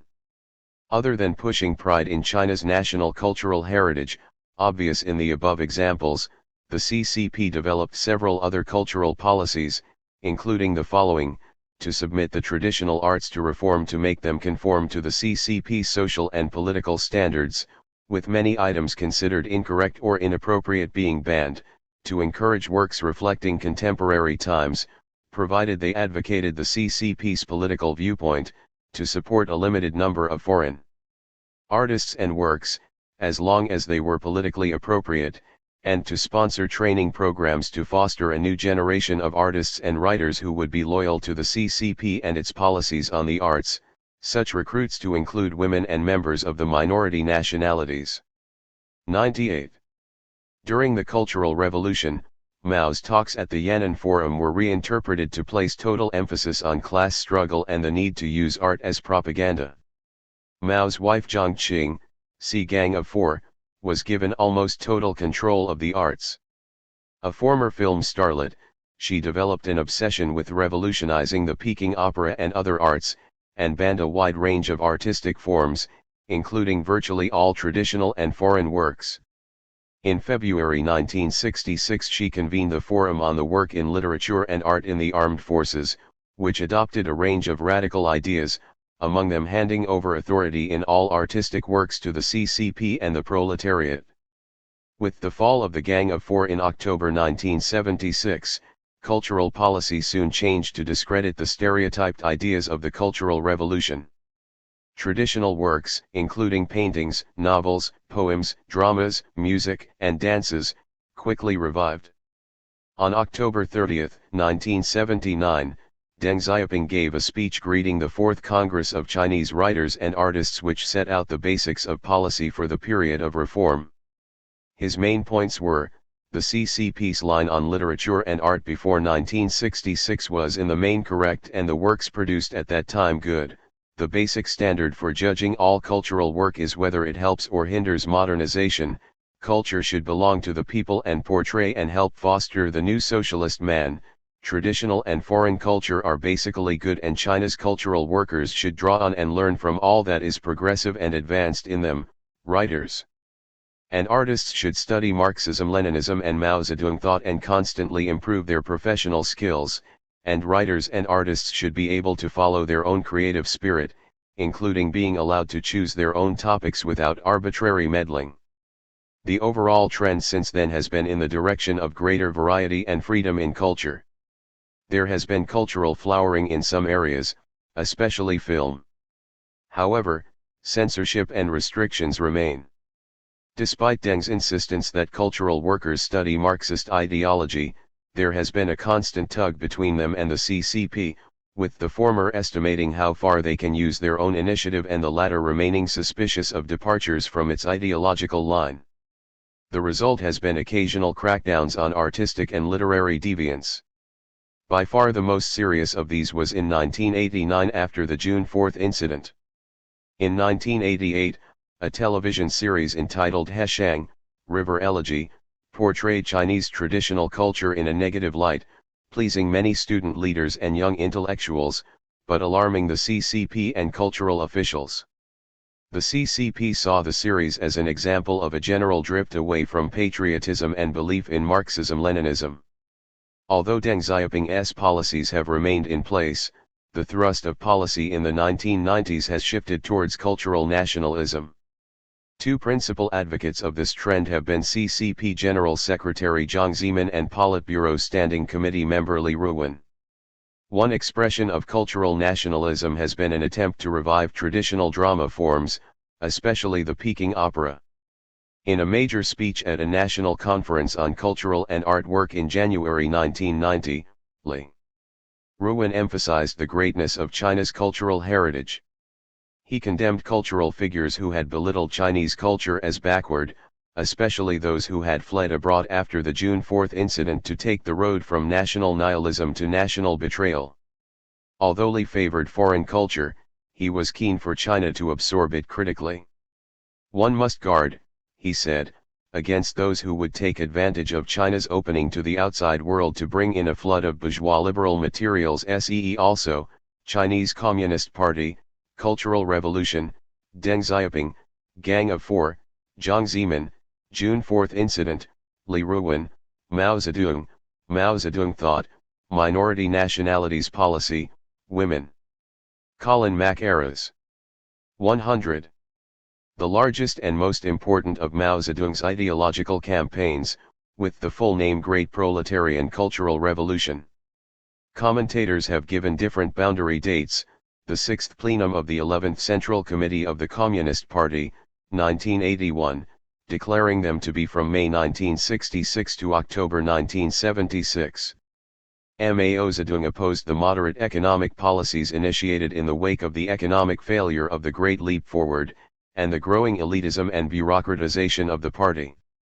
He regarded the CCP as displaying the characteristics of a new ruling class, one whose power rested not on ownership but on control of the means of production. He perceived these economic policies and political tendencies as a manifestation of a line within the party which, if left unchecked, would result in a capitalist restoration. The Cultural Revolution was thus a struggle for power between Mao and his radical supporters on the one hand and the party hierarchy led by Liu Shaoqi and Deng Xiaoping on the other. For Mao, the Cultural Revolution was also a struggle over fundamental questions of policy that would determine the direction China would take, see Mao Zedong thought. He believed in the need for an increasing socialization of China's economy and society and for continual revitalization of the revolution through a campaign style of politics which both mobilized the masses and prevented the party and its cadres from becoming elitist.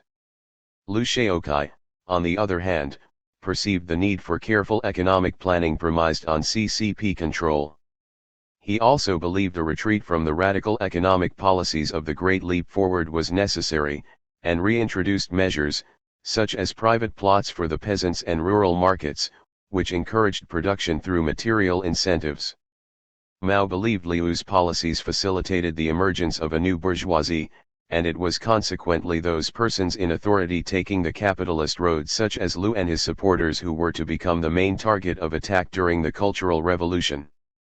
Increasingly isolated from the party leadership, Mao turned to China's students and the People's Liberation Army under the control of Lin Biao for support in his struggle against the capitalist roaders within the CCP.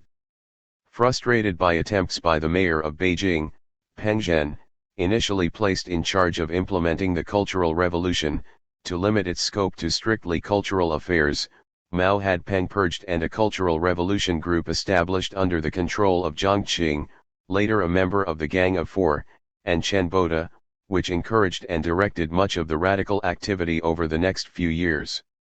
In late May 1966, secondary and university students began to organize themselves into groups called Red Guards and, encouraged by Mao's support in August when he reviewed a mass rally of Red Guards in Tiananmen Square, these organizations spread across China and beyond the confines of the education system.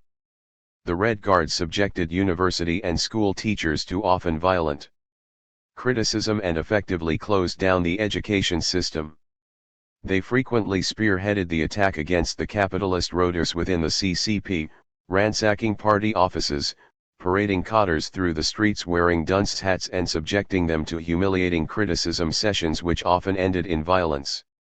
The ideological orientation of the Red Guard organizations was very variable, and in the hothouse atmosphere of the Cultural Revolution fueled by the cult of personality surrounding Mao, these ideological differences often ended in pitched battles between rival Red Guards, resulting in numerous casualties.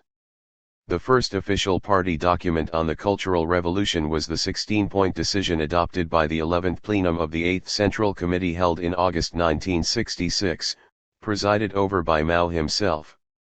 The decision emphasized the need to struggle against and overthrow those in authority taking the capitalist road and endorsed the struggle in education against bourgeois academic authorities. The decision did, however, caution against using violent struggle or force to resolve contradictions amongst the people. It was the failure of the Red Guards to observe this injunction, and the heightened radicalism and violence of late 1966 and early 1967, which led the People's Liberation Army to extend its control to many civilian institutions in the attempt to restore order, and the military became a prominent presence in many of the newly formed revolutionary committees.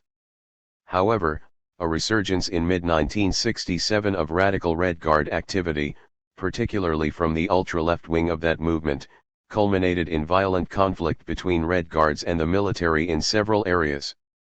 Mao consequently moved to end the chaos caused by Red Guard factionalism and the tensions between military and Red Guards by sending many Red Guards to the countryside. The Ninth Party Congress held in April 1969 drew to a close the most important phase of the Cultural Revolution, and stressed unity and the need to rebuild the party. The years from the Ninth Party Congress to Mao's death were characterized by a retreat from the radicalism of the early years of the Cultural Revolution, as the party rebuilt itself along Leninist lines and reasserted its authority. A series of bitter struggles between supporters and opponents of the Cultural Revolution marked the final years of the Maoist era, struggles which resulted in the political destruction of radicals such as Chen Boda, and the physical demise of Lin Biao himself. It also resulted in the political re-emergence of Deng Xiaoping, one of the Cultural Revolution's most prominent victims whose ultimate ascension to power was a major factor in the eventual total repudiation of the Cultural Revolution. According to the resolution of the 1981 Sixth Plenum of the 11th Central Committee, the arrest of the Gang of Four in October 1976 signaled the end of the Cultural Revolution. The resolution roundly condemned the Cultural Revolution. It had led to domestic turmoil and brought catastrophe to the party, the state, and the whole people. Despite the authoritative tone of the 1981 resolution, there are numerous divergent views, from both Western scholars and Chinese commentators, of the causes, course, and consequences, and even the dates, of the Cultural Revolution. Controversy about it is likely to continue indefinitely. See also, 1. Overview History of the People's Republic of China, 3. Ideology, Radicalism and Reform, Beijing Municipality, Chen Boda, Chinese Communist Party. 102. Deng Xiaoping, Education Policy and System, Gang of Four, Great Leap Forward, Lin Biao, Liu Shaokai, Mao Zedong Thought, People's Liberation Army, Planning, Economic, Revolutionary Committees, 6th Plenum of the 11th Central Committee. Nicknight. D. Daking. A major oil field in Heilongjiang Province in northeast China. Before 1949, it was commonly assumed that China was poorly endowed with oil, but the discovery of Daking in the late 1950s made it basically self-sufficient. In 1964 Mao Zedong called on Chinese industry to learn from Daking because it exemplified the values of self-reliance, improvisation, and the struggle to conquer nature which he believed essential to develop the Chinese economy and socialist values in China's population. Daking also pioneered innovative management techniques which combined politics and production through cadre participation in labor. Daking attracted further attention in 1966 when Mao praised its efforts to integrate industry and agriculture. A number of communities had been established close to the oil field which combined farming, light industry, education, and administration with work on the oil field. The workers of Daking and their families had attempted to achieve self-sufficiency and to eliminate the differences between industry and agriculture. Among the first oil workers at Daking were the 1205 drilling team and its leader Wang Jingxi, later dubbed the Iron Man for his bravery and persistent efforts to open the Daking oil field in the face of the extreme hardships of cold, isolation and the lack of basic equipment. He became famous for these achievements and in September 1964 was elected deputy to the Third National People's Congress, and in January 1967 to the Standing Committee of the Heilongjiang Provincial Revolutionary Committee. He was attacked and physically mistreated by Red Guards in 1968 and denounced as a traitor worker. Nevertheless, he was elected a full member of the CCP Central Committee at the 9th National Party Congress in April 1969. However, his political career was cut short by gastric cancer and he died in Beijing in November 1970 at the age of 47. After Mao's death, the significance of Daking changed and it was promoted, not for its Maoist virtues of self-reliance, but for its importance to the development of China's productive forces and for its efficient enterprise management. It remains one of China's most important oil fields. See also, 5. Politics and the economy, policy patterns and issues, agriculture, Chinese Communist Party, Central Committee and Politburo, industry, Mao Zedong, National Party Congress, National People's Congress, Revolutionary Committees. Nicknight. 104. Dazai. A production brigade in Ziyang County, northeast Shaanxi Province. The brigade members of Dazai were reputed to have transformed, through their own arduous labor, their steep and deeply eroded loess farming land by leveling and terracing. Refusing all state aid and taking self-reliance as their motto, they overcame many natural disasters and dramatically increased grain production. The production brigade was made famous in 1964 when Mao Zedong called on Chinese agriculture to learn from Dazai. Mao believed that the Dazai experience hard work, simple living, self-reliance, collectivism and egalitarianism if adopted by all other agricultural units, would lead to a substantial increase in agricultural production with little investment by the state in the agricultural sector. Dazai consequently became the model which other agricultural units emulated, and it became the focus of a nationwide campaign. It was visited by a vast number of people from all over China, one estimate being 4.5 million people between 1964 and 1971. Chen Yonghui, the CCP secretary who had led Dazai since 1947 and who exemplified the qualities admired by Mao of hard work, self-reliance, and persistence in the face of adversity, rose to national prominence as a result of Mao's call for Chinese agriculture to learn from Dazai. Chen was elected to the Third National People's Congress in 1964, and a full member of the CCP Central Committee at the 9th National Party Congress in April 1969. He was elected to the Politburo of the party's Central Committee at its 10th Congress in August 1973, and at the 4th National People's Congress in January 1975 was appointed a Vice Premier of the State Council. The Learn from Dazai campaign went through several stages. Initially promoted as a model for radical rural social change, Dazai became, with the relative de-radicalization of the Cultural Revolution in the early 1970s, a model for improvement of production techniques. In 1975, the Dazai campaign was revived in the context of the sharpening political struggle prior to Mao's death.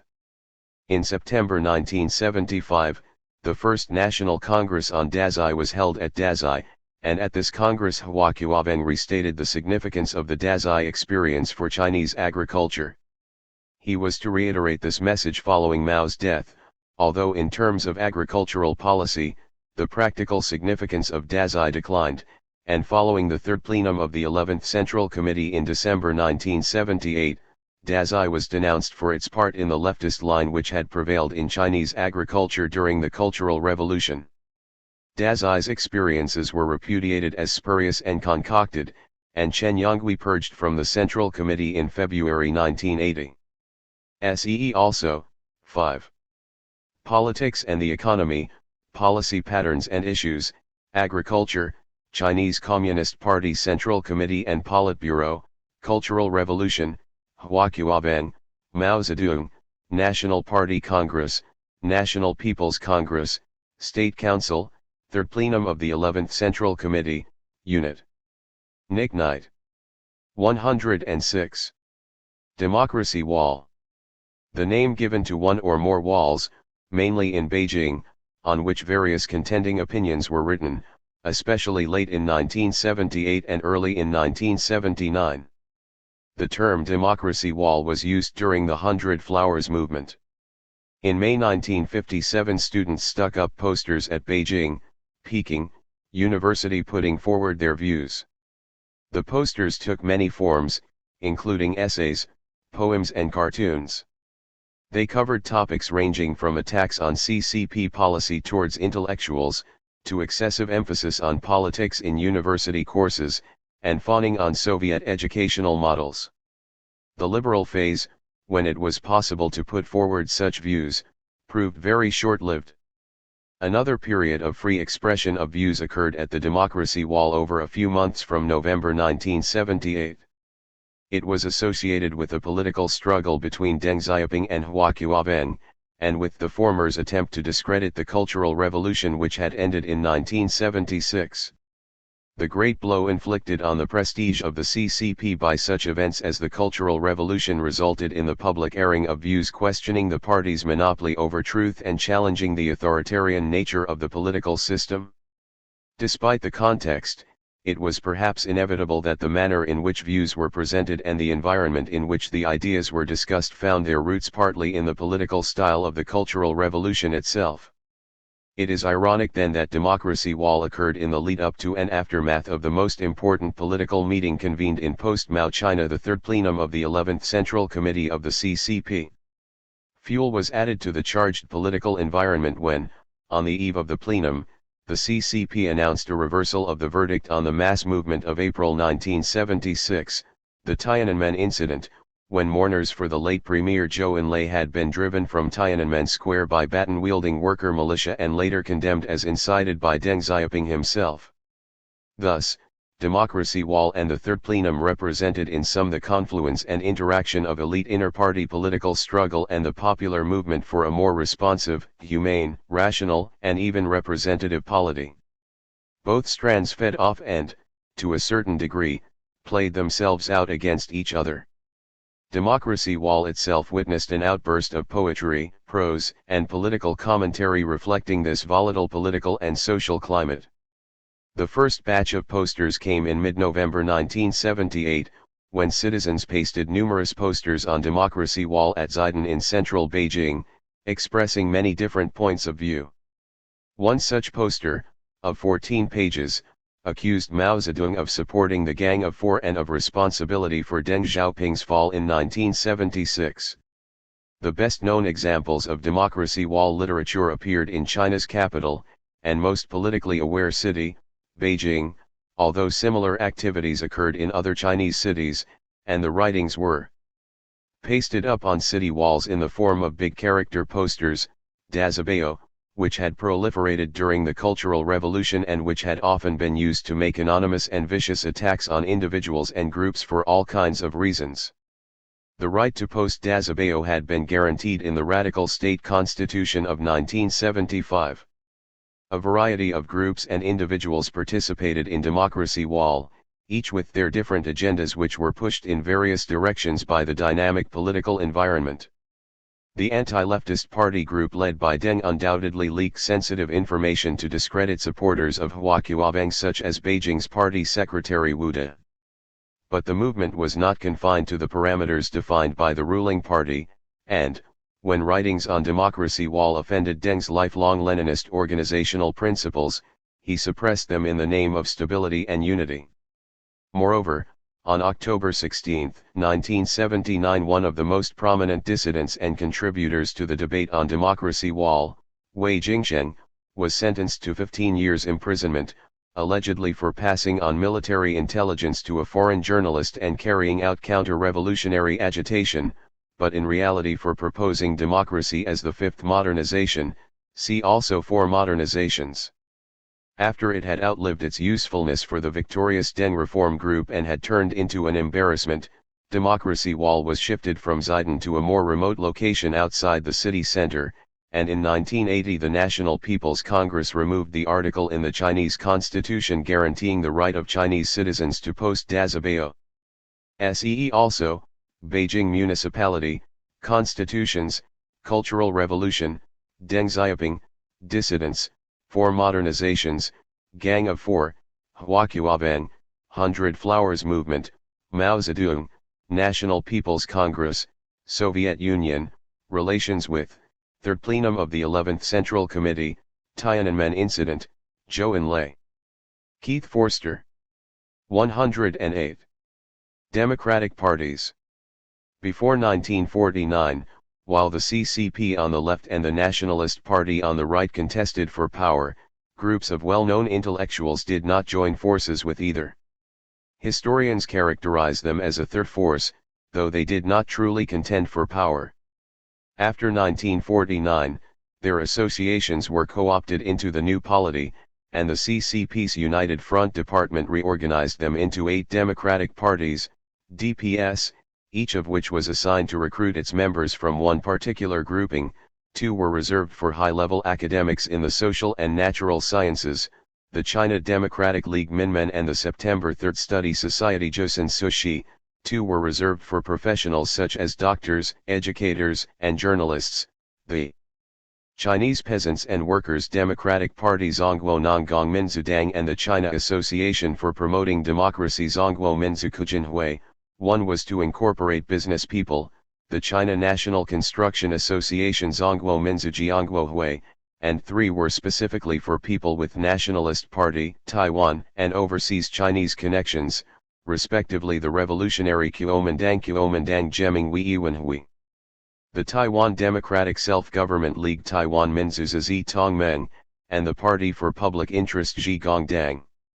The CCP imposed strict limitations on the breadth and numbers of their membership, not allowing them to recruit from small towns or villages, from among peasants, workers, or minority nationalities. Within a few years the DPS had acquired a reputation for being flower vases of the CCP. But when the 100 Flowers movement erupted in 1956-7, they spoke out immediately, criticizing the party. The CCP's crackdown on the DPS was quick and thorough. A substantial number of the most outspoken DP members were sent to labor camps, the DPS being silenced for the next 20 years. Among Deng Xiaoping's liberalization policies was one to revive the DPS under the slogan Institute Multiparty Cooperation under the leadership of the CCP. Up to 1989, with the permission of the CCP, all the DPS rapidly recruited new members and doubled or even trebled in size. The largest and most prestigious of them, the Democratic League, expanded from 16,000 to 99,000 between 1983 and 1989. Some top CCP leaders like Hu Yaobang and Zhao Ziyang were known to be supportive of the DPS. Just before the 1989 protest movement, Zhao was in the process of drafting a document to expand the role of the DPS in the government, judiciary, and legislature. Large numbers of DP members participated at the fringes of the 1989 protest movement.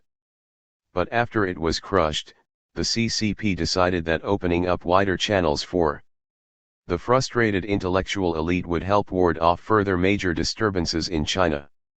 Thus, late in 1989, the CCP issued a major document promising to promote the influence of the DPS.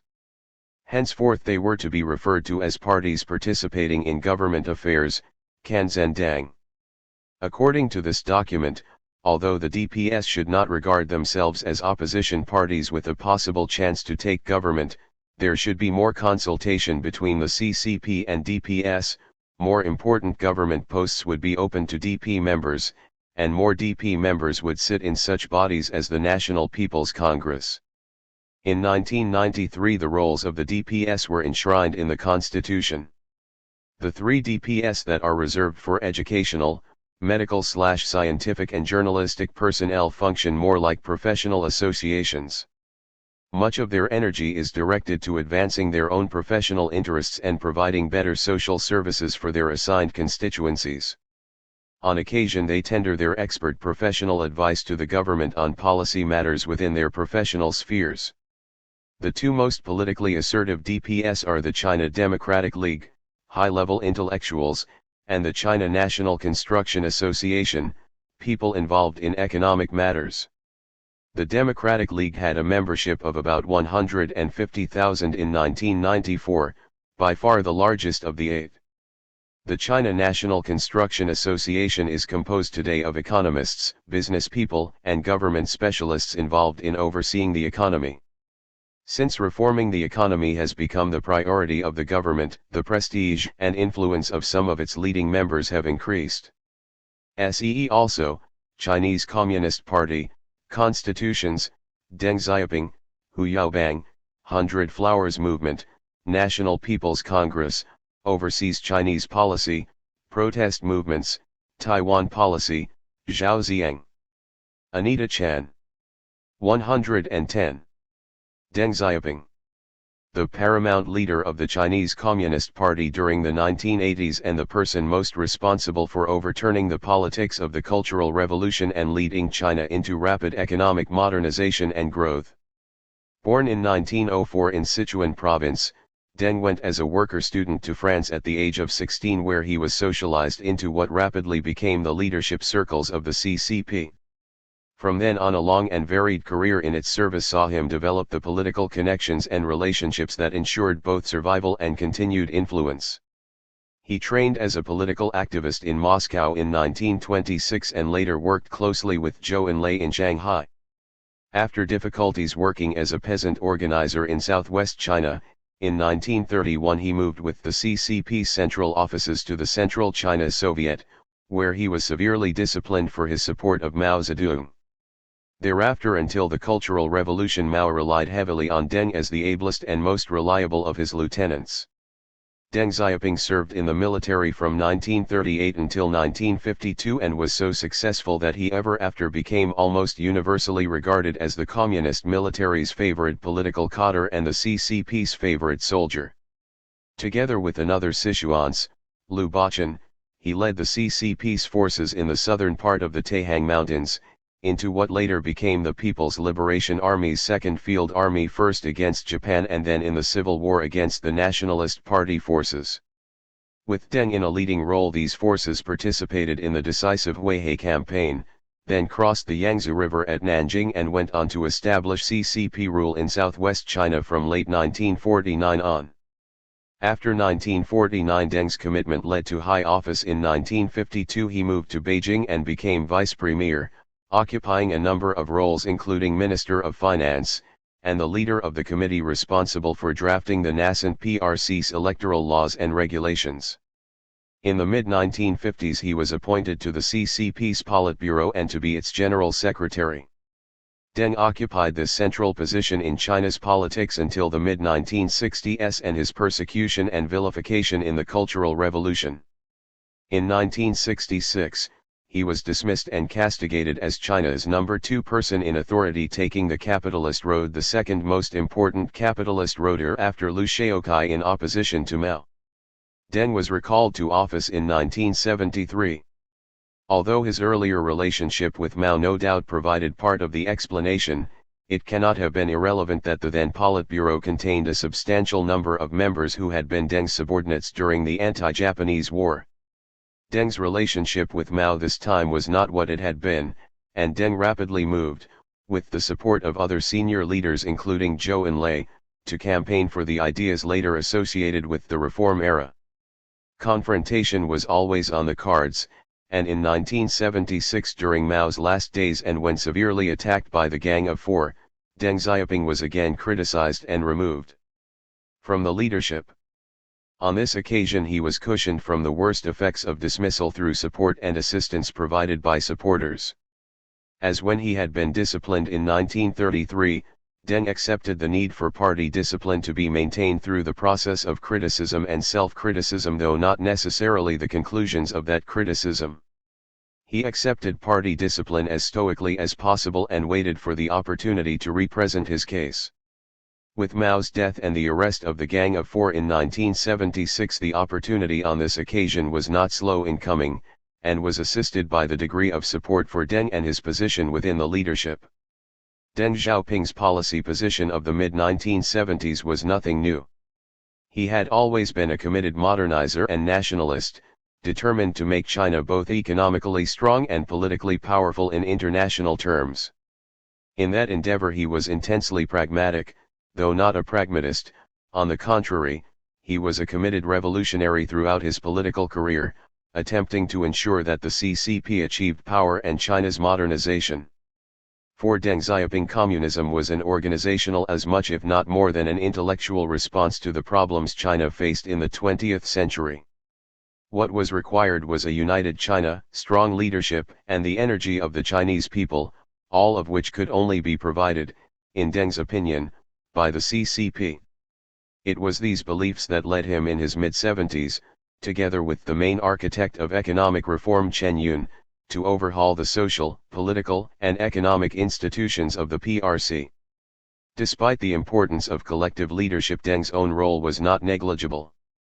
After the mid-1980s, when the coalition that had launched the reform eras started to drift apart, it was often his personal intervention that maintained both the pace and direction of reform. This was most notable in early 1992. An economic crisis in 1988 and 1989, when the economy overheated and there was serious inflation, led to a deliberate government-induced recession for the best part of 2 years. For largely political reasons, some in the leadership were unwilling to allow economic growth to accelerate once again. Deng forestalled objections by making a much publicized inspection tour of the south, Nangsuan, where he visited the Shenzhen Special Economic Zone and other areas famous for being in the vanguard of economic growth. Putting his personal authority behind such developments ensured an almost immediate policy change. Deng retired as chairman of the CCP Central Military Commission in November 1989 and from his last major position, chairman of the State Central Military Commission, in March 1990. Although officially described as a Chinese citizen holding no leading posts, he remained very influential, as evident from his inspection tour of early 1992. He died on February 19, 1997. SEE also, Beijing Municipality, Central Military Commission, Chenyun, Chinese Communist Party, Cultural Revolution, Gang of Four, Lu Shaokai, Mao Zedong, People's Liberation Army, Shanghai, Sichuan, Special Economic Zones, Zhou Enlai. David S. G. Goodman. 112. Dissidents. China's dissidents, Chibuletan Tongzhenjians, are a disparate collection of individuals and groups who often share little in common except opposition, in varying degrees of intensity and for different reasons, to the CCP. The term dissident derives from the former socialist societies of Eastern Europe, which China continues to resemble in that the ruling party attempts to close most channels through which meaningful political debate can be conducted. Dissidents utilize a variety of means, many of necessity semi-clandestine, to express their political opinions. These include the publication of pamphlets and journals outside the boundaries of the controlled official media, petitions and open letters to state and party leaders and institutions, one example being the 1996 open letters to the National People's Congress from concerned prominent citizens raising such issues as the questionable legality of China's reform through labor system. More direct forms of action include marches and demonstrations and even, as in the case of the Tibet and Xinjiang Uyghur autonomous regions, attacks upon state institutions and officials. The goals of dissidents can vary from demands for minor or major changes to the modus operandi of the political system, to calls for the overthrow of the system and its leaders.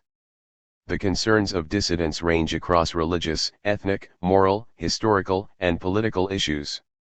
All four Chinese state constitutions since 1949, 1954, 1975, 1978, and 1982, guarantee political and civil freedoms.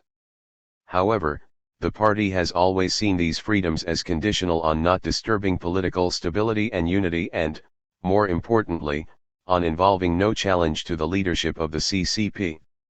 Laws concerning the definition of political dissent are vague and all-embracing.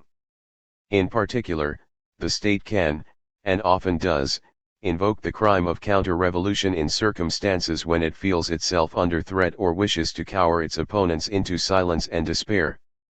Dissidents are treated severely, often cruelly, and in many instances emerge with their health and spirits broken by the ordeal of prolonged incarceration, see prison system. A particularly well-known example of a dissident is Wei Jingsheng. Having been released on parole in September 1993 from a 15-year sentence imposed in 1979, see Democracy Wall, he was illegally detained in April 1994, being sentenced to a further 14 years imprisonment and 3 years deprivation of political rights in December 1995 for attempting to overthrow the government. The Chinese government took no notice of the international protest which greeted the sentence. In recent years, the Chinese government has resorted to the virtual deportation of troublesome and influential critics, and has even refused entry to Chinese citizens wishing to re-enter their motherland. The protection of the legal and human rights of China's dissidents has become of concern to many governments, most importantly the United States and other Western countries, who have expressed alarm at the gross disparity between the flimsiness of the evidence and the brutal judgments of the courts, clearly directed in their sentences by CCP masters. During the Cultural Revolution, any sign of political nonconformity was treated arbitrarily and harshly, with public execution being frequent. The situation has improved under Deng Xiaoping, see legal system. There are at least trials, and it is common for public statements to be made by or on behalf of dissidents to the Western media, unimaginable during the Cultural Revolution. Nevertheless, it remains extremely difficult and dangerous for dissidents under Deng and his successors, with the threat of arrest and imprisonment ever present. As of 1997, the dissident movement in China has seemingly been broken by a sustained attack from the authorities, and there is little evidence of any organized underground movement in China, except perhaps among minority nationality groups such as Tibetans and the Uyghurs of Xinjiang. Overseas Chinese dissident organizations are rent by disunity, and weakened by isolation from their social milieu. Reasons for the feeble state of Chinese dissidents include the power of the Chinese police state, the pessimism and lethargy which emerged in the wake of the massive defeat of 1989, and the dynamic state of China's economy which has induced many former political activists into business. There remains, however, an acute tension between market capitalism and social liberalism on the one hand, and political authoritarianism on the other. No matter how severely the authorities treat dissidents, it is doubtful that they can sweep such people from the landscape altogether. See also, Constitutions, Cultural Revolution, Democracy Wall, Deng Xiaoping, Legal System, National People's Congress, Overseas Chinese, Prison System, Tibet Autonomous Region, Tibetans, United States Policy, Xinjiang Uyghur Autonomous Region. Keith Forster. 114. E. Economic planning. C. Planning, economic. Education policy and system. Politics and education have been indissolubly linked in China's history. In all periods the state has sought to control and direct the education sector. The CCP and its professional educators must take account of deep-seated attitudes and decisions, past and present. The educational heritage of China stretches back to its prehistory. Modern education was introduced from the West in the 19th century and, in the early 20th, both the Nationalist Party and CCP sought to establish their own school systems. After 1949, education developed under a mix of policies: Soviet advice, the indigenous Great Leap Forward movement, conventional readjustment, and the dislocations of the Cultural Revolution. Under Deng Xiaoping, Chinese education developed further at home and began to draw on overseas practice again. China's modern education has been unashamedly instrumental in outlook and directed at economic growth. Education is viewed as an engine of development. While the government of the reform period has broadened subject offerings, giving some priority to law and the social sciences, the latter have been directed to functional subjects like trade, commerce, and management. The sector's objective is the production of trained personnel. China manages the world's largest education system with a total of 226 million students at various levels in 1996. Plans to develop it further cover quantitative and qualitative expansion. Total enrollments are expected to peak in the year 2000. Educational precedents. The Chinese Empire attempted a meritocracy, utilizing the imperial civil service. Examinations as a means of selecting members of the bureaucracy. The aim was a moral and stable Confucian society led by the emperor and managed by the worthy and the able. Contemporary China carries this heritage.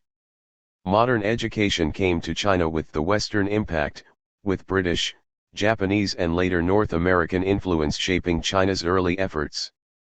The dying Qing dynasty founded a Ministry of Education, 1905, opened several girls' schools, and foreshadowed plans for universal elementary schooling.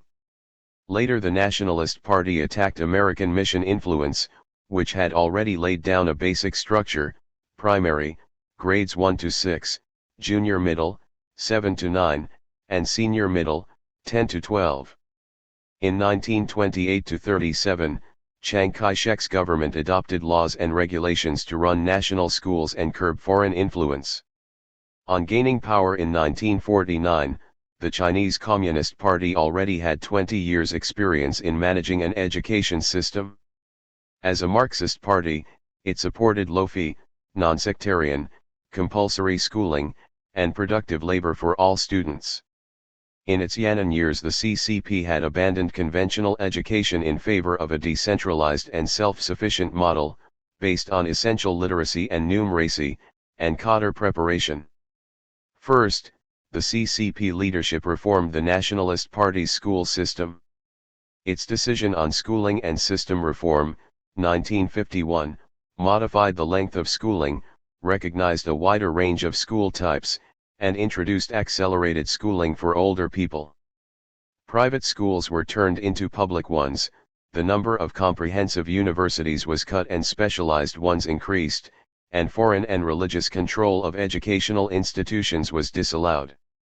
Soviet educational influence reached a peak from 1954 to 1956 when China-Soviet exchanges, cooperative ventures, and expert visitations were common. However, this association ended in 1960. Chinese solutions to Chinese educational problems took center stage in the late 1950s. The anti-rightist movement, see Hundred Flowers movement, fell hard on teachers, tens of thousands of whom were worked to death or jailed for allegedly expressing pro-foreign sentiment. In 1958, Mao Zedong launched the Great Leap Forward.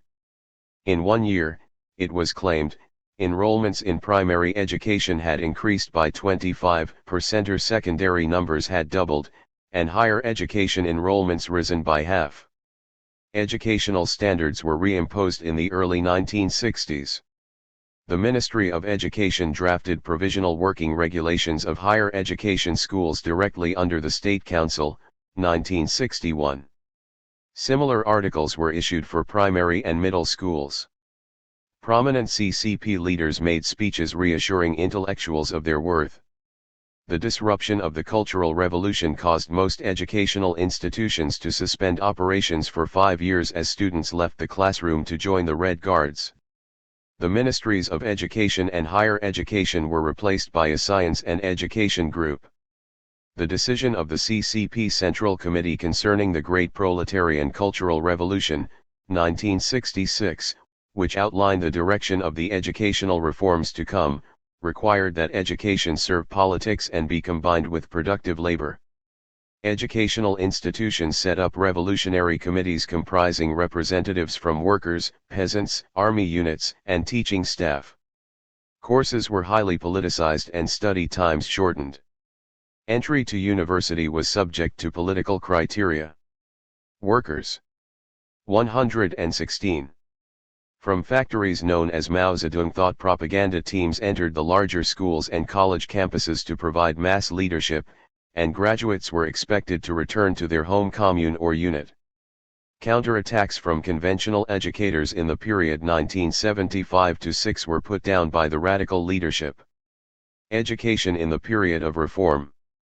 Deng Xiaoping, a suborder of conventional education, took charge of the education sector in the summer of 1977. Moves to improve the quality of education began almost immediately.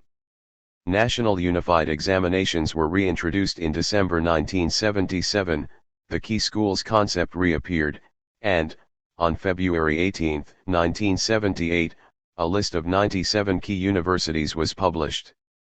On March 18, 1978, the National Conference on Science approved an urgent upgrading for science and technology. The Fifth Educational Work Conference the same year re-evaluated the work of teachers. The decision of the CCP Central Committee on the Reform of the Educational Structure, May 1985, declared 9 years schooling, primary and junior middle, as the target across China. Furthermore, academic general education would be cut back to 50% of the senior middle sector, the balance being technical/vocational. The law of the PRC on compulsory education, April 1986, laid down a timetable for its achievement. The socialist marketplace has permitted a private education sector. Fee-paying primary and middle schools opened in the mid-1980s, some being ambitious projects, well equipped with grounds and facilities and with correspondingly high fees. Private colleges were also established, usually in association with existing institutions. In some cases joint ventures with foreigners commenced. These are governed under the interim provisions for Chinese foreign cooperation in running schools. Such ventures are expected to be non-profit. Schools operated by religious groups are specifically banned. Modernization calls for educational interchange across national boundaries. According to Chinese official figures, since the beginning of the reform policy in the late 1970s, 250,000 Chinese students have gone to 103 countries, of whom more than 80,000 had returned home by 1995. In the same period, China hosted 173,000 students from 150 countries. In the 1980s, 9 World Bank projects were taken up, early efforts going into university upgrading. China followed international example by paying more attention to the education of atypical children. Plans enacted in the 1980s permitted gifted children to skip grades and enter university early. China also began to host international conferences on educational and health policy issues, and new programs were introduced for the treatment of juvenile delinquents. Regulations issued in 1988 asserted the rights of disabled people to educational services. Early political liberalization under Deng brought the diminution of the authority of the CCP in the senior management of universities and schools, where greater responsibility was given to academic leaders. There were sporadic disturbances on campuses on local issues which led into a broader movement for democracy. Mourning for the death of Hu Yaobang led on to a massive student movement in Beijing and other cities in April-June 1989. After the June 4 incident, authorities combed the education sector for pro-democracy supporters. Academic leaders considered too lenient towards students' aspirations were dismissed and demoted, political ideology was re-emphasized, academic and party leadership must work together, and military training was reintroduced on some campuses. Many international university links and cooperation schemes closed down. The events encouraged Chinese students studying abroad to take up economic opportunities and remain. Real progress is evident in Chinese education despite stops and starts since 1949. According to official figures, in 1995, the sector held 226 million students in formal education, plus 67 million in adult education.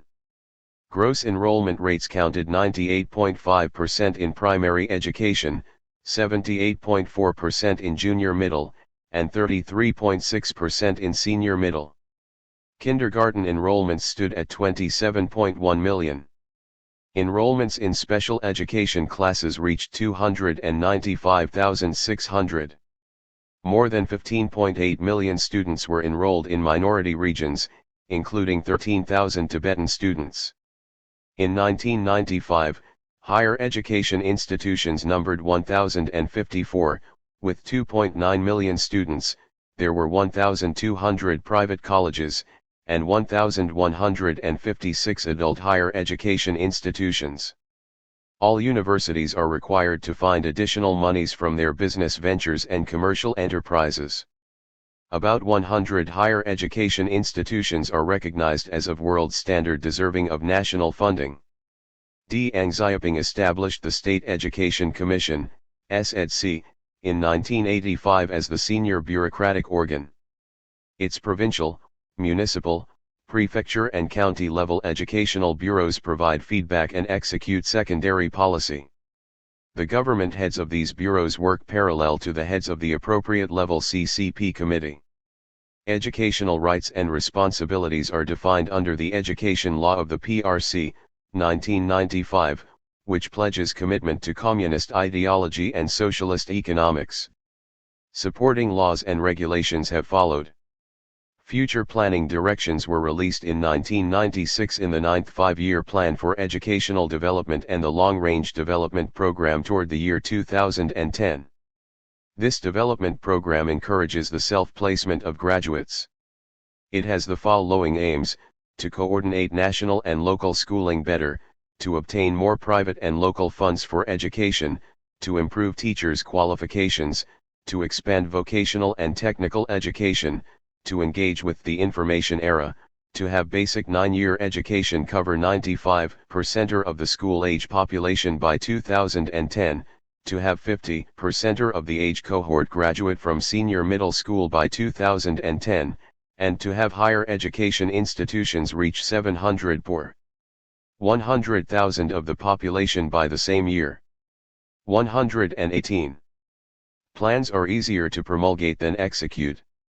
China's record in educational funding has not been good, with the percentage of GNP falling from 2.62 in 1994 to 2.4 in 1995. The aim is to reach 4% by 2000. Even so, China is unable to meet an insatiable public and private demand for improved educational services. The problem should not be seen just as a Chinese one. That nation educates 20% of the world population, yet public expenditure is less than 2% of the world total. SEE also, Beijing Municipality, Chinese Communist Party, Chinese Communist Party Central Committee and Politburo, Cultural Revolution, Deng Xiaoping, Great Leap Forward, Health Policy, Hu Yaobang, 100 Flowers Movement, June 4 Incident, Mao Zedong Thought, Revolutionary Committees, Science and Technology, Soviet Union, Relations with Tibetans, Unit.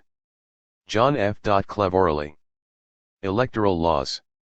There have been 2 electoral laws of the PRC, those of 1953 and 1979. The electoral law of the PRC for the National People's Congress, NPC, and the local People's Congresses of all levels was adopted by the Central People's Government Council on February 11, 1953 and promulgated by President Mao Zedong the following March 1.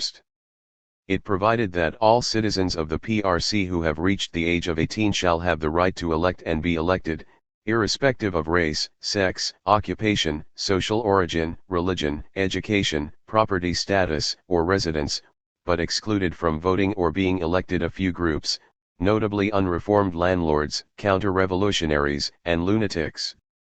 The 1953 electoral law laid down a hierarchy of elections, but not national general elections.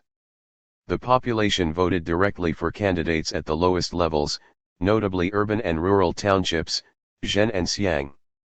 It was the People's Congresses of these low administrative levels which elected the representatives of People's Congresses at higher levels. However, these elections did not necessarily all take place simultaneously, but might vary in time from place to place. Delegates to township People's Congresses were expected to range in number from 15 to 35, depending on population, with provincial People's Congresses ranging from 100 to 500 delegates and the NPC having about 1,200. A drawback to the electoral law of 1953 was that there was nothing to prevent Chinese Communist Party members from sifting through nominees and allowing only those they wanted to stand, and only the same number as were required for election, meaning that in effect the CCP members and not the electors chose the successful candidates. The subsequent electoral law for the NPC and the local People's Congresses of the PRC was adopted by the 5th NPC on July 1, 1979 and came into effect on January 1, 1980. In proposing the law to the Congress, Director Peng Zhen of the Commission for Legal Affairs of the NPC Standing Committee stated that the right to elect and recall their deputies was an important guarantee of the people's management of state affairs as masters of the country, and an essential prerequisite for practicing democracy. 3 main features distinguished the 1979 law from that of 1953. It stipulated the possibility of nominating more candidates than the number of deputies to be elected. It specified that the nomination of candidates should be made by repeated discussions from the bottom up and from top down. The CCP may make nominations, but so may the various democratic parties, people's organizations, or any elector or deputy. The final list of candidates must be determined after repeated deliberation and discussion. The 1979 law laid down that direct election of deputies to People's Congresses be extended to the county level, which is higher than the township levels specified in the 1953 law, see local government/administration. Polling is by work units, not wards. In 1980, students, who had been among the group's 120 seeking election in their own universities, fought strong campaigns in Beijing and Changsha to secure election to local congresses. However, the CCP, which has tried to keep control of the nomination of candidates, insisted on its own proposed slates.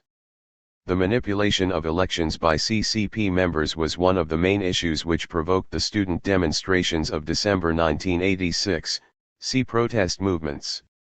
Students in the Anhui capital Hefei demonstrated demanding that elections give real democracy, with further demonstrations following in Shanghai, Beijing, and elsewhere. The term democracy was central to these demonstrations, students arguing that elections held under the 1979 law were frequently mockeries of a valid political notion. Despite these important shortcomings, the 1979 electoral law indeed produced some effect, and above all at the lower levels. Especially since the late 1980s, younger people have become active in politics by seeking election to local people's congresses in parties other than the CCP, see Democratic parties. It is even possible in the 1990s for a person whose nomination the local CCP branch resisted strongly to stand for and win election to a local people's congress. Election results are written on large sheets of paper and placed on public walls. They show the list of people who have stood for election, including the number of votes secured by each one and the consequent victors. In November 1987, the NPC adopted the Organic Law on Village Committees of the PRC. This held that the control over village cadres by farmers and the level of villagers' self-government will be improved through the direct election of the directors, deputy directors, and members of the villagers' committees. Village heads seek and obtain election whether or not they belong to the CCP. However, the likelihood that enough people hostile to CCP rule could actually use the electoral system to bring about the overthrow of the CCP is most unlikely in the near to medium term. SEE also, Beijing Municipality, Chinese Communist Party, Democratic parties, local government/administration, Mao Zedong, National People's Congress, protest movements, Shanghai, units. Colin Mackerras. Energy policy. To achieve the 9% gross domestic product, GDP, growth target set in the 9th Five-Year Plan, 1996 to 2000, the energy sector must address three ongoing problems to avoid becoming a bottleneck. These are, continued ecological degradation from rural overuse of biomass, severe air and water pollution, and the loss of industrial output from deficient and unreliable supplies of commercial energy. As of 1995, primary energy production was about 1.85 to 1.95 billion tons standard coal equivalent, 25 to 30% from biomass and 70 to 5% from commercial sources. Of commercial energy, coal contributed 77.7%, oil, 3.0%, natural gas, 2.0% and hydro, 2.0%. 1 trillion kilowatt-hour of electricity output were generated, hydro, 19.6%, and thermal, 80.6%, including 1% from 2 nuclear plants. Targets for 2000 are coal, 1.45 billion tons, 50 million for export, crude oil, 155 million tons, power, 1.4 trillion kilowatt-hour. Compared to other developing countries, 4 features, all requiring amelioration, stand out in China's energy picture: high per capita energy use, low GDP per kilogram of fuel, high ratio of coal in the energy budget, and high per capita co-emissions. Central planning used rationing to repress household demand. While money prices were low, private automobiles and electric appliances were few, streets and buildings were ill-lit, and space heating and air conditioning were forbidden in places where seasonal extremes justified both. Yet, simultaneously, industry flagrantly wasted energy. Low coal prices encouraged output maximizing state-owned enterprises, in any event not cost-sensitive, to overuse it, though this kept the coal mines unprofitable, many requiring continuous fiscal subsidies. Meanwhile, notorious energy tigers, e.g. hundreds of suboptimal scale nitrogenous fertilizer plants built under the Five Small Industries Plan of the 1970s, abounded. Output composition reinforced this tendency. In the name of national self-sufficiency, energy saving, light industry export products were shunned for energy-intensive import replacements like steel and machinery. Buoyed by new oil production, GDP rose 88% in the 1970-8 period, while energy production rose 95%. Reform after 1979, by correcting the most irrational technologies and introducing export-led development, saw GDP rise by 90% from 1978 to 1984, while energy rose only 24%. Thereafter energy use re-accelerated. Easy productivity gains had been exhausted while urban consumers demanded more energy-using appliances and vehicles, washing. 122. Machines, refrigerators, television sets, motorcycles, even cars. Renewed agricultural stagnation and environmental deterioration made it clear that sustaining output growth required serious rural electrification. Most energy prices are too low, but the situation of coal is worst. Since its price, and of the rail services needed to move it, have not kept up with inflation, daily production costs are barely covered, despite skimping on safety. Economically rational pricing, however, poses immediate and palpable risks. It adds a cost-push inflationary component to persistent excess demand pressures, it raises costs for the shaky state-owned enterprises, and it reduces the real incomes of the poor. Local governments diverted coal shipments, leading to shortages downstream. This required administrative stopgaps, rotating power blackouts, to ration deficient power supplies, forcing people to adopt inefficient, power-wasting expedients, e.g. restaurants use tiny gasoline-powered generators for illumination and to keep refrigerators running. Furthermore, coal's unprofitability has made domestic, and especially foreign, capital hard to attract. Undercapitalization, in turn, meant that most coal was shipped unwashed. Overburdened railways must move millions of tons of rock, combustion efficiency is reduced, and air pollution worsened. Large injections of capital and technology must be attracted to address outstanding supply-side deficiencies. A power industry law was adopted in 1996 that turned the Ministry of Power into a national power corporation which should be readier to see that energy users are charged full production costs and perhaps even some external costs, co. 2. Acid rain.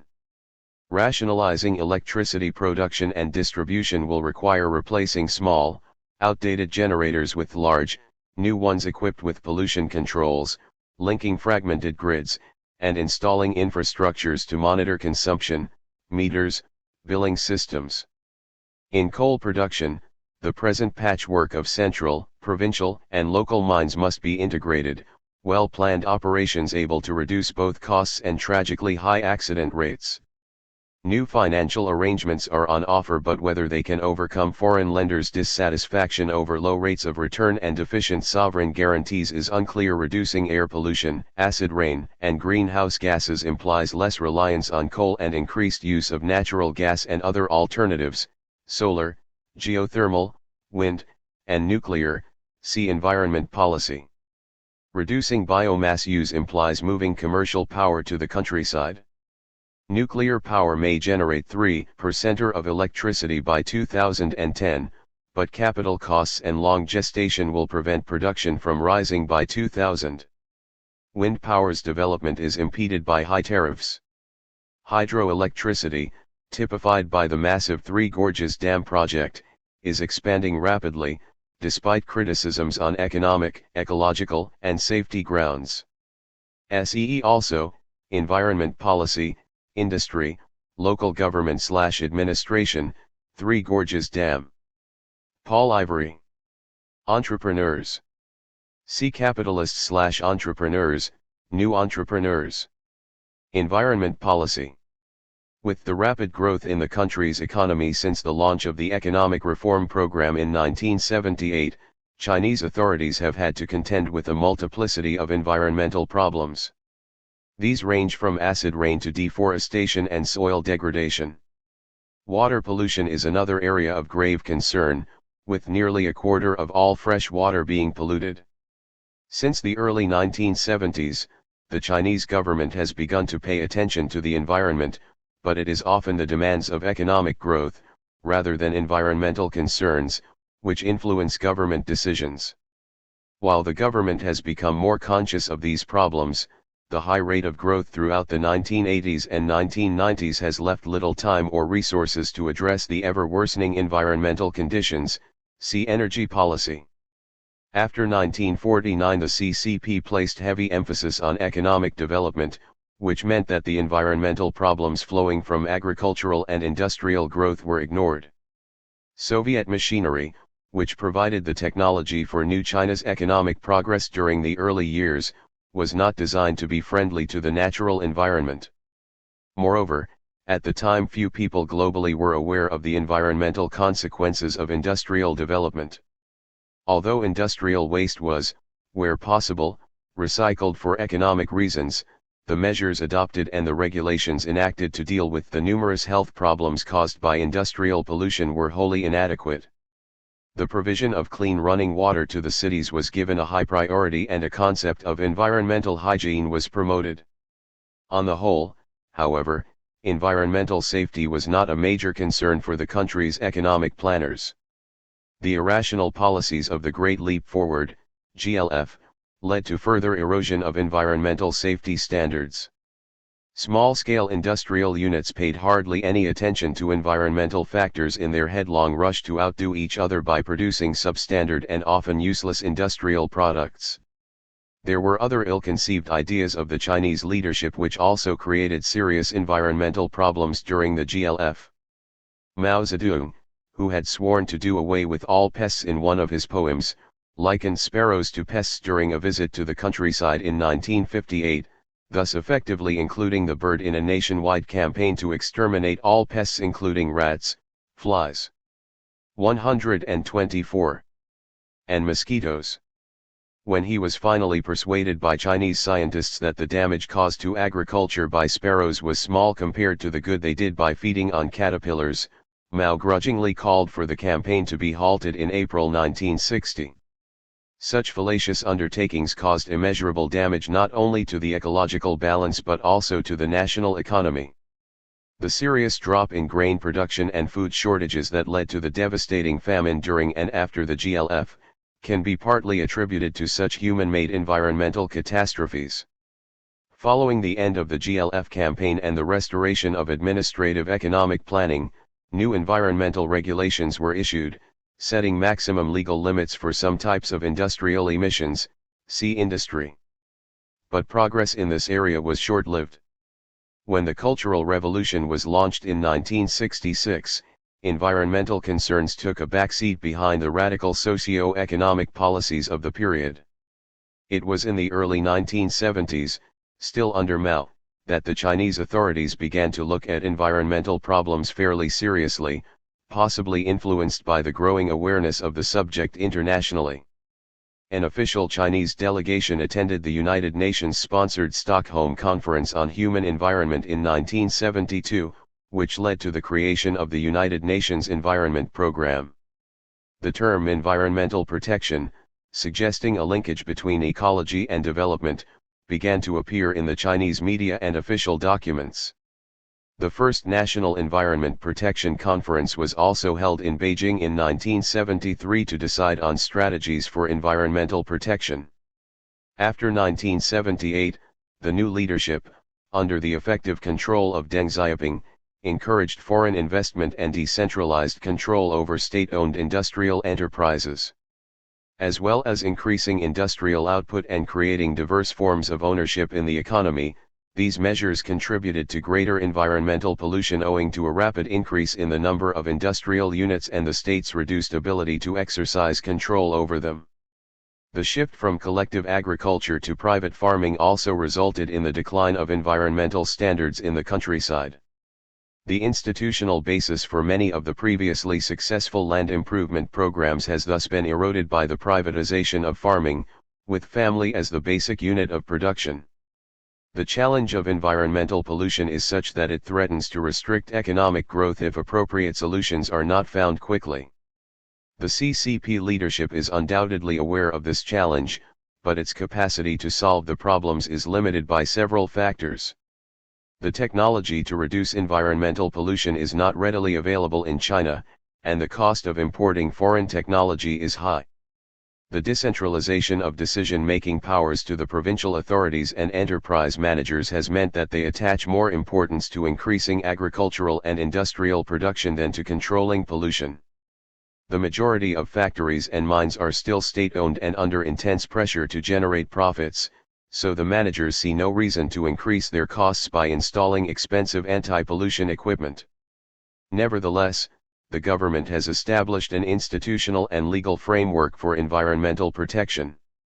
The Environmental Protection Commission under the State Council, established in 1984, coordinates the work of pollution control. The National Environmental Protection Agency, a sub-ministerial authority, shares the responsibility for the enforcement of environmental laws with the Environmental Protection Bureaus at provincial, city and county levels.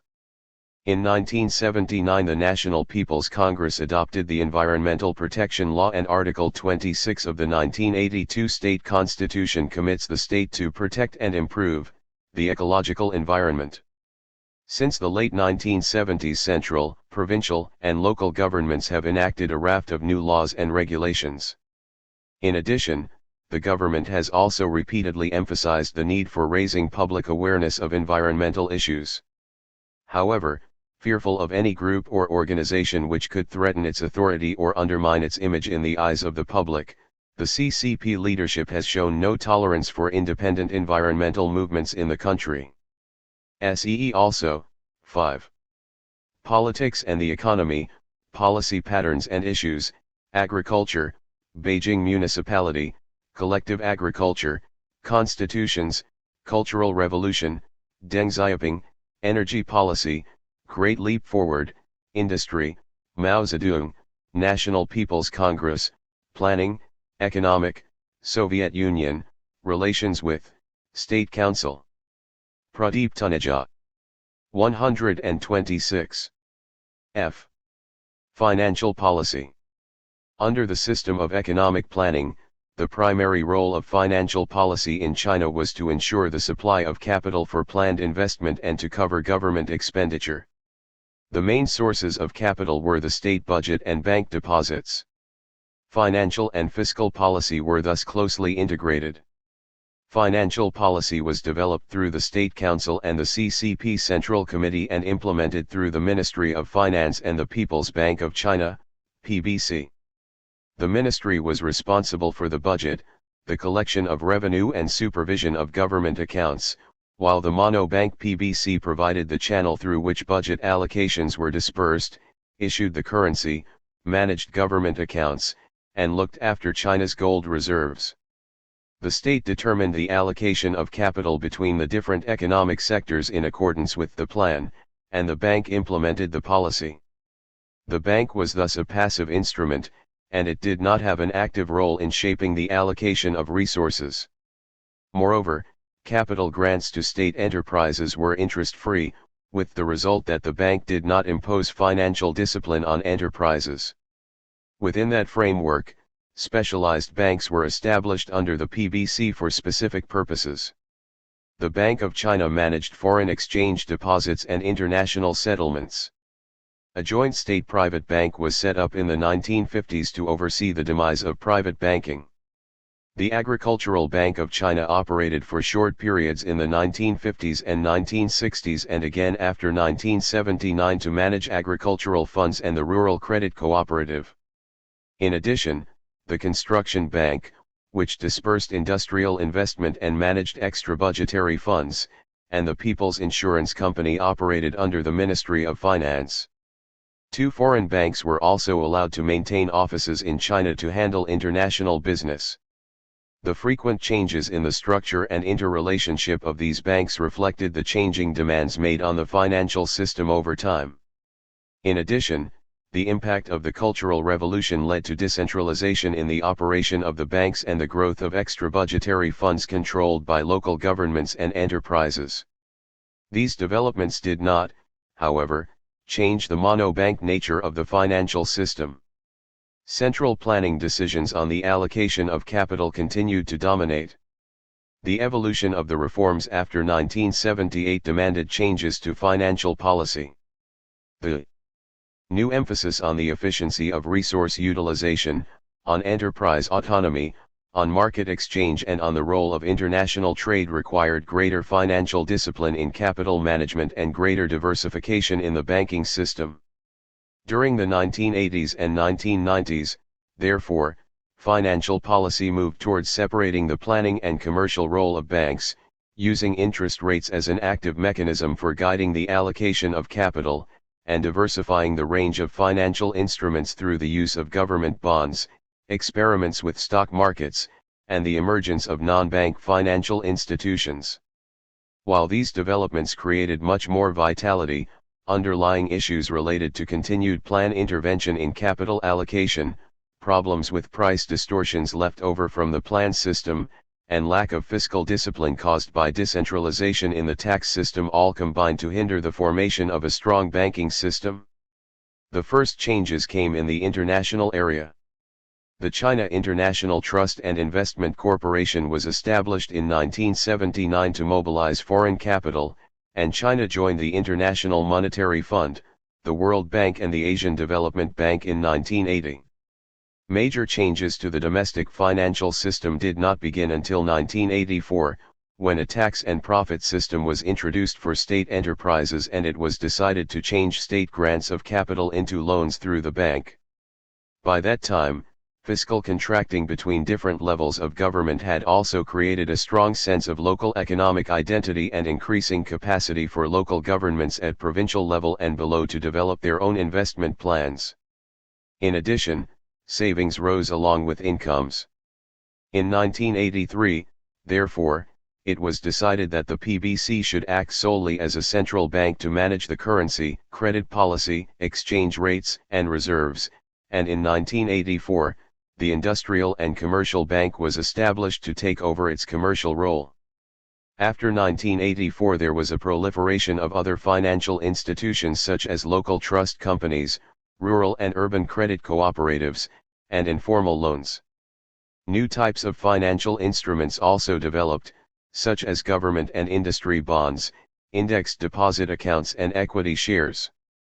China's financial system thus became more open, and financial policy had to take account of market forces. Despite these changes, the 1980s also saw continued problems in financial management. Inflationary outbursts associated with surges in investment, particularly by local governments, political pressures on local branches of banks to exceed central credit limits and fluctuations in the economic cycle led to hesitations in reform and strong administrative interventions in credit supply. State enterprises were also protected from firm financial discipline by subsidies which had to be carried by the banks as bad debts. Eventually in 1994, a further round of reforms was launched in fiscal, banking and foreign currency management to address these problems. The most successful of these were the foreign currency changes which paved the way for full convertibility of the renminbi, people's currency. The tax reforms also began to claw back fiscal authority to the central government. The banking reforms were aimed at separating plan and cum functions by setting up 3 policy banks to manage planned financial dealings: the State Development Bank, the Import and Export Bank and the China Agricultural Development Bank, and leaving the remaining banks as commercial operations. Foreign banks were also given greater access to do business in China. Nevertheless, these 128 reforms were vitiated by bargaining between levels of administration, and major problems remained in how to handle poorly performing state enterprises with large debts and how to achieve the final separation of party and government from the direct management of the banking system. The non-bank sector also required closer monitoring and regulation.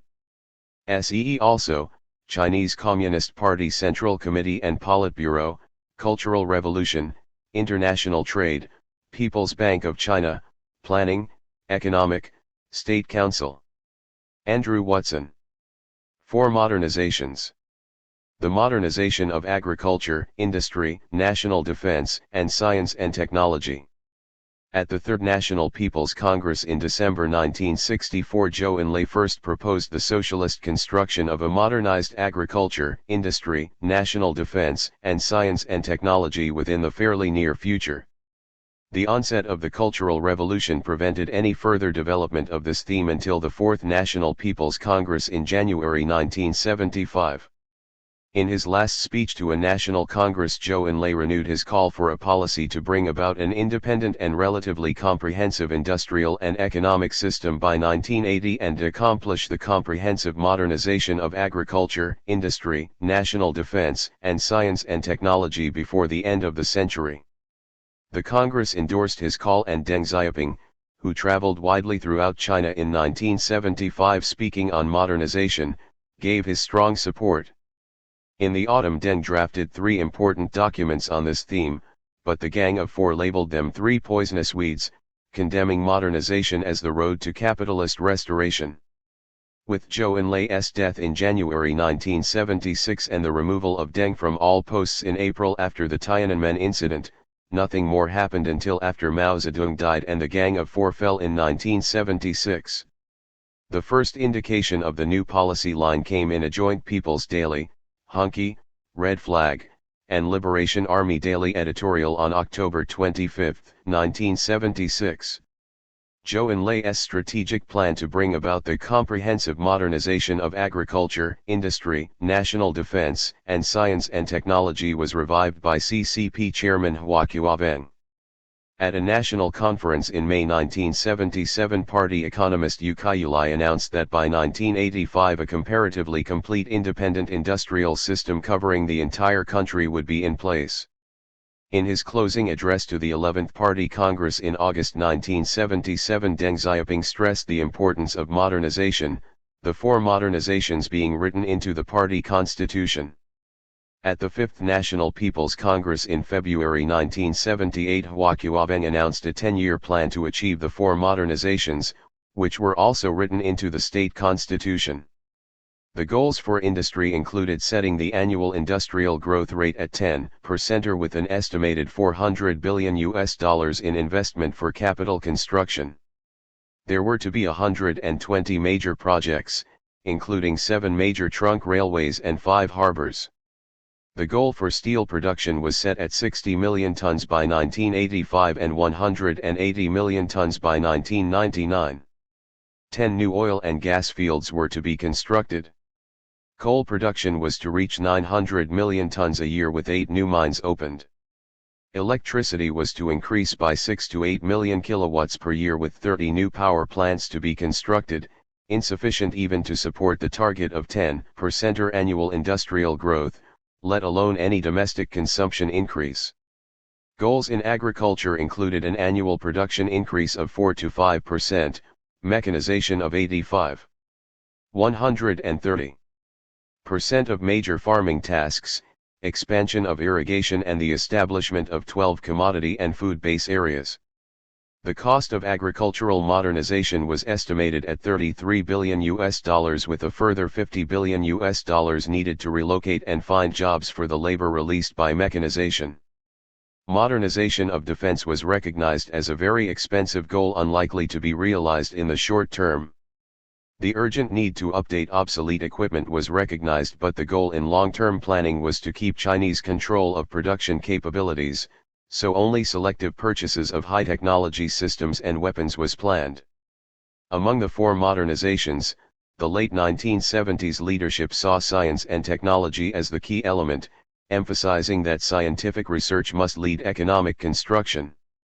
It was hoped that by 1985 China would be only 10 years behind the most advanced nations, and the goal was to catch up with or surpass them by the year 2000. The goals of the 4 modernizations were far too ambitious. During 1978 around 100,000 construction projects were launched costing $40 billion. When orders to foreign suppliers and military and scientific purchases were added, the investment for 1978 came to 36% of China's national income. This level could not be sustained, the four modernizations had to be scaled down, and during the late 1980s the term faded from use.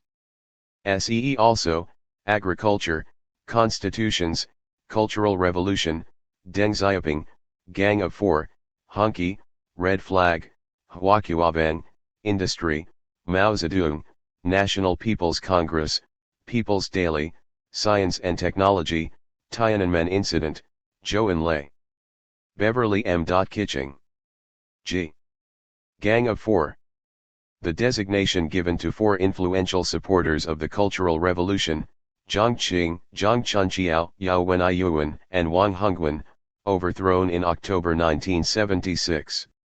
Under Chen Boda, Jiang Qing was the first deputy head of the Cultural Revolution Group, set up in 1966 to guide the progress of the Cultural Revolution, and took cultural policy, political and other initiatives in her own right, especially that of designing and helping create the model revolutionary operas. As Mao Zedong's wife, she also took the lead in carrying out his instructions. Yao Wenyuan was the author of the article, published on November 10, 1965 in Shanghai, regarded at the time as the first salvo of the Cultural Revolution. Zhang Chunqiao became the chairman of the Shanghai Municipal Revolutionary Committee in February 1967, Shanghai remaining a major focus of the gang's activities. All four except Wang Hongwen were appointed to the Politburo on April 28, 1969 by the first plenum of the CCP's Ninth Central Committee. On August 30, 1973, the first plenum of the 10th Central Committee appointed Wang Hongwen as one of the deputy chairmen of the CCP, all four to the Politburo, and Wang and Zhang to its standing committee. The term Gang of Four was used publicly only after they had fallen, specifically by Beijing Municipal CCP First Secretary Wu De in his speech of October 24, 1976 to some 1 million people assembled in Tiananmen Square in the center of Beijing. Wu claimed that, on July 17, 1974, Mao Zedong had warned them against becoming a small faction of four. Wu also said that at a meeting of the Politburo on May 3, 1975, Mao had warned them, "Don't function as a gang of four." In his speech to the 11th National Party Congress on August 12, 1977, Party Chairman Huaqiaobang listed numerous examples showing that Mao had criticized the four for practicing factionalism and stirring up trouble within the CCP leadership. He had criticized Wang Hongwen to his face on December 24, 1974, "Stop carrying on with your gang of four." Wu claimed that on September 11, 1976, 2 days after Mao died, the four had required the provinces to report to them alone. Worse still, early in October 1976, they distributed arms and ammunition in Shanghai to carry out an armed rebellion to seize power. 132. On October 6, Wang Dongxing and his elite military force Unit 8341 arrested the four, on orders from Huaqiaobang. Wang, who had joined the revolution in 1933 and was enormously loyal to Mao Zedong, had developed Unit 8341 after 1949 in order to protect the top leadership. Obviously he had come to accept that Mao's heir as CCP chairman was Huaqiaobang, not Jiang Qing. Following their arrest, the Gang of Four were accused of a great variety of crimes and virtually all the excesses of the Cultural Revolution were blamed on them. Other than factionalism and plotting rebellion, their crimes included tampering with the education system, disrupting industrial and agricultural production, sabotaging international trade, opposing Marxism, and persecuting good government workers. On July 21, 1977, the Third Plenum of the 10th Central Committee adopted a communiqué which formally expelled all four from the CCP as bourgeois careerists, conspirators, and counter-revolutionary double-dealers and dismissed them from all posts both inside and outside the party. The decision of the Third Plenum of the 11th Central Committee of December 1978 to discontinue the campaign against the Gang of Four caused the obsessive denunciations against them to wane, but not to disappear altogether. In November and December 1980, a special court tried the gang of 4 and 6 other living persons of various and numerous crimes. See legal system. Those against the gang fell mainly into 3 categories: framing and persecuting CCP and state leaders, persecuting and suppressing large numbers of cadres and masses, and plotting armed rebellion in Shanghai just before their overthrow. All 4 were convicted, the sentences being handed down on January 25, 1981. Zhang Qing and Zhang Chunqiao were sentenced to death with 2-year reprieves, Yao Wenyuan to 20 years imprisonment, and Wang Hongwen to life imprisonment. In the event neither Zhang nor Zhang was executed, Zhang Qing committing suicide in prison in May 1991. It was obvious at the time that, despite Mao's criticisms of some of their activities, they could not have seized as much power as they in fact enjoyed without support from him. To counter the possible suggestion that Mao might have been part of a gang of 5, People's Daily published an article on December 22, 1980 stating that, while Mao had indeed made mistakes in his last years, he was certainly not a criminal. See also. 1. Overview History of the People's Republic of China, Beijing Municipality, Chenboda, Chinese Communist Party Central Committee and Politburo, Cultural Policy, Cultural Revolution, Education Policy and System, Huaqiaobang, International Trade, Legal System, Mao Zedong, National Party Congress, People's Daily, Revolutionary Committees, Shanghai, 3rd Plenum of the 11th Central Committee. Colin Mackerras. Gender Equality. Gender equality has been a continuing official objective of the PRC government. It was proclaimed in the 1949 Common Program and endorsed in the Constitution. Significant advances were made towards equality, particularly under Mao Zedong, but there have been continuing inequalities in both the domestic and public spheres.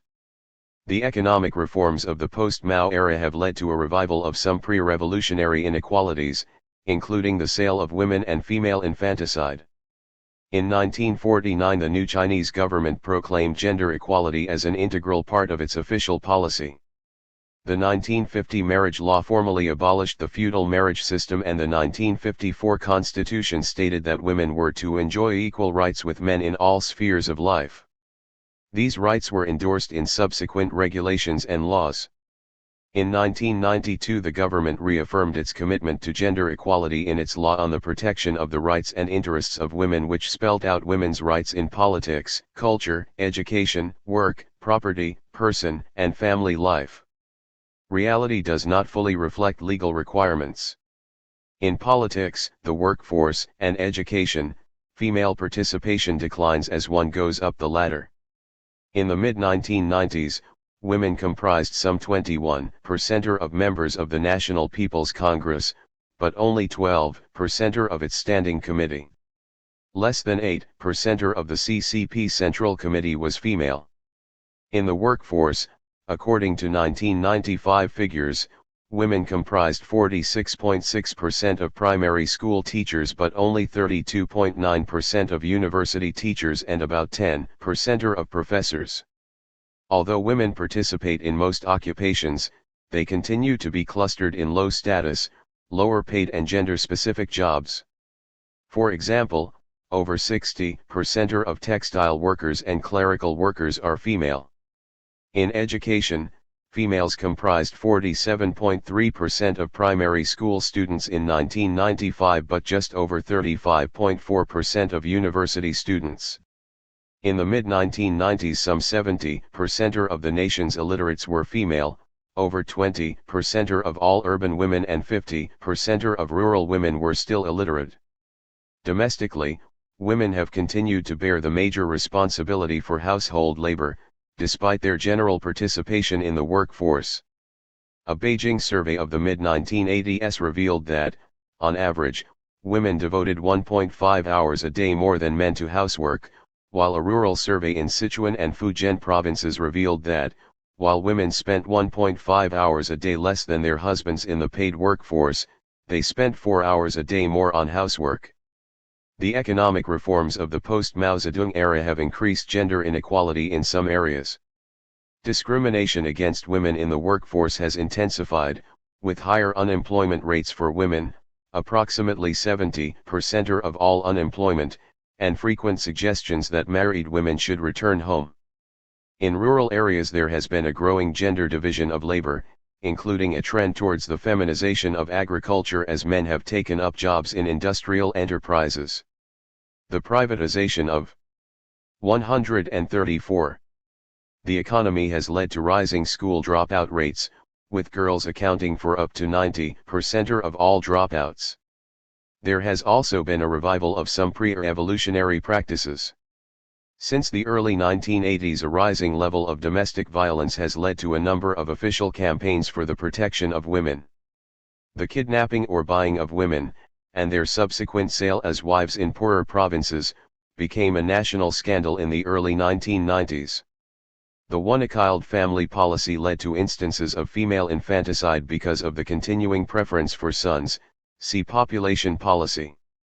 Reports from women's organizations of growing gender imbalances in birth registrations led to a partial retreat to a two-child policy, at least in the countryside, in the mid-1980s. See also, agriculture, Beijing municipality, constitutions, Mao Zedong, marriage laws, National People's Congress, population policy, Sichuan, women.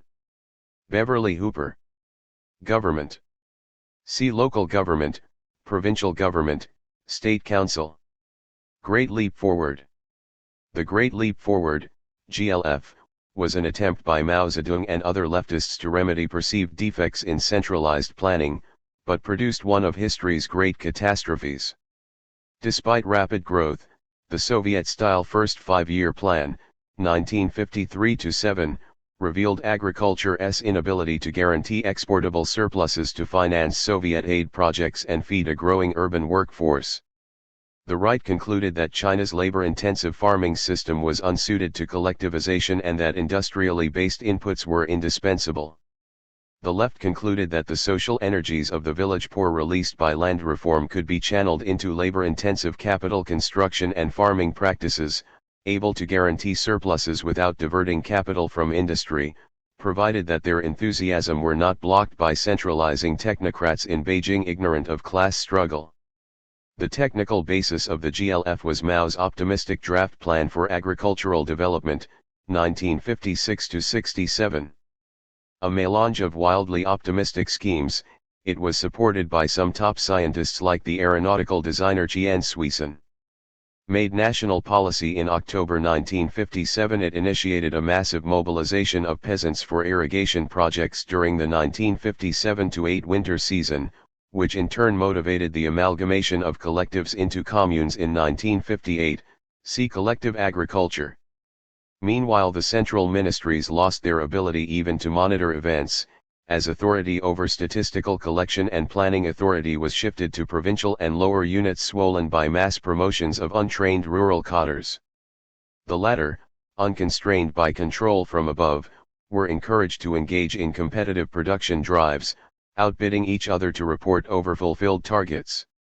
Meanwhile, new project loans, requiring more agricultural exports, were secured from the Soviet Union.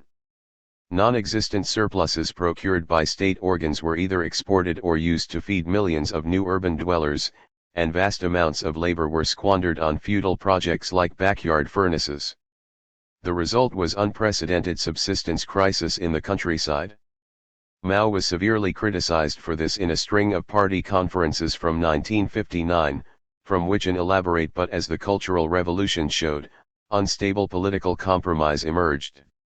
Much of his authority passed to Liu Shaoqi and Deng Xiaoping. The worst follies, mess halls in over-large communes, were redressed. 136. Quickly, but others, unprecedentedly high savings rates in 1959, lasted, unaccountably, right into the three difficult years, 1959-61. A demographic deficit, deaths plus lost births, of between 20 million and 40 million accumulated by 1992 made the GLF the main cause of possibly the worst famine in recorded history. In badly affected provinces, Sichuan, Anhui, Whole areas were depopulated. Hong Kongers queuing to mail food to desperate relatives knew a famine was occurring, but careful information management regarding rural conditions concealed its magnitude from them and others at home and abroad. Social order collapsed in some villages, but the cities survived relatively unscathed through strict rationing, emergency production, grain imports, and by sending home all new migrants. Party prestige may even have risen, face being preserved by scrupulously repaying Soviet loans, even after aid had been unilaterally suspended in 1960. International assistance was shunned. A downward spiral was averted by Liu Shaoqi and Chen Yun, who controlled inflation, partially decollectivized farming, and introduced more modern fertilizers. Although surviving the GLF was a huge achievement, the lesson was lost.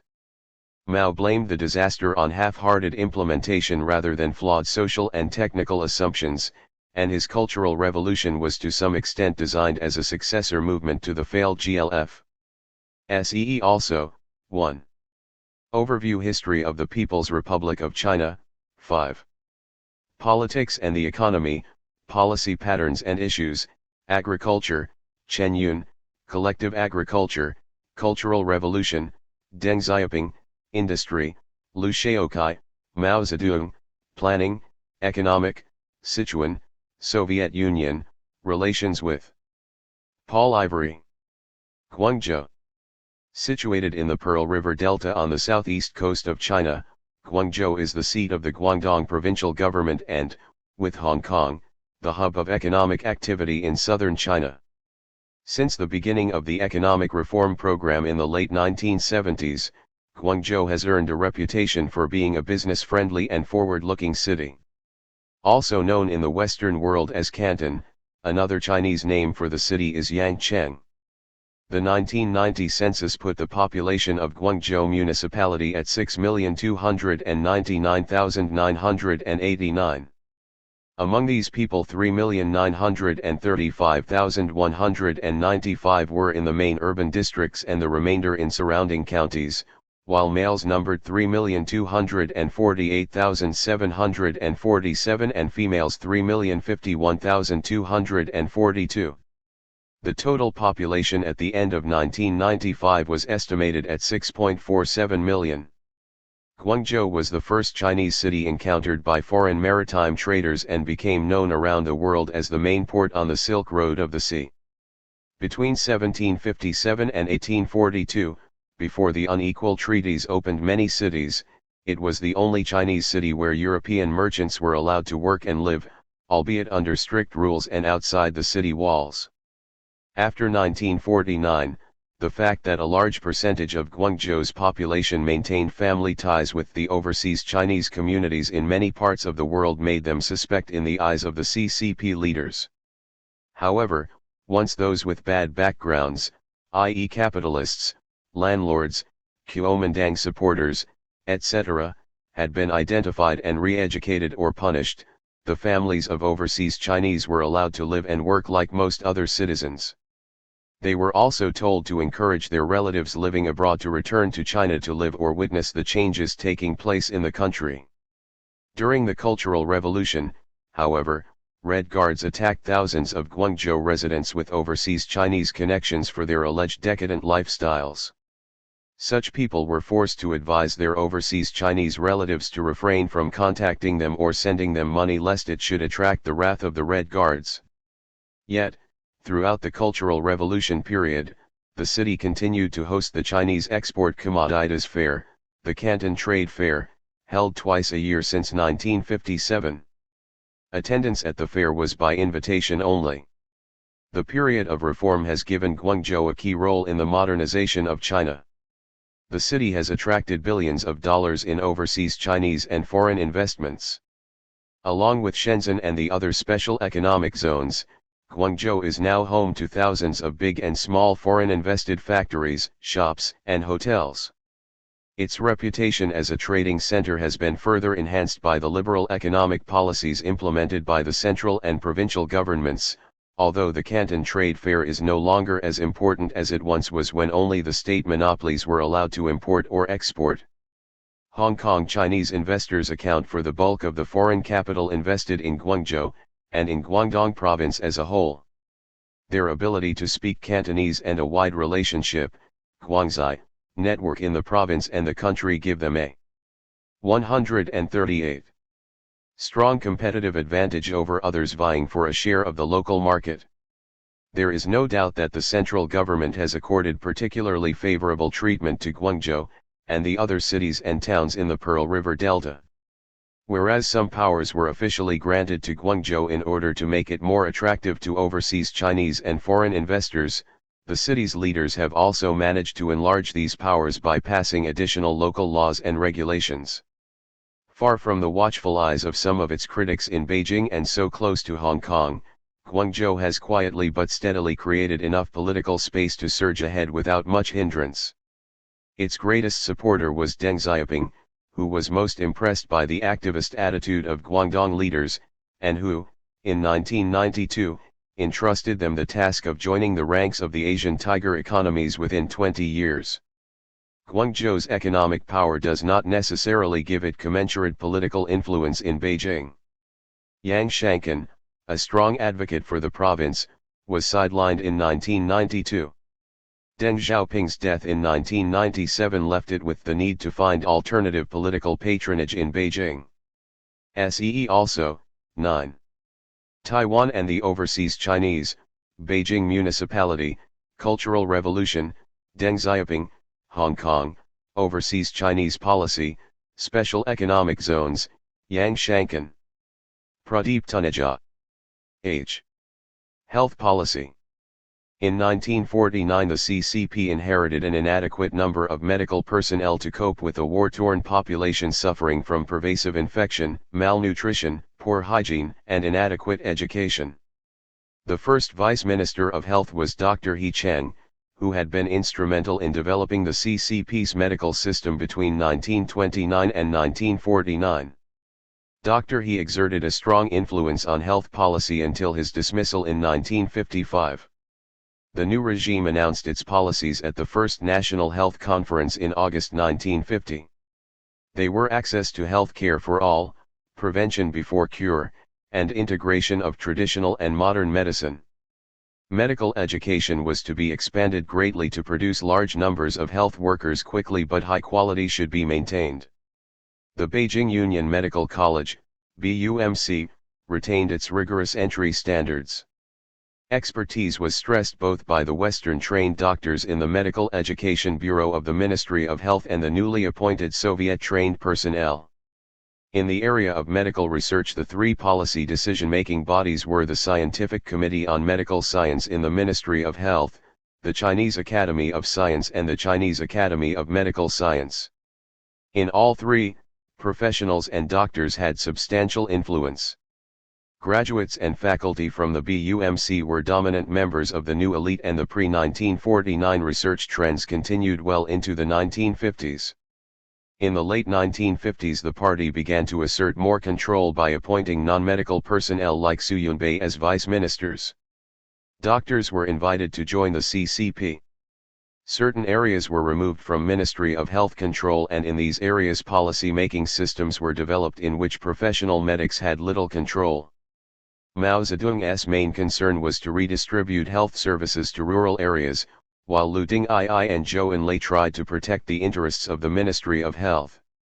The Great Leap Forward saw enrollment in higher-level medical schools increase from 9,000 to 25,000 by 1960, with an emphasis on red rather than expert, but the agricultural failures resulted in retrenchment, and by 1963 the number of medical colleges had fallen from 142 to 98. The early 1960s saw an increased emphasis on expertise. The Ministry of Health increased the length of all courses in medical schools to 6 years and raised entry standards. The number of medical conferences reached record levels, so did the number of delegations to and from China. The Chinese Medical Journal published increasing numbers of pure research articles. In 1965 Mao Zedong made a strong attack on the Ministry of Health, saying it was dominated by elite doctors concerned with running the urban hospital-based health system. He claimed that 3 years training for higher primary school graduates would be sufficient and they would then learn on the job. The immediate impact of the Cultural Revolution was to transfer major policy-making authority from the Ministry of Health to a small political elite led by Mao. There was a major shift in emphasis from urban to rural healthcare, from material to moral incentives and from disdain to approval of manual work. The main policy focus centered on the problems of the effective delivery of mass health services. Traditional Chinese medicine and Western medicine were to be combined and there was to be mass participation in medicine. The Barefoot Doctor program was developed initially with a basic training of only 6 months. Medical insurance programs were introduced in the countryside. While central policy in the early 1970s was still pushing for shorter training programs for doctors and less emphasis on expertise, the grassroots demand became increasingly one for longer training for barefoot doctors, with greater emphasis on acquiring expert knowledge. Health policy in the 1980s and 1990s has seen both continuity and change. There has been continuing preference for preventive medicine and a simultaneous emphasis on both traditional and modern medicine. Policies on large-scale immunization have continued. Change in policy is seen in a greater stress on individuals, resulting in a trend to privatization in healthcare delivery. Universal free healthcare is no longer a major aim. Both the Barefoot Doctor scheme and the rural collective insurance system have disappeared. Government expenditure on health, however, has increased since 1984 in areas such as building hospitals, technology acquisition, medical education, and research. Inequalities between urban and rural communities and between rich and poor have emerged during the 1990s, with healthcare delivery almost non-existent for the rural poor in remoter areas. New areas for health policy include industrial diseases and the adverse effects of environmental pollution. See also, Cultural Revolution, Education, Policy and System, Great Leap Forward, Health System, Mao Zedong, Soviet Union, Relations with, Zhou Enlai. Beverly M. Kitching. Health System. One of the problems confronting the new government in 1949 was how to integrate the 3 inherited elements: Western-style medicine, the system of the CCP space areas, and traditional medicine into a new workable system. The Western-style medical system served mainly urban Chinese. It included a Ministry of Health, over 500 hospitals, 33 medical schools and about 20,000 Western-style doctors, 3/4 of whom were based in the main ports of the 6 coastal provinces. The CCP space areas had had experience in public health work, including setting up a public health school. This element featured an emphasis on preventive medicine, the use of paramedics with little formal training, mass movements, and integration with traditional Chinese medicine. The third element came from traditional Chinese medicine, which also stressed prevention as well as cure. By 1955 a national system was in place in which the Ministry of Health was predominant. Under the control of the ministry were national-level units dealing with the administration of matters such as medical education, mass campaigns, drugs, finance, contagious diseases, maternal and child health care, treatment and prevention of diseases, and traditional medicine. There were also affiliated agencies such as the People's Health Press and the Academy of Medical Sciences. Attached to the latter were various hospitals and research institutes. The Bureau of Traditional Medicine was at this time attached to the Ministry of Commerce. Much medical research was carried out in institutes of the Chinese Academy of Sciences. At the provincial level were provincial health bureaus to which were attached county health departments and, in the cities, municipal health bureaus with responsibility for hospitals, pharmaceutical controls, and anti-epidemic stations. These stations dealt with sanitation, environmental problems, food hygiene, school hygiene, and industrial health matters, and were responsible for running laboratories and gathering statistics. In the late 1950s several changes were made in the organization of the health system. The CCP began to assert more control by appointing non-medical personnel like Su Yunbei to vice-ministerial portfolios, removing some units from control by the Ministry of Health and setting up new independent units such as the Subcommittee on Schistosomiasis. In 1957 the Bureau of Traditional Medicine was moved from the Ministry of Commerce into the Ministry of Health. Mao Zedong was pushing the need to extend health services in the countryside and educate medical personnel politically. The failure of the Great Leap Forward brought a renewed emphasis on professionalism. High priority was given to the treatment of severe burns, causes of cancer and brain and open heart surgery. In 1965 Mao made a strong attack on the Ministry of Health, and during the Cultural Revolution there was a major shift in emphasis from urban to rural health care. The main focus was on effective delivery of mass health services and the enormous and urgent 142 demand for personnel that this required. College courses were shortened, traditional practitioners were recruited, and the barefoot doctor service inaugurated. By the end of 1975 more than 100,000 urban health workers and more than 1.1 million personnel from Urban and People's Liberation Army public health units had settled in the countryside. 1/3 of all urban doctors had been relocated in rural areas, and 70% of all medical and pharmacological graduates had been assigned to rural posts. The concentration of policy-making power in the hands of a small political elite and the decentralization of the health system resulted in bureaucratic immobility, the alienation of professionals, and uncertainty at the local level. The best-known aspect of the mass medical system was the barefoot doctor program. By 1973 there were about 1 million barefoot doctors.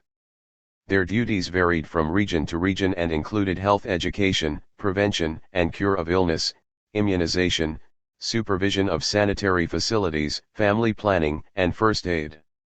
Although they provided a fairly effective basic health network, lack of faith in their competence led to greater demands for referral to higher levels of health care, which resulted in overcrowding of city hospitals.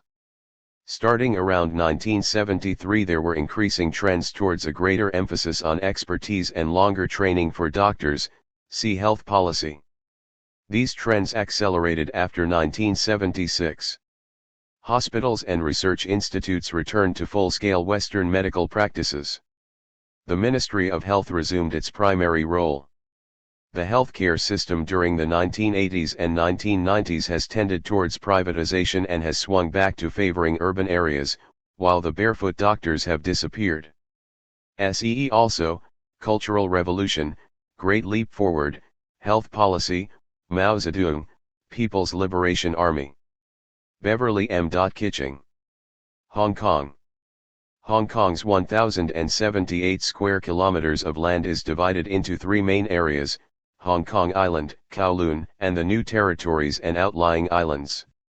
Its population in 1996 was about 6.3 million, 96% being Chinese and predominantly Cantonese-speaking.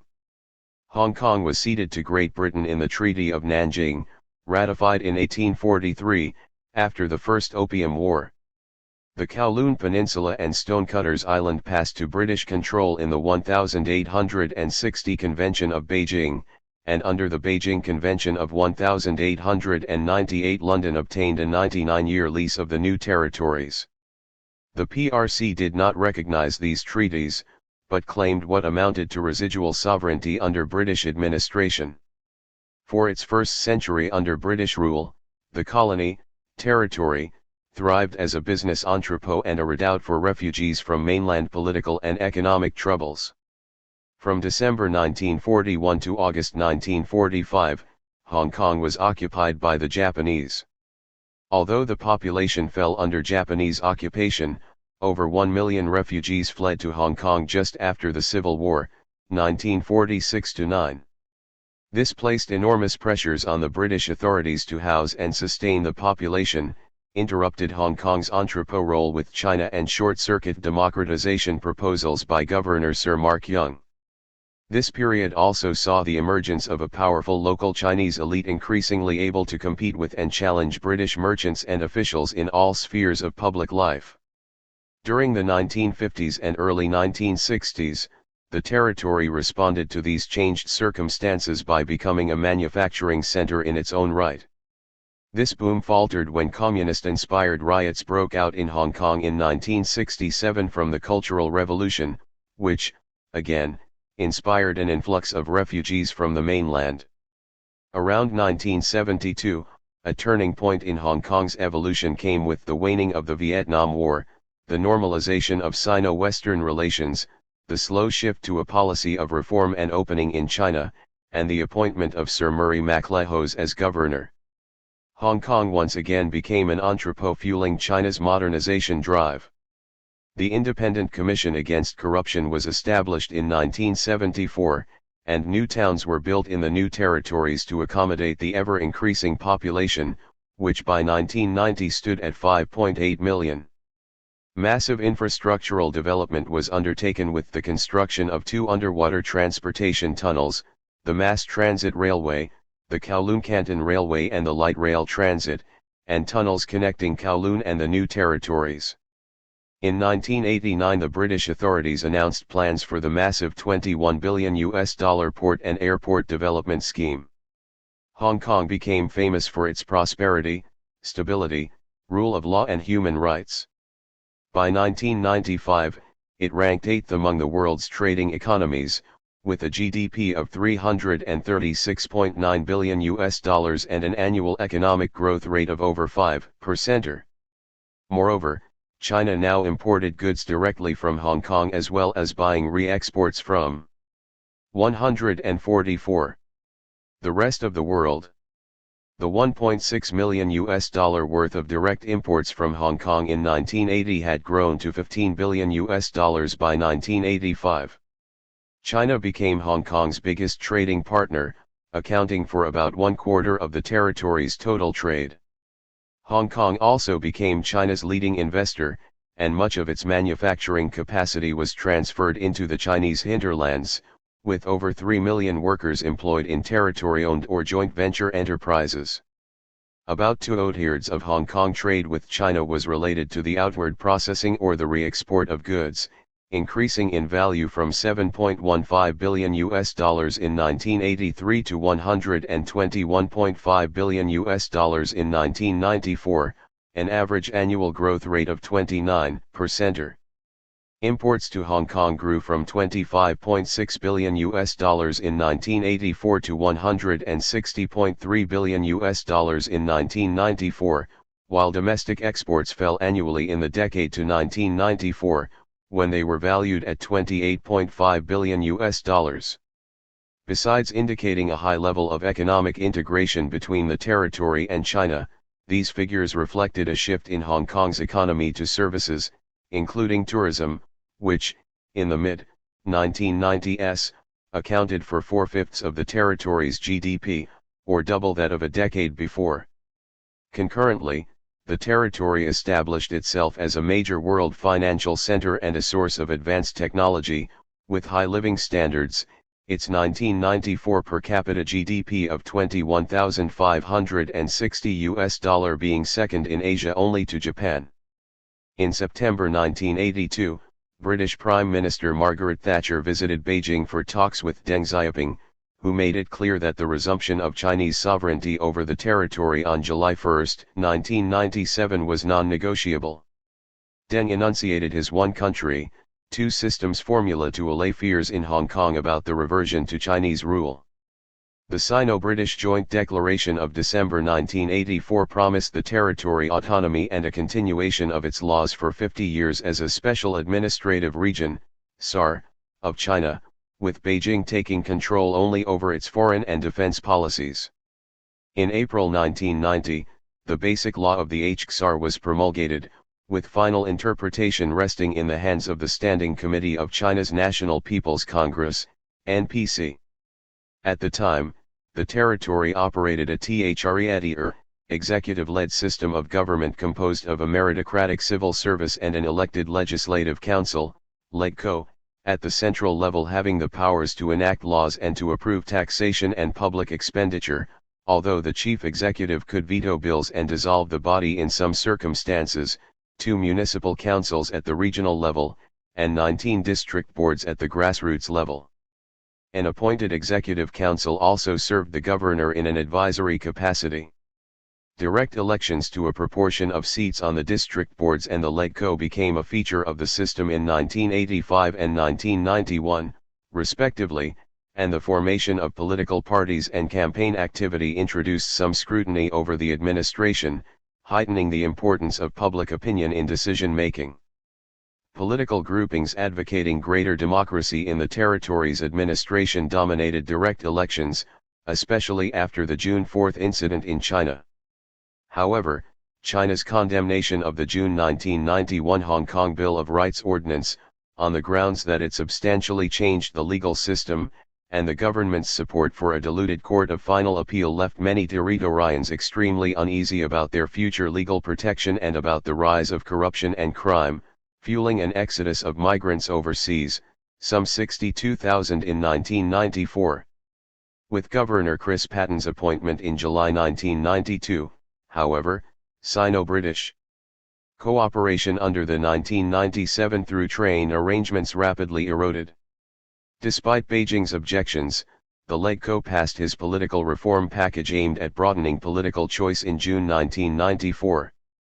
Patten's defiance of Beijing was especially irritating given the erosion of the center's administrative and financial control in the regions, and the linkage which the United States required between China's human rights record and the renewal of its most favored nation status, the loss of which would have cost Hong Kong's economy some $8 billion.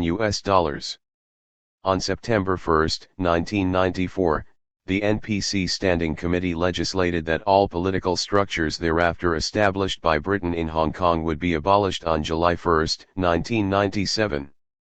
A fortnight later, direct elections took place for the district boards. Only 33.1% of voters turned out, overwhelmingly electing candidates whom Beijing opposed. The same happened in the September 17, 1995 LegCo direct elections. In December 1995 China announced the preparatory committee for the HKSAR, 94 from Hong Kong among the 150 members, most of them business people and conservatives. Later Beijing established a 400-member selection committee which on December 11, 1996 chose business tycoon Tung Chee-hwa as the first HKSAR chief executive. 10 days later it selected 60, out of 130 approved candidates, for the provisional legislature which would sit in Shenzhen until July 1, 1997 and thereafter in the territory until the election of the first HKSAR legislative body under Beijing-determined processes in 1998. SEE also, 8. China, the region, and the world, Cultural Revolution, Deng Xiaoping, June 4 incident, National People's Congress, One Country, Two Systems, Tung Chee-hwa, United States Policy. Donald H. McMillan. 146. Hunky, Red Flag. Theoretical Journal of the CCP Central Committee, established in May 1958 under the editorship of Chen Boda, to provide a justification for the radical policies of the Great Leap Forward. In an article in Hunky on July 1, 1958, Chen Boda first used the term commune to describe the large collective units formed from the merger of agricultural cooperatives, see collective agriculture. Under Chen's editorship, Hunky became a radical journal devoted to supporting Mao Zedong and Mao Zedong thought. It played an active part in the ideological feud between the CCP and the Communist Party of the Soviet Union during the early 1960s, and denounced the Soviet Party for its revision of the universal truths of Marxism-Leninism.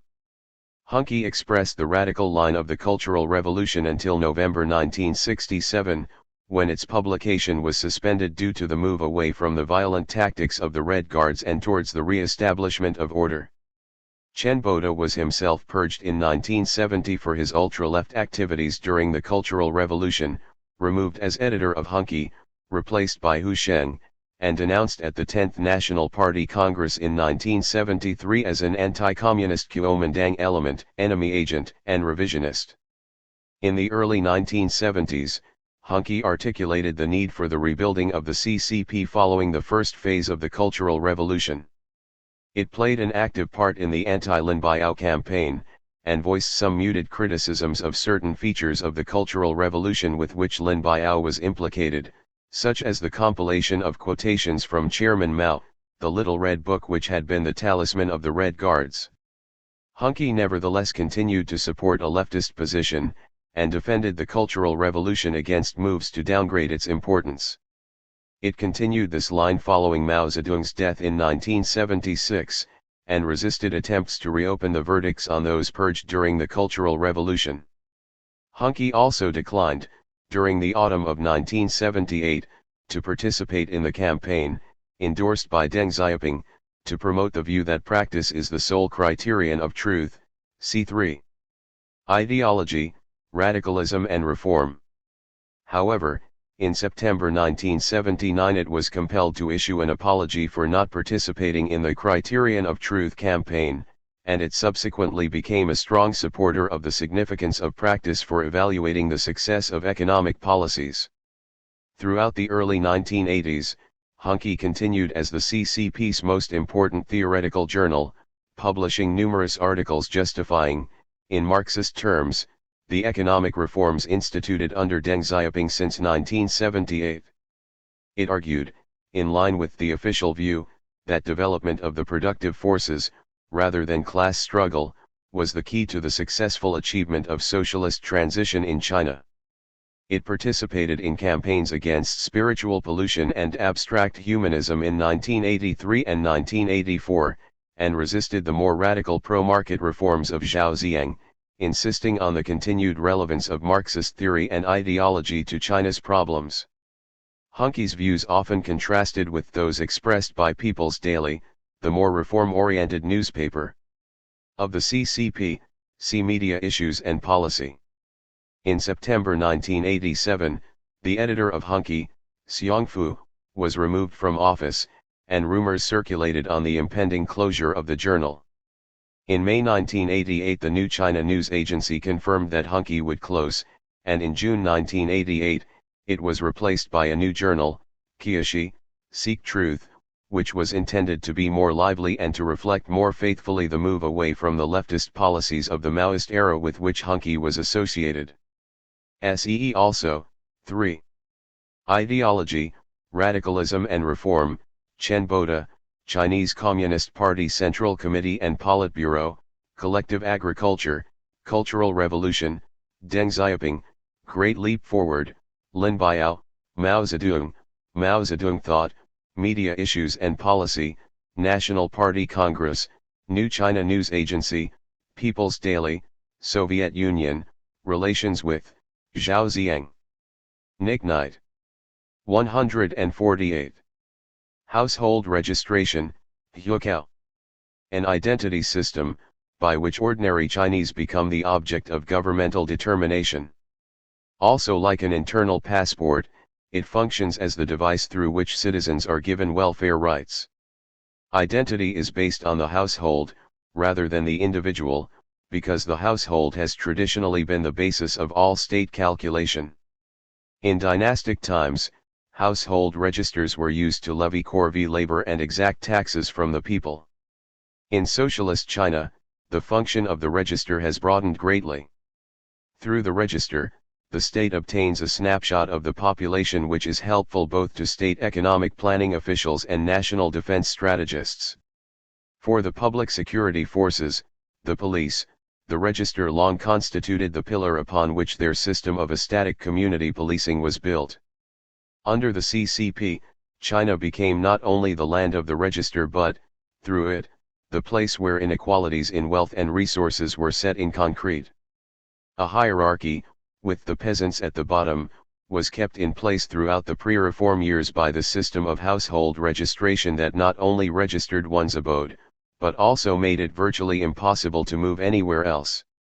Such demographic policing became possible through the fact that the register was the basis of access to the welfare provisions. Underpinning the entire system was a fear of peasant migration into the cities. Thus, until 1978, this fear of a blind flight of peasants into the cities led to tight restrictions on movement between rural and urban centers. In November 1977, for example, the Ministry of Public Security issued a regulation stating that outsiders from rural regions were to account for no more than 0.15% of any urban workforce. The registration system was first advanced as a priority in contemporary China in 1950 at the First National Public Security Administrative Work Conference. By 1953, the Public Security Ministry had issued temporary regulations on registration, following which a national, unified system of registration began to develop. Trials began to take place in certain cities and, by 1955, the State Council notice on household registration effectively spread the system into the countryside. By 1958, the system was complete and national household registration regulations came into effect. The registration system is managed by the public security forces. In most places, registration work is the task of the local police station, and it is the station that divides up their jurisdictional areas into household registration zones. Generally, between 500 and 7,000 households make up a zone. Each zone is the responsibility of one police officer who is assisted in checking and policing the register by the local neighborhood or village committee. Economic reform, with its demand for labor, for business, and for trade between rural and urban areas, made the restrictive registration laws something of an anachronism. Moreover, the existence of private markets, business, and trade meant that the state no longer had a monopoly on the conditions of life. A slow trickle of peasants into the cities to trade, to work, and to do business, began to signal the demise of the household register as the all-powerful device by which the nation could be demographically policed. Indeed, by the end of the 1980s, this trickle had turned into a flood. The size of the floating population, as migrants are called, became so large that even the police could not accurately establish the numbers, but in the mid-1990s estimates varied between 60 million and 100 million peasants in transit at any given time. Reform was clearly needed to the household registration system, and this came in 1984 in the form of a resident identity card system. This card was heralded as the first major reform of the household registration system since 1949. While the card was not able, nor designed, to halt population flows, it could at least offer the police a new nationwide and unified means by which to establish the identity of the card bearer. For the police, long reliant on the register to implement their community policing methods, such reform was long overdue. See also, planning, economic, police force, state council, welfare policy. Michael Dutton. 150. Housing. The provision of housing in China is diverse in technology, ownership, management, and social significance, with sharp differences persisting between town and country. In the period 1996 to 2000, China plans to build 230 new cities and 5,000 towns, requiring 1.2 billion square meters of urban, 3 billion square meters of rural housing, and 2.9 billion square meters of refurbishment. Coping with ongoing rises in population, urbanization, and income in the face of acute shortages of land will make this one of the most dynamic sectors for the foreseeable future. The demand for housing was repressed under economic planning in keeping with revolutionary economic priorities and socialist conceptual distinctions. Under the Soviets' net material product, NMP, notion housing, as a service, was defined as non-productive, devaluing investment in it for planners and officials who measured economic performance by NMP growth.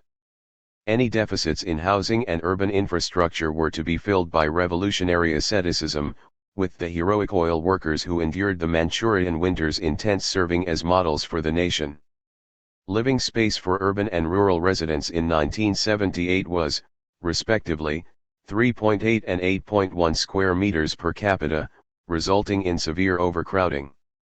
Urban public authorities and large investors spent 1.05 trillion yuan, Chinese dollars renminbi, on housing from 1979 to 1996, raising the figure to 8.4 square meters.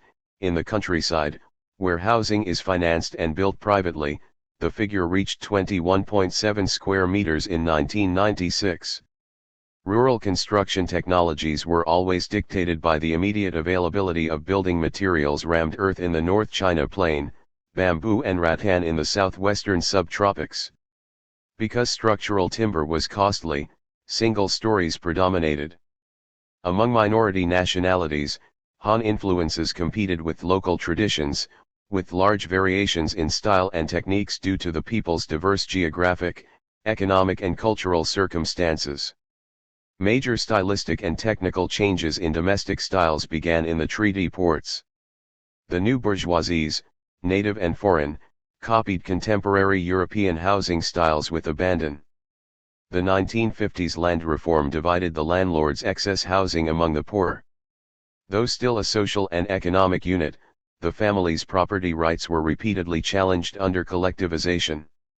Early communes sometimes replaced family dwellings with dormitories and mess halls, and later houses were defined to include only the area under the drip line, with courtyards, where family production might distract peasants from the collective, confiscated, see collective agriculture. All villages became more crowded to prevent the conversion of cultivated land to housing, and in Dazai everyone lived under one roof. After 1978, the 2- or 3-story brick or concrete farmhouses built without planning on sprawling lots in the big city suburbs contributed heavily to a sharp decline in the cultivated area. Compact, well-designed villages are now encouraged, but remain exceptional. After 1949, all urban land became state property, but non-rental housing was allowed as private property. New housing was built as needed by local governments and units charging nominal rents, insufficient even for upkeep. The low priority assigned to new building from 1957 to 1976 produced a housing and infrastructure crisis, with overcrowding only slightly eased by illegal extensions and outbuildings. Though housing was ugly, overcrowded, unzoned, and crumbling from neglect, it was fiercely sought after, because it conferred rights to live in a city. Peremptory seizures of dwellings during the Cultural Revolution greatly confused ownership rights. The post-reform housing boom has revolutionized Chinese urban landscapes. Forests of new high-rise apartment buildings sprang up, plus many new forms, hotels, villas, housing estates at every level of quality from 5-star down. Scores of millions of poor and semi-legal itinerant workers are meanwhile being accommodated in sheds or basements, often paying exploitative rentals for substandard facilities. A real estate market is evolving. Starting from spontaneous apartment exchanges to eliminate mismatches between workplaces and residences, Hong Kong-style land use auctions are now held in Shenzhen and Shanghai, and apartments are increasingly fully transferable.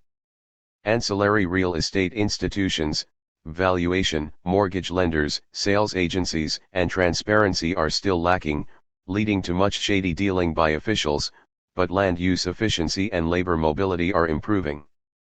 Foreign investment is now vigorously sought as the authorities try to upgrade often low standards of construction, planning, and energy efficiency. Housing continues to bear heavy and conflicting ideological messages. The film Raise High the Red Lantern was politically sensitive because the architecture of a conservative merchant's mansion was strongly reminiscent of the Beijing palaces where the party leadership still lives. In the countryside, superstitions linking a family's fate to how its residence sits in the local topography, feng shui, are reviving, while in the city's vast anonymous apartment complexes epitomize globalized mass consumerism. Also, Beijing Municipality, Collective Agriculture, Cultural Revolution, Dazai, Hong Kong, Labor Policy and System, Minority Nationalities Policy, Planning, Economic, Population Policy, Shanghai, Unit. Paul Ivory. 152. Hu Jintao. Major CCP leader and, when appointed to the Politburo Standing Committee by the First Plenum of the 14th Central Committee on October 19, 1992, the youngest ever member of that extremely powerful body. Born in 1942, Hu's rise was very similar to Hu Qilai's in that his constituency lay in the party's youth organizations, being promoted in 1984 as first secretary of the Communist Youth League. During a drive to recruit young members, Hu was elevated to full membership of the CCP Central Committee in 1985, and appointed party secretary of Kizhu, 1985-8, and, although often away due to his inability to cope with high altitudes, of Tibet, 1988-92. Hu is a graduate of the prestigious Tsinghua University, and seen as a member of the increasingly powerful King Hua faction in the party's top echelon, led by Zhu Rongji. The faction represents the rise of technocrats, whose rapid rise is probably due also to support from the three former party organization chiefs, Hu Yaobang, Jiao Shi, and especially Song Ping, who also served as director of cadre screening for the 14th Congress with Hu Jintao as his deputy.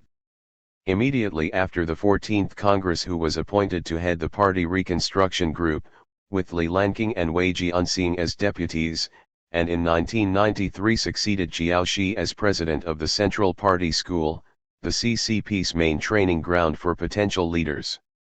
Hu is mainly responsible for party and organizational work and continues to carry these responsibilities after the 15th Party Congress of September 1997, when he was elevated to the fifth position in the Supreme Politburo Standing Committee, making him the undisputed leader of the youngest fourth generation of Chinese leadership and a potential successor to Jiang Zemin as Party General Secretary SEE. Also, Chinese Communist Party Central Committee and Politburo, Deng Xiaoping, Hu Qilai, Hu Yaobang, Jiang Zemin, Li Lanqing, Jiao Shi, Song Ping, Tibet Autonomous Region, Wei Jianxing, Youth Policy and Organizations, Zhu Rongji. Warren Sun. Hu Qilai, Minister of the Electronics Industry under the State Council from 1993. Nurtured by Hu Yaobang and Deng Xiaoping as a future General Secretary, his career suffered a fatal blow when he failed to support Deng Xiaoping during the protest movement of 1989, which climaxed in the June 4 incident. Born in 1929, Hu Qilai studied at Beijing, Peking, University and built up his reputation largely on the basis of his lengthy involvement in the party's youth organizations, especially the Chinese Communist Youth League. In 1978, Hu's experience in youth work was recognized when he became the League's Central Committee's secretary in charge of daily work. 2 years later he was appointed mayor of Tianjin, a major stepping stone appointment. With Hu Yaobang in charge of CCP activities on the first front, Hu Qilai rose in April 1982 to head the CCP's General Office, a crucial position in terms of the actual running of the CCP Central Committee. When in September 1985 a CCP National Conference decided to abolish life tenure and encourage younger leaders, Hu Qilai was among those chosen to join the Politburo on September 24. He also assisted General Secretary Hu Yaobang in dealing with propaganda, education, and ideological work. Shortly after, it was reported that Deng Xiaoping, increasingly unhappy over Hu Yaobang's tolerance of liberal intellectuals, was thinking of creating the new position of Deputy Secretary General for Hu Qilai. Despite his association with Hu Yaobang, Hu Qilai survived when the former was dismissed in January 1987, reportedly by delivering a serious self-criticism at the crucial meeting. The 13th Central Committee's first plenum, held on November 2, 1987, even named him to the Politburo's powerful standing committee, Zhao Ziyang being the new General Secretary. During the student movement of April to June 1989, Hu allowed uncensored journalism while embarking on political restructuring and then, together with Zhao Ziyang, opposed the May 20 declaration of martial law and Deng Xiaoping's confrontational policy toward the student movement. As a result, Hu Qilai was immediately deprived of political power. Yet, unlike Zhao, he did retain full membership of the Central Committee, simply because Deng Xiaoping regarded his fault as in a different category from Zhao's. Probably for the same reason Hu was able, in 1991, to re-emerge as a vice minister in the machinery and electronics industry. The first session of the 8th National People's Congress, March 1993, put him in charge of the newly established Ministry of the Electronics Industry. Yet, frustrated by the lack of real progress towards political reform, for which he had pushed since early 1989, Hu tendered his request for resignation in July 1996. 154. SEE also, Chinese Communist Party Central Committee and Politburo, Deng Xiaoping, Education Policy and System, Hu Yaobang, June 4 Incident, National People's Congress, Protest Movements, State Council, Youth Policy and Organizations, Zhao Ziyang. War and Son. Hu Yaobang. A younger revolutionary, Hu Yaobang held important but secondary positions during the Maoist period before becoming one of the leading figures in the post-Mao reforms. Hu played a key role in breaking with the past in 1977-8, and was soon rewarded with the posts of Party General Secretary, February 1980, and, from June 1981 to September 1982, CCP Chairman. But his push for rapid reform alienated a broad range of leaders, eventually including Deng Xiaoping, and who was forced to resign as General Secretary in January 1987. His death in 1989 became the immediate cause of the protest movement, which culminated in the June 4 incident. Born in Hunan in 1915 to a poor peasant family, Hu participated in the 1927 autumn harvest uprising at a young age and subsequently engaged in youth work in the Jiangxi Soviet, taking part in the epic Long March. At the end of the Long March, Hu was head of the Communist Youth League's organization department, and he subsequently became a political officer with various armies, and during the Civil War was director of the organization department of the Revolutionary Military Council. At the end of the Civil War, Hu participated in the conquest of Sichuan as a political department head in the 2nd Field Army led by Liu Bachan and Deng Xiaoping. Hu then became the leading figure in North Sichuan under the Southwest region headed by Deng. Although the political links between Hu and Deng have been exaggerated, Hu did move to Beijing in 1952 about the same time as Deng to become leading secretary of the Youth League, a position paralleling that of Party General Secretary which Deng assumed in 1956.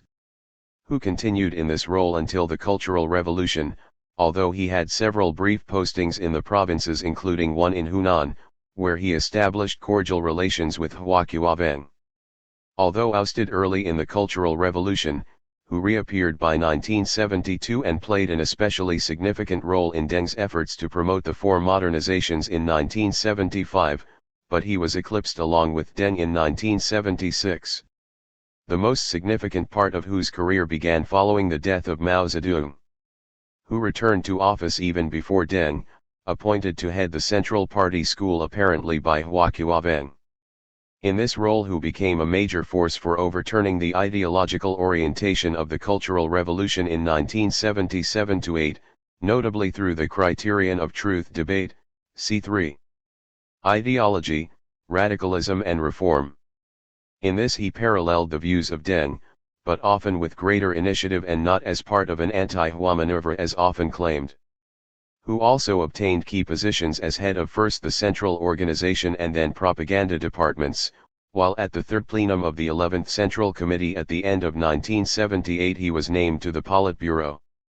With the decline of Hua's position, Hu assumed his party role first in practice as General Secretary, then formally as Chairman before that post was abolished in 1982, but ultimate authority remained with Deng and the older generation of revolutionaries.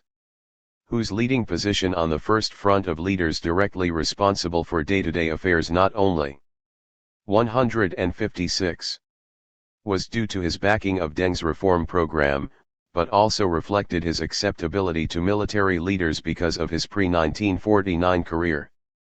But soon Hu's enthusiasm for reform led to conflict with a wide range of leaders.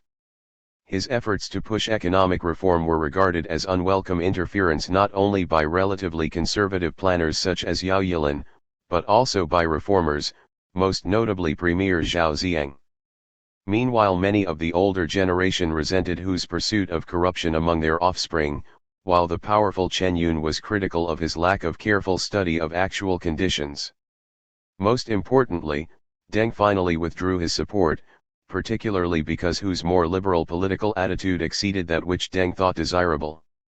The true nature of power relations within the CCP was revealed by the active role of the older generation of revolutionaries at the early 1987 meetings that forced Hu's resignation as General Secretary and set off the campaign against bourgeois liberalization, C3. Ideology, Radicalism and Reform. While Hu remained on the Politburo, he lacked concrete responsibilities, but his past support of political reform made him a symbol to many for even bolder reform. Thus his death on April 15, 1989 became the catalyst for proposals for democratic change far beyond Hu's own advocacy, and for a direct confrontation with the regime that surely would have been abhorrent to Hu. See also, 3. Ideology, Radicalism and Reform, Chen Yun, Cultural Revolution, Deng Xiaoping, 4 Modernizations, Hua Qiubang, June 4 Incident, Mao Zedong, Protest Movements, Sichuan, Third Plenum of the 11th Central Committee, Yao Yilin, Youth Policy and Organizations, Zhao Ziyang. Frederick C. Taiwes. Hua Qiubang. Hua Qiubang succeeded Mao Zedong as leader of the CCP in October 1976 at the relatively young age of 56. On paper Hua was even more powerful than Mao, assuming Mao's posts as chairman of the party and its Central Military Commission as well as already holding the position of premier. While formally heading the 3 pillars of official power, the party, government, and army, in fact Hua was a transitional figure whose influence gradually declined until he was reduced to a ceremonial role at the end of 1980. Born in Shaanxi in 1921, Hua joined the Red Army in 1936. After 1949 he was posted to Hunan where he was promoted quickly, becoming a vice-governor and provincial party secretary in 1958-9. When local power holders in Hunan came under criticism during the Cultural Revolution, Hua was also attacked, but he was deemed a revolutionary cadre and named to leading provincial positions over the 1967-71 period and to the CCP Central Committee in 1969. In 1971 he moved to Beijing where he played a major role in investigating the Lin Biao affair, and he was elected to the Politburo in 1973. In 1975 Hua was named a vice premier and worked smoothly with Deng Xiaoping in developing the 4 modernizations, but when Mao turned against Deng at the end of 1975, it was Hua and not the dismissed Deng who succeeded Zhou Enlai as premier. With Mao's death Hua played a key role in the arrest of the Gang of Four but was immediately faced with pressure for Deng's return to office. While conventional accounts claim Hua resisted Deng's return and then engaged in an unsuccessful power struggle against him, the actual situation was more complicated. As a member of a much less prestigious revolutionary generation Hua tried to accommodate Deng's power and policies, but as a product of the Cultural Revolution he was increasingly marginalized as the CCP renounced the movement and launched its reform program. The 1978 Third Plenum of the 11th Central Committee saw a significant undermining of his position. In 1980 he was replaced by Zhao Ziyang as premier, and at the end of 1980 his party and military functions were informally assumed by Hu Yaobang and Deng. Hua was officially removed as chairman in June 1981. See also, Central Military Commission, Chinese Communist Party Central Committee and Politburo, Cultural Revolution, Deng Xiaoping, 4 Modernizations, Gang of Four, Hu Yaobang, Lin Biao, Mao Zedong, Third Plenum of the 11th Central Committee, Zhao Ziyang, Zhou Enlai. Frederick C. Taiwes. 158. 100 Flowers Movement. A movement in 1956-7 featuring both unusual freedom of discussion and thought, as well as unprecedented acceptance of criticism of the CCP, but followed by the diametrically opposite anti-rightist movement, with its defense of the CCP and attacks on intellectuals. There were 3 main stages, the last being by far the most important. The first began with a speech by Mao Zedong, on May 2, 1956, calling for greater intellectual and artistic freedom with the slogan "Let 100 flowers bloom, let 100 schools of thought contend," a reference to an adage of ancient times. This slogan was the origin of the term 100 Flowers movement, as well as of the phrase blooming and contending, or free exchange of ideas and criticism of the CCP. Intellectuals and artists were generally wary, fearing that they risked punishment later on if they spoke out too freely. On February 27, 1957 Mao tried to reinvigorate the campaign with a speech called "On the Correct Handling of Contradictions Among the People." He divided contradictions into antagonistic, those between ourselves and the enemy, and non-antagonistic, those among the people, arguing that only the former should be treated harshly. He thus offered a theoretical justification for greater intellectual freedom and tolerance of criticism of the CCP. Again there was hesitation, and only late in April did the press and other media move in favor of blooming and contending. In May and early June there followed a torrent of free intellectual and artistic ideas and of criticism of the CCP, see media issues and policy.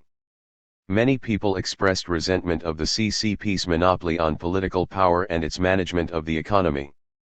Others were extremely critical of the lack of freedoms, despite their being specifically laid down in the Constitution of 1954.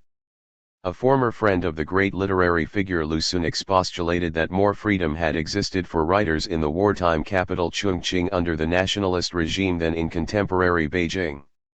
The famous anthropologist Fei Xiaotong, reporting on a visit he had made to a remote area of Jiangsu, wrote an article suggesting that conditions were no better than they had been in the mid-1930s and that the collective agriculture policies were simply wrong. On May 19, 1957, students at Beijing, Peking, University began putting up posters on a campus wall, soon known as Democracy Wall, expressing divergent points of view, many of them strongly critical of the CCP and its policies. In addition to freely published debate, there were strikes, demonstrations and even riots. In many parts of China, students beat up cotters, ransacked files, and urged other students to join them in sympathy strikes. What China was witnessing was the biggest public cultural and political outcry for many years. The leadership was alarmed at the extent of the criticism, and began to suppress the protest movement. On June 8, People's Daily published an editorial arguing that rightists were using the movement to try and overthrow the CCP. This and similar articles over following days signaled the end of blooming and contending and the beginning of a severe attack on anybody accused of being a rightist, the anti-rightist movement. The initial wariness had proved well-founded. By the end of 1957 some 300,000 intellectuals had been labeled rightists. Among them was Fei Xiaotong, who was forbidden to teach or publish, and made a public confession of his errors. Many were sent to the countryside, labor camps, or prison, while some committed suicide because of the pressure of intense public criticism sessions. See also, Beijing Municipality, Collective Agriculture, Constitutions, Democracy Wall, Mao Zedong, Media Issues and Policy, People's Daily, Protest Movements. Colin Mackerras. 160. Industry. After 1949, industrial growth became the primary focus of China's economic policy. Heavy industrial development was seen as strategic for building national independence, the goal emphasized by humiliation from imperialist intervention and the failures of earlier industrial development.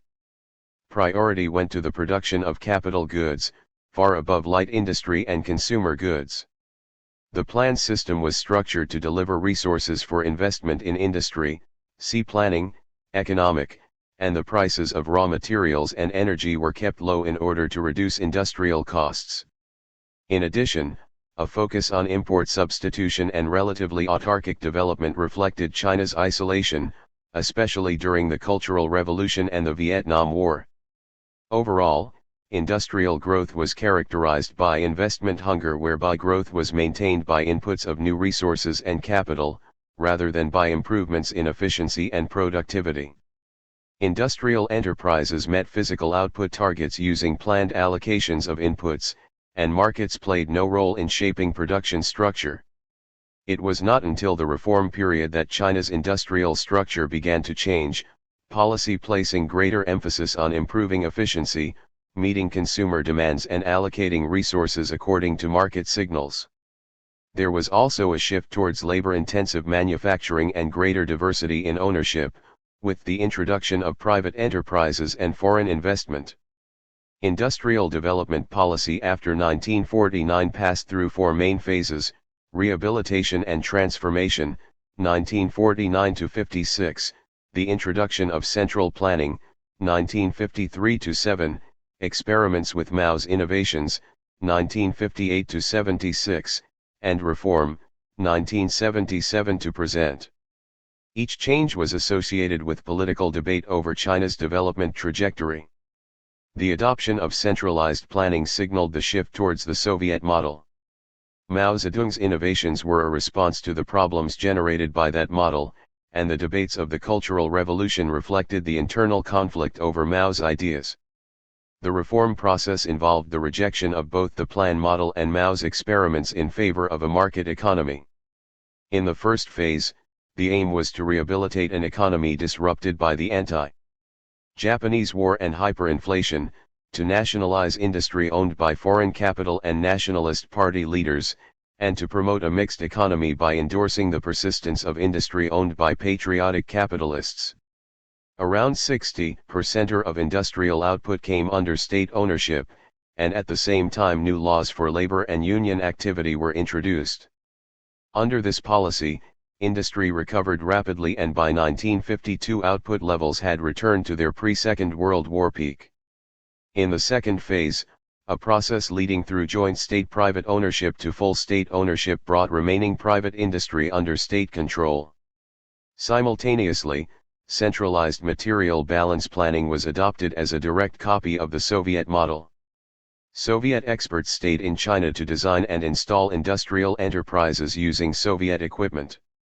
Chinese managers and engineers were trained in the Soviet Union. Soviet state economic structures and basic systems of industrial accounting and management procedures were replicated. The Soviet Union provided large amounts of aid, loans, and technical inputs. The result was a period of rapid and successful industrial growth, especially in basic infrastructure and heavy industry. Total industrial output grew at around 18% per year, from around 35% of total national output in 1952 to 44% in 1957. In particular, 156 key industrial projects built with Soviet aid in sectors such as iron and steel, chemical industry, mining, machine building, and transport equipment laid the foundation for a large proportion of China's modern industrial output. One other significant policy of this period was the effort to redistribute industry towards the interior provinces.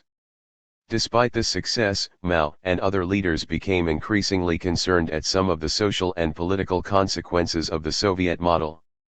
As relations with the Soviet Union soured towards the end of the 1950s, Mao argued that the hierarchical controls of the plan system were creating a new technocratic elite, that the emphasis on capital-intensive technology was ignoring China's resources of labor, and that the centralized system was stifling local initiative. Since Mao still rejected a role for markets, he opted for decentralization of controls within the administrative hierarchy. He also promoted a mix of technologies and experimented with forms of industrial democracy to give greater authority to workers. His emphasis was on moral incentives rather than bonuses and material rewards, and he rejected reliance on international trade and technology imports. His concern with the threat of foreign intervention also led him to direct more industrial investment towards the interior under the Third Front strategy. Many of these ideas reached their apogee during the Great Leap Forward and the Cultural Revolution, and as a result, locally controlled industrial systems began to expand.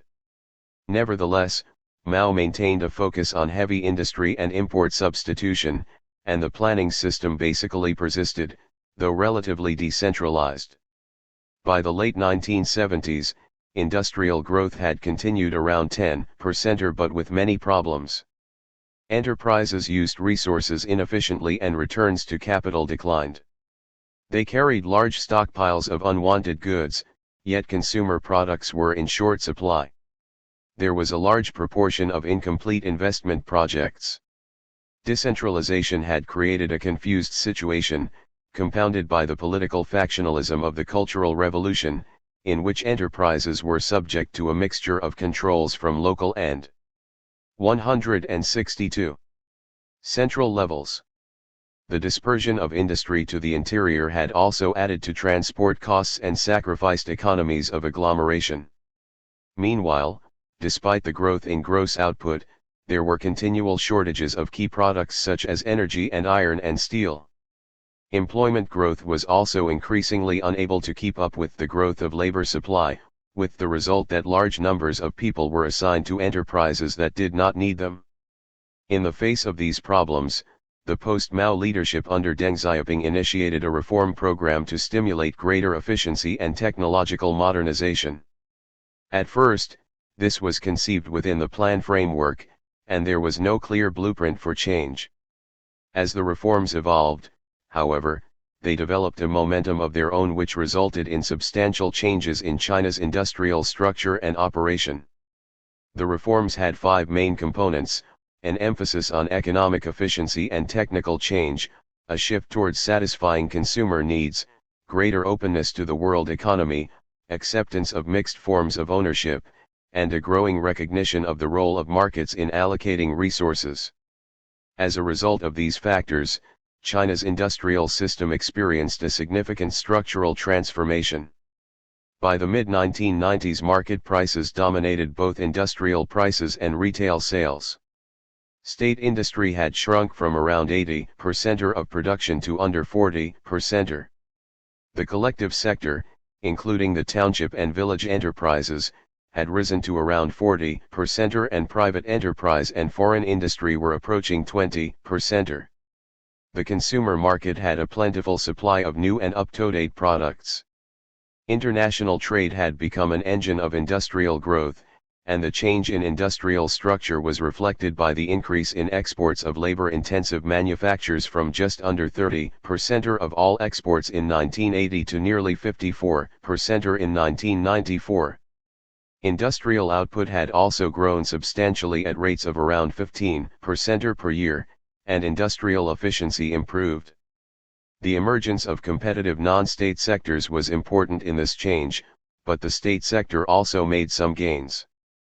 Despite these developments, a number of problems also emerged. The coastal bias in government policies of the 1980s, together with the surge of foreign investment in coastal special economic zones, meant that coastal development was rapid, while industrial development in the interior languished. The impact of foreign technology also led to rapid obsolescence in the inland state industries built up under the plan system. State-owned enterprises continued to face major problems, for while the introduction of profit retention and new tax regimes in the 1980s had increased their efficiency, the trend was diluted by the absence of thoroughgoing reform to the financial system and remaining distortions in prices, which meant that they lacked firm financial discipline. The fact that they continued to have large numbers of underemployed workers and substantial social welfare, housing provision, and pension payment burdens undermined their profitability in a market context. The power of local governments to intervene to protect local enterprises or to stimulate investment also meant that investment hunger remained an important factor in sustaining growth.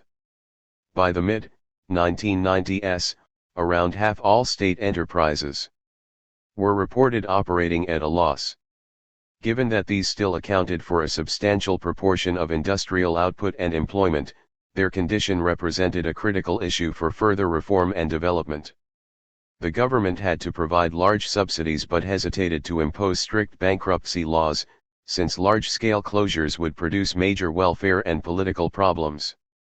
Furthermore, there were no clear mechanisms for transforming ownership and transferring resources and labor to alternative activities. The next stage of industrial reform thus required further reforms to the financial and welfare systems. Nevertheless, the prospects for further industrial growth driven by structural change and continued involvement in world markets appeared strong.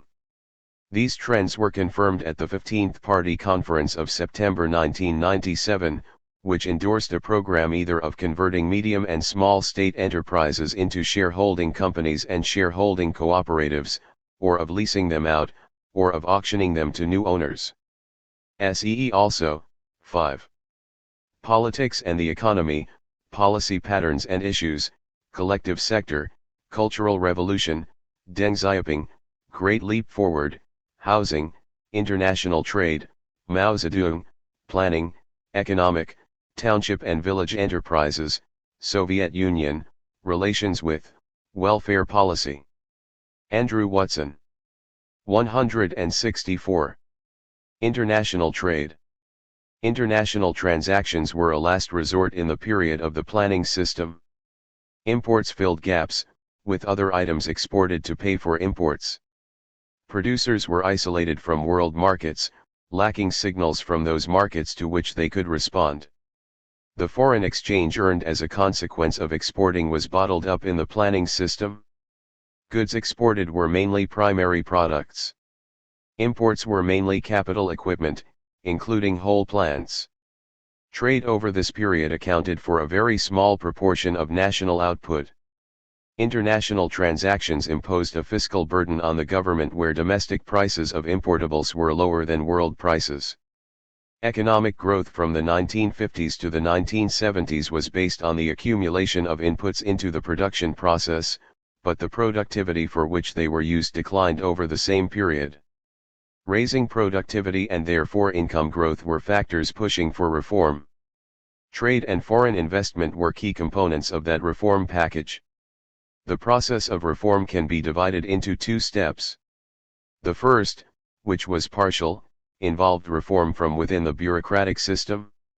It included the continued use of administrative methods and variation between regions and administrations, making the scope for discretion and favoritism wide at both central and local levels.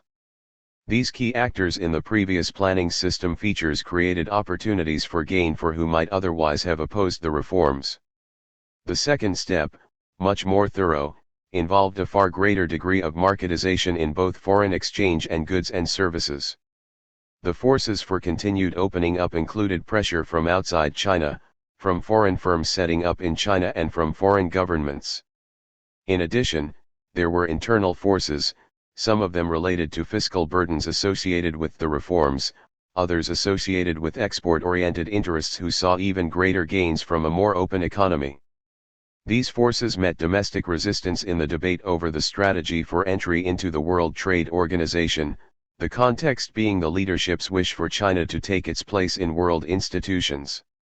Over the 1980s, the key elements in the trade reforms were, the decentralization of international transactions, the introduction of both import and export licensing in place of traditional planning mechanisms, and a more market-oriented foreign exchange policy.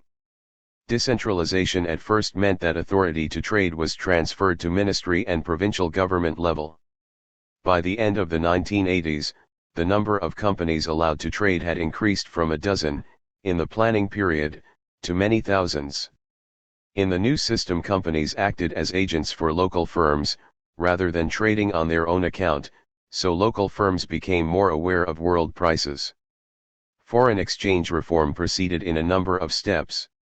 In the first, exporters were allowed to retain a share of foreign exchange earnings. The next step was to permit domestic firms to trade foreign exchange, which led to a dual exchange rate system, one the market rate, one the official rate used for the foreign exchange that was handed to government. The exchange rate was unified at the swap market rate in 1994 and the new rate was effectively fixed. An important form of trade was export processing, in which items were imported specifically for the purpose of re-export in a more processed form. Another was compensation trade, in which a foreign firm supplied technology or equipment and received payment in the form of some of the goods produced. The development of these forms of trade was complemented by the changes in foreign investment law and the development of the special economic zones. By 1996, processing trade accounted for over 50% of exports. Enterprises which involved some foreign funding accounted for nearly 2/3 of all processed exports. Special advantages for these forms of trade were the duty reductions on items imported for processing and the tariff-free entry for capital goods imported by foreign-funded enterprises. Some argue that these policies created a dualistic foreign sector within the Chinese economy, since local enterprises did not have access to these preferential policies. Both policies were dropped in 1996, coinciding with a dramatic decline in export growth. In the 1990s, the opening continued, eventually reaching convertibility of the yuan for current account transactions and substantial reductions in tariffs. By 1995, the proportion of trade, in value terms, subject to licensing was 25.3%, 43.5% in 1992. Non-tariff barriers applied to over 26% of imports, trade-weighted, in 1993. China's tariff rate, unweighted, in 1996 was 23%, and China, in the Asia-Pacific Economic Cooperation Process, has committed to reduce this to 15% by 2000. These rates are quite high among the East Asian economies, but the reductions in rates are relatively rapid. Also, the tariff data refer to official rates, whereas actual rates may be much lower. The rate of collection of tariffs on imports has been low. The ratio of tariff revenue to import values was only 4% in 1994, falling from just under 10% in 1986. These low collection rates also reflect that discretion, with a consequent lack of transparency, that is a feature of the trading system. The effect of these reforms on China's trade pattern has been dramatic. Exports in 1996 were $152 billion, compared to $28 billion in 1985, an average annual growth rate of nearly 17%. Trade has grown faster than output, and the trade share of GDP has risen. China has caught up again to a position of openness consistent with its size. Its share of world trade has also risen to over 2%. The composition of trade has also changed, and the share of labor-intensive products in exports has increased dramatically. As of 1997, the share of primary products is relatively small. SEE also, 5. Politics and the economy, policy patterns and issues, 7. Regional China, 8. China, the region, and the world, Asia-Pacific Economic Cooperation, Planning, Economic, Special Economic Zones, World Trade Organization. Christopher Findlay. 166. J. Japan, relations with.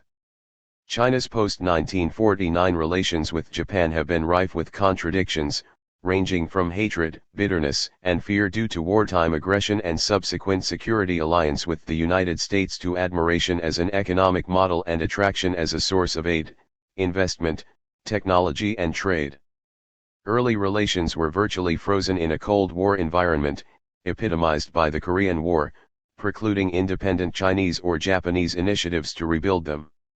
The souring of Sino-Soviet relations in the late 1950s allowed a slow thaw in the Sino-Japanese relationship, with a memorandum on trade signed in November 1962, China represented by Liao Chenzi, and the establishment of a China-Japan Friendship Association the following year. In the following decade, Japan's economy boomed while China stagnated, largely due to internal unrest and external threats or conflicts. As the two superpowers became bogged down in a debilitating rivalry for supremacy, the stage was set for a transformation in the global strategic and economic scenes. After Henry Kissinger's secret visit to China in mid-1971, there was a rapid move towards normalization in Sino-Japanese relations and the enhancement of direct economic ties. In September 1972, Japanese Prime Minister Tanaka Kakei visited Beijing and formalized diplomatic relations, on the basis that Japan recognized one China and respected China's claim to Taiwan. In 1978, China and Japan signed a treaty of peace and friendship. During the 1980s, Japan's economic relations with China developed rapidly, with trade and investment increasing to the point where, by 1985-6, some conservatives in the Chinese leadership worried about a second Japanese, neo-imperialist economic invasion. In 1985, anti-Japanese student demonstrations erupted, causes including perceived Japanese textbook whitewashing of Japanese atrocities in China, especially the Nanjing Massacre beginning mid-December 1937, and a growing trade imbalance. Moreover, in 1986-7, Sino-Japanese relations became a vehicle for factional debates over leadership and policy between conservatives and those supporting greater reform and opening within the CCP itself. However, because the two economies were complementary and increasingly interdependent, Sino-Japanese trade reached over $39 billion by 1993-4. The PRC came to account for about 5% of Japan's total trade, and Japan nearly 1/4 of China's. A temporary setback occurred in 1989 when Japan acted in concert with the Western powers over the June 4 incident to suspend loans, credit facilities, and projects. Japan, however, largely refrained from moralizing and warned instead of the long-term dangers of isolating China. Moreover, Tokyo used its influence to moderate the United States' position on such matters as most favored nation conditions, human rights, and China's entry to the World Trade Organization. Two-way 1992 visits by Jiang Zemin to Japan in April and Emperor Akihito to Beijing in October helped improve relations. A number of issues have continued to color Sino-Japanese relations.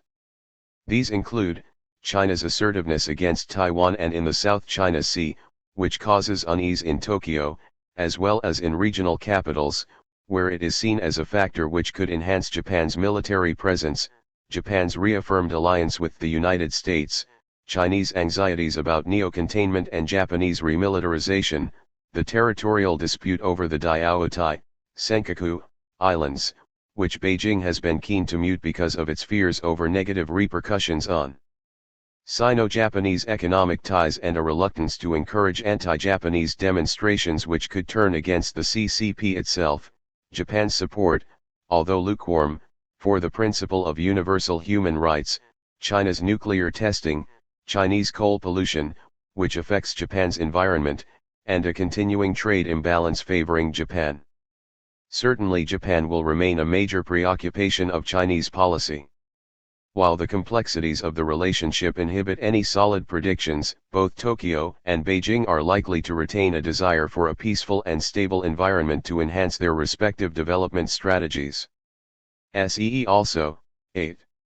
China, the region, and the world, June 4 incident, Jiang Zemin, Korean War, Liaochunzi, South China Sea, Soviet Union, relations with, Taiwan policy, United States policy, World Trade Organization. Donald H. McMillan. 168. Jiang Qianyuan. Senior CCP and state leader, appointed vice premier in March 1995, associated especially with Shandong province. Jiang Qianyuan was born in April 1930 in Lakesea, Shandong. He joined the CCP in 1947 and fulfilled increasingly senior party and state functions in Shandong from the 1950s to the 1980s, including during the Cultural Revolution. In 1988 he assumed the most senior party and state positions in Shandong, that is the secretary of the Shandong Provincial CCP Committee and governor of Shandong, although he did not remain long in the latter post. Meanwhile Jiang Qianyuan had become a member of the Central Committee of the CCP at the 13th National Party Congress of 1987 and just after the 14th Congress of 1992 he was elected to the Politburo. The fourth plenum of the 14th CCP Central Committee of September 1994 added Jiang Qianyuan to the Central Committee's secretariat. The 15th Congress, 1997, retained him on the Politburo. Jiang was appointed one of 6 vice premiers at the March 1995 third session of the 8th National People's Congress, with the principal task of taking charge of agriculture. His election was remarkable for the fact that, although he was elected with a substantial majority, over 1/3 of the more than 2,700 strong Congress either abstained or voted against him. He had been nominated by Jiang Zemin and the extent of the negative vote was unprecedented in PRC history, where it was taken for granted that the General Secretary and President's nominee would be elected without opposition. It is possible that one of the reasons for the opposition was that his power-focused Shandong had been racked by a serious corruption scandal in the city of Taiyuan. But the vote was most certainly a sign of the growing desire of the National People's Congress to behave independently of central authority. See also, Agriculture, Chinese Communist Party Central Committee and Politburo, Cultural Revolution, Jiang Zemin, National Party Congress, National People's Congress, Shandong. Colin Mackerras. Jiang Cheng. See Gang of Four. Jiang Zemin. General Secretary of the Chinese Communist Party from 1989 and President of the PRC from 1993, and declared by Deng Xiaoping to be the third-generation core of leadership of the PRC following Mao Zedong and himself. Jiang Zemin was born in August 1926, coming from Yangzhou in Jiangsu Province. He joined the CCP in 1946 and the next year graduated from the Department of Electric Motors, Communications University in Shanghai, assuming senior industrial and government positions in that city in the first years after 1949. In 1955 he went to Moscow to study for a year, and on return continued in government positions connected with the economy in various parts of the country. From 1974 to 1979 he was Deputy Director and then Director of the Foreign Affairs Bureau of the First Ministry of the Machine Building Industry.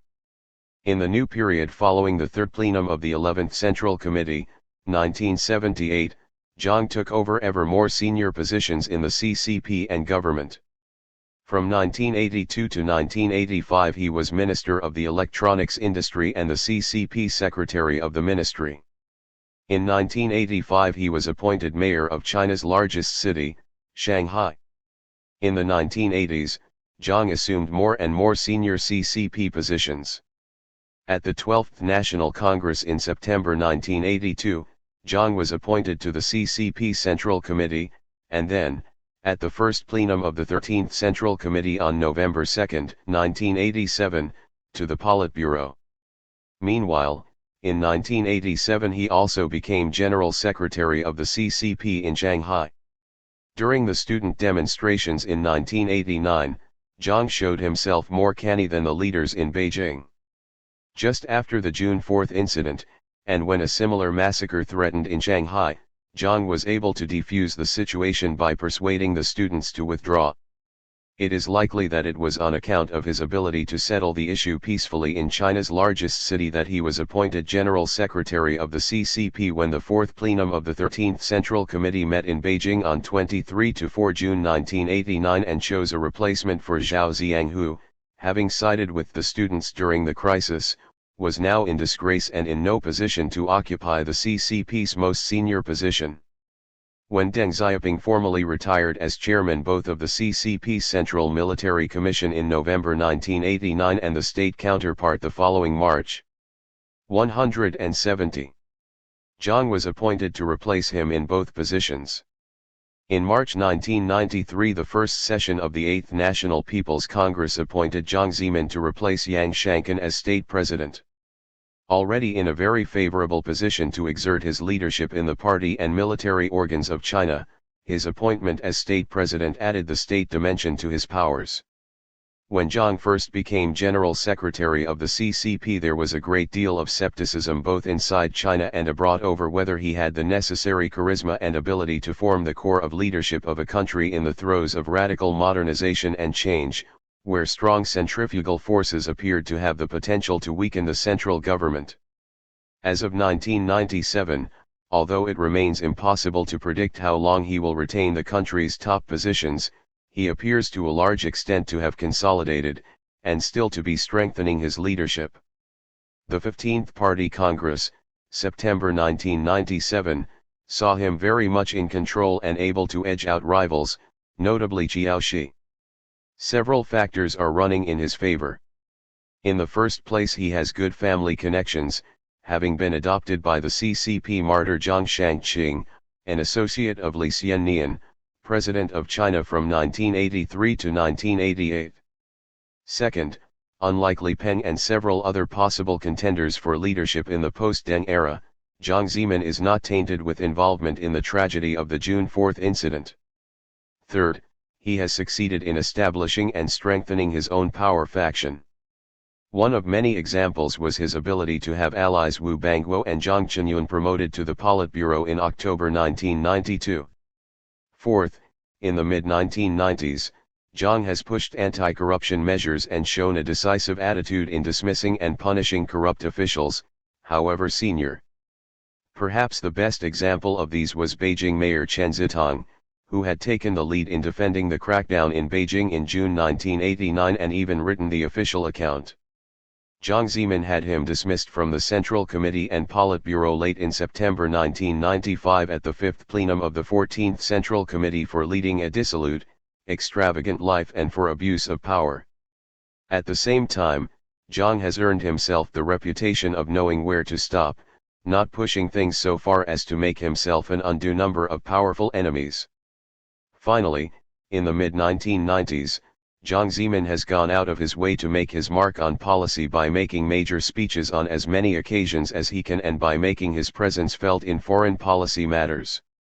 For example, he made a long speech at the 5th plenum on September 28, 1995 in which he outlined 12 relationships relevant to modernization, rather in the style of Mao's 10 relationships of 1956. He has taken care to attend the meetings of the Asia-Pacific Economic Cooperation, as far as possible on these occasions, and at a summit in New York on October 24, 1995, Jiang has held high-profile meetings with U.S. President Bill Clinton as a way of trying to smooth over the serious problems involved in the very important Sino-American relationship in the 1990s.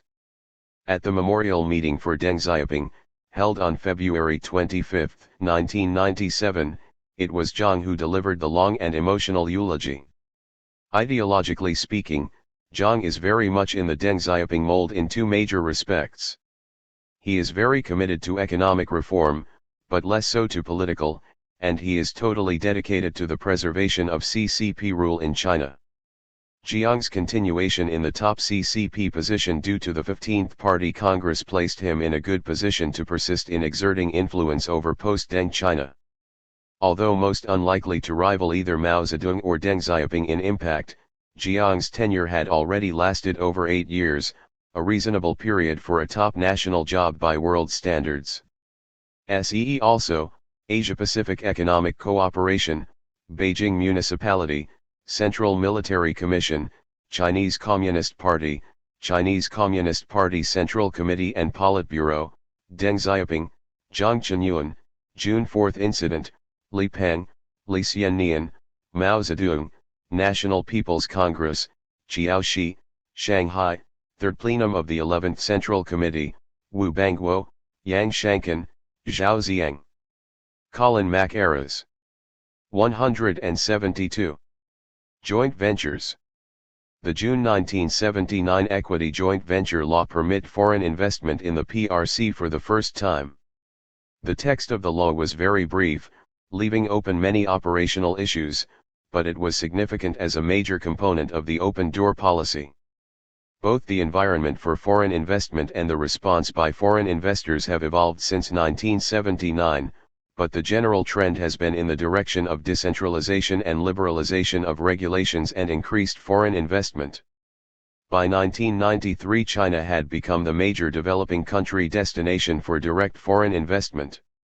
The official categorization of direct foreign investment has varied over time. Initially, most Chinese sources distinguished between equity joint ventures operating under the 1979 law, cooperative ventures, processing and assembly, and joint oil projects. In practice, the first three categories could be difficult to distinguish, with cooperative ventures sometimes involving large joint ventures which failed to meet the requirements for an equity joint venture in some minor way, and equity joint ventures which were often little more than processing operations between domestic and Hong Kong partners. Between 1979 and 1983, the value of approved joint ventures was small and there were frequent disputes as joint ventures became operational. Many points of dispute were clarified by precedent and by the publication of guidelines, especially in 1983. The first foreign investment boom occurred in 1984-5. The distribution of projects was bipolar, with most projects capitalized under $1 million, and mainly Hong Kong partnered, but with large, mostly North American, European and Japanese partnered projects accounting for a majority of the value of pledged capital.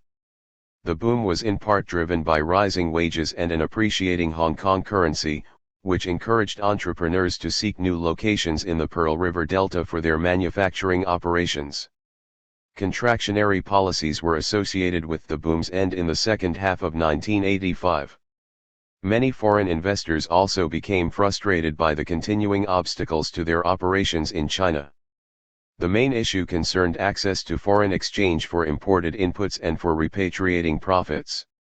The government responded with the October 1986 regulations, which improved the operating environment for foreign investors, especially with respect to access to foreign exchange and a more liberal attitude towards majority foreign ownership, and also signaled more active promotion of foreign investment. The second foreign investment boom followed these measures and lasted until spring 1989. This boom was characterized by the same bipolar distribution of projects as in 1984-5. The geographical distribution of projects became more diverse as the share of the Pearl River Delta declined and that of other coastal locations increased. The June 4 incident and ensuing uncertainty about the economic environment accentuated a slowdown in foreign investment. However, the growth of foreign investment resumed in the early 1990s and far exceeded 1980s levels. Total direct foreign investment had been $2 billion in value in 1985, but the figures for the first half of the 1990s were $3.8 billion, 1990, $4.7 billion, 1991, $11.3 billion, 1992, $27.5 billion, 1993, $33.8 billion, 1994, and $37.7 billion, 1995. Several previously restricted areas were open to foreign investors, e.g. retailing and construction, banking and insurance, and some of the 1992-4 boom was speculative investment in construction projects, reflected in a wide gap between pledged and actual investment. Actual foreign investment continued to be primarily in manufacturing, fueled by rapidly growing investment from the newly industrialized Asian economies. It continued to be heavily concentrated in the coastal provinces. Measures taken in the mid-1990s aimed to create a level playing field between foreign invested ventures and domestic enterprises and to increase transparency. The 1993 Tax and Financial Reform Package unified corporate tax rates by reducing the domestic rate from 55% to 33% or the standard rate on foreign invested ventures, and also brought foreign firms in line with domestic by ending the former's exemption from duty on imported capital imports.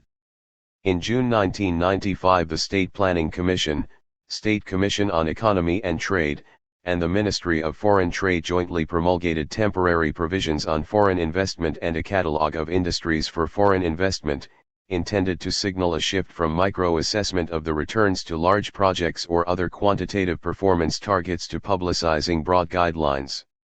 In this respect the 1995 measures are a step towards greater transparency, which is an improvement over the situation during the first half of the 1990s when new areas were open to foreign investors and then restricted by administrative action, leaving potential investors unsure where they stood.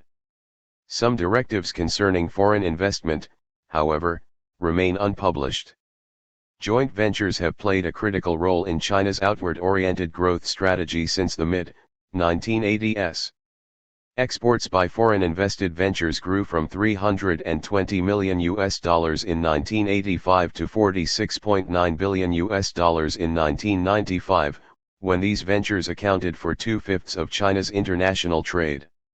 Most of the export-oriented ventures were based on China's low-cost labor and had partners from newly industrialized Asian economies which were able to supply key missing inputs related to knowledge of overseas markets and quality standards. In the 1990s the scope of foreign investment is broadening to other sectors. In financial markets and retailing, foreign investors are stimulating improved practices and better service. Infrastructure projects are attracting foreign investment in a variety of institutional forms. Limited experiments in allowing foreign investors to participate in the restructuring of China's large state enterprises have also been tried. The position of foreign investors in China has evolved, and improved, significantly since the 1979 joint venture law. The process has been characterized by substantial decentralization of decision-making, so that the situation facing foreign investors varies substantially from one part of China to another. Overall, the high levels of foreign investment in China during the 1990s are the clearest sign that the open door policy has been successful in transforming the economy. SEE also, 5. Politics and the economy, policy patterns and issues, Hong Kong, international trade, June 4 incident. Richard Pomfret. 174. June 4 incident. The name given in China in the 1990s to the military crackdown against anti-government behavior on the night of 3–4 June 1989. In the West, the incident is more often known as the Tiananmen Massacre or the Beijing Massacre. The death of Hu Yaobang on April 15, 1989 sparked off massive and long-lasting student demonstrations in Beijing and many other Chinese cities. The issues were complex, but in essence the students wanted more freedom and democracy, including freedom of the press, see media issues and policy, and opposed official corruption and inflation, both of them very serious problems. On April 26, People's Daily carried an editorial on the student movement, declaring that it constituted a turmoil and a challenge to the CCP and state. The editorial represented the views of Deng Xiaoping and many others in the leadership. However, the student protest movement ignited a serious power struggle within the leadership, with CCP General Secretary Zhao Ziyang being the main supporter of the students and also eventual loser.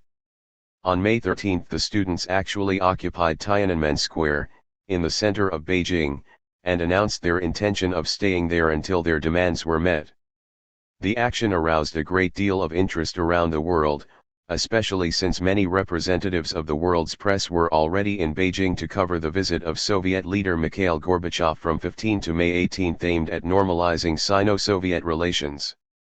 As it turned out, many reporters, especially those from the West, found the student demonstrations much more interesting than Gorbachev's visit, and some of them even took an active part in the movement. With Gorbachev's departure, Chinese Premier Li Peng immediately declared martial law in parts of Beijing. Troops of the 38th Army of the People's Liberation Army, PLA, began to move into Tiananmen Square to force the students to leave. However, the students put up barricades and many tried to persuade the troops to their side. Nobody was injured in the fight and the square remained under student occupation. At the end of May, students of the Central Arts Academy erected the Goddess of Democracy, a statue strikingly similar to the Statue of Liberty in New York. The effect of this action was to give the leadership the argument it needed that the movement was inspired by the United States. On the night of 3–4 June 1989, troops of the PLA's 27th Army moved to Tiananmen Square with tanks and armored vehicles to enforce martial law. There was again resistance, but this time it was crushed. When the troops actually got into the square, a deal was negotiated with the students there, allowing them to escape unharmed. Although there were casualties, most were not actually in the square itself but in the Chang'an Boulevard leading towards and into it. By dawn the PLA was in total control of the square and the students defeated. The precise number of deaths remains unclear. The government stated that only about 200 civilians were killed, including 36 students. However, this figure is certainly an understatement. In August 1989, Amnesty International released an account, claiming that deaths amounted to at least 1,000. On June 9 Deng Xiaoping reappeared to congratulate the PLA for quelling a counter-revolutionary rebellion.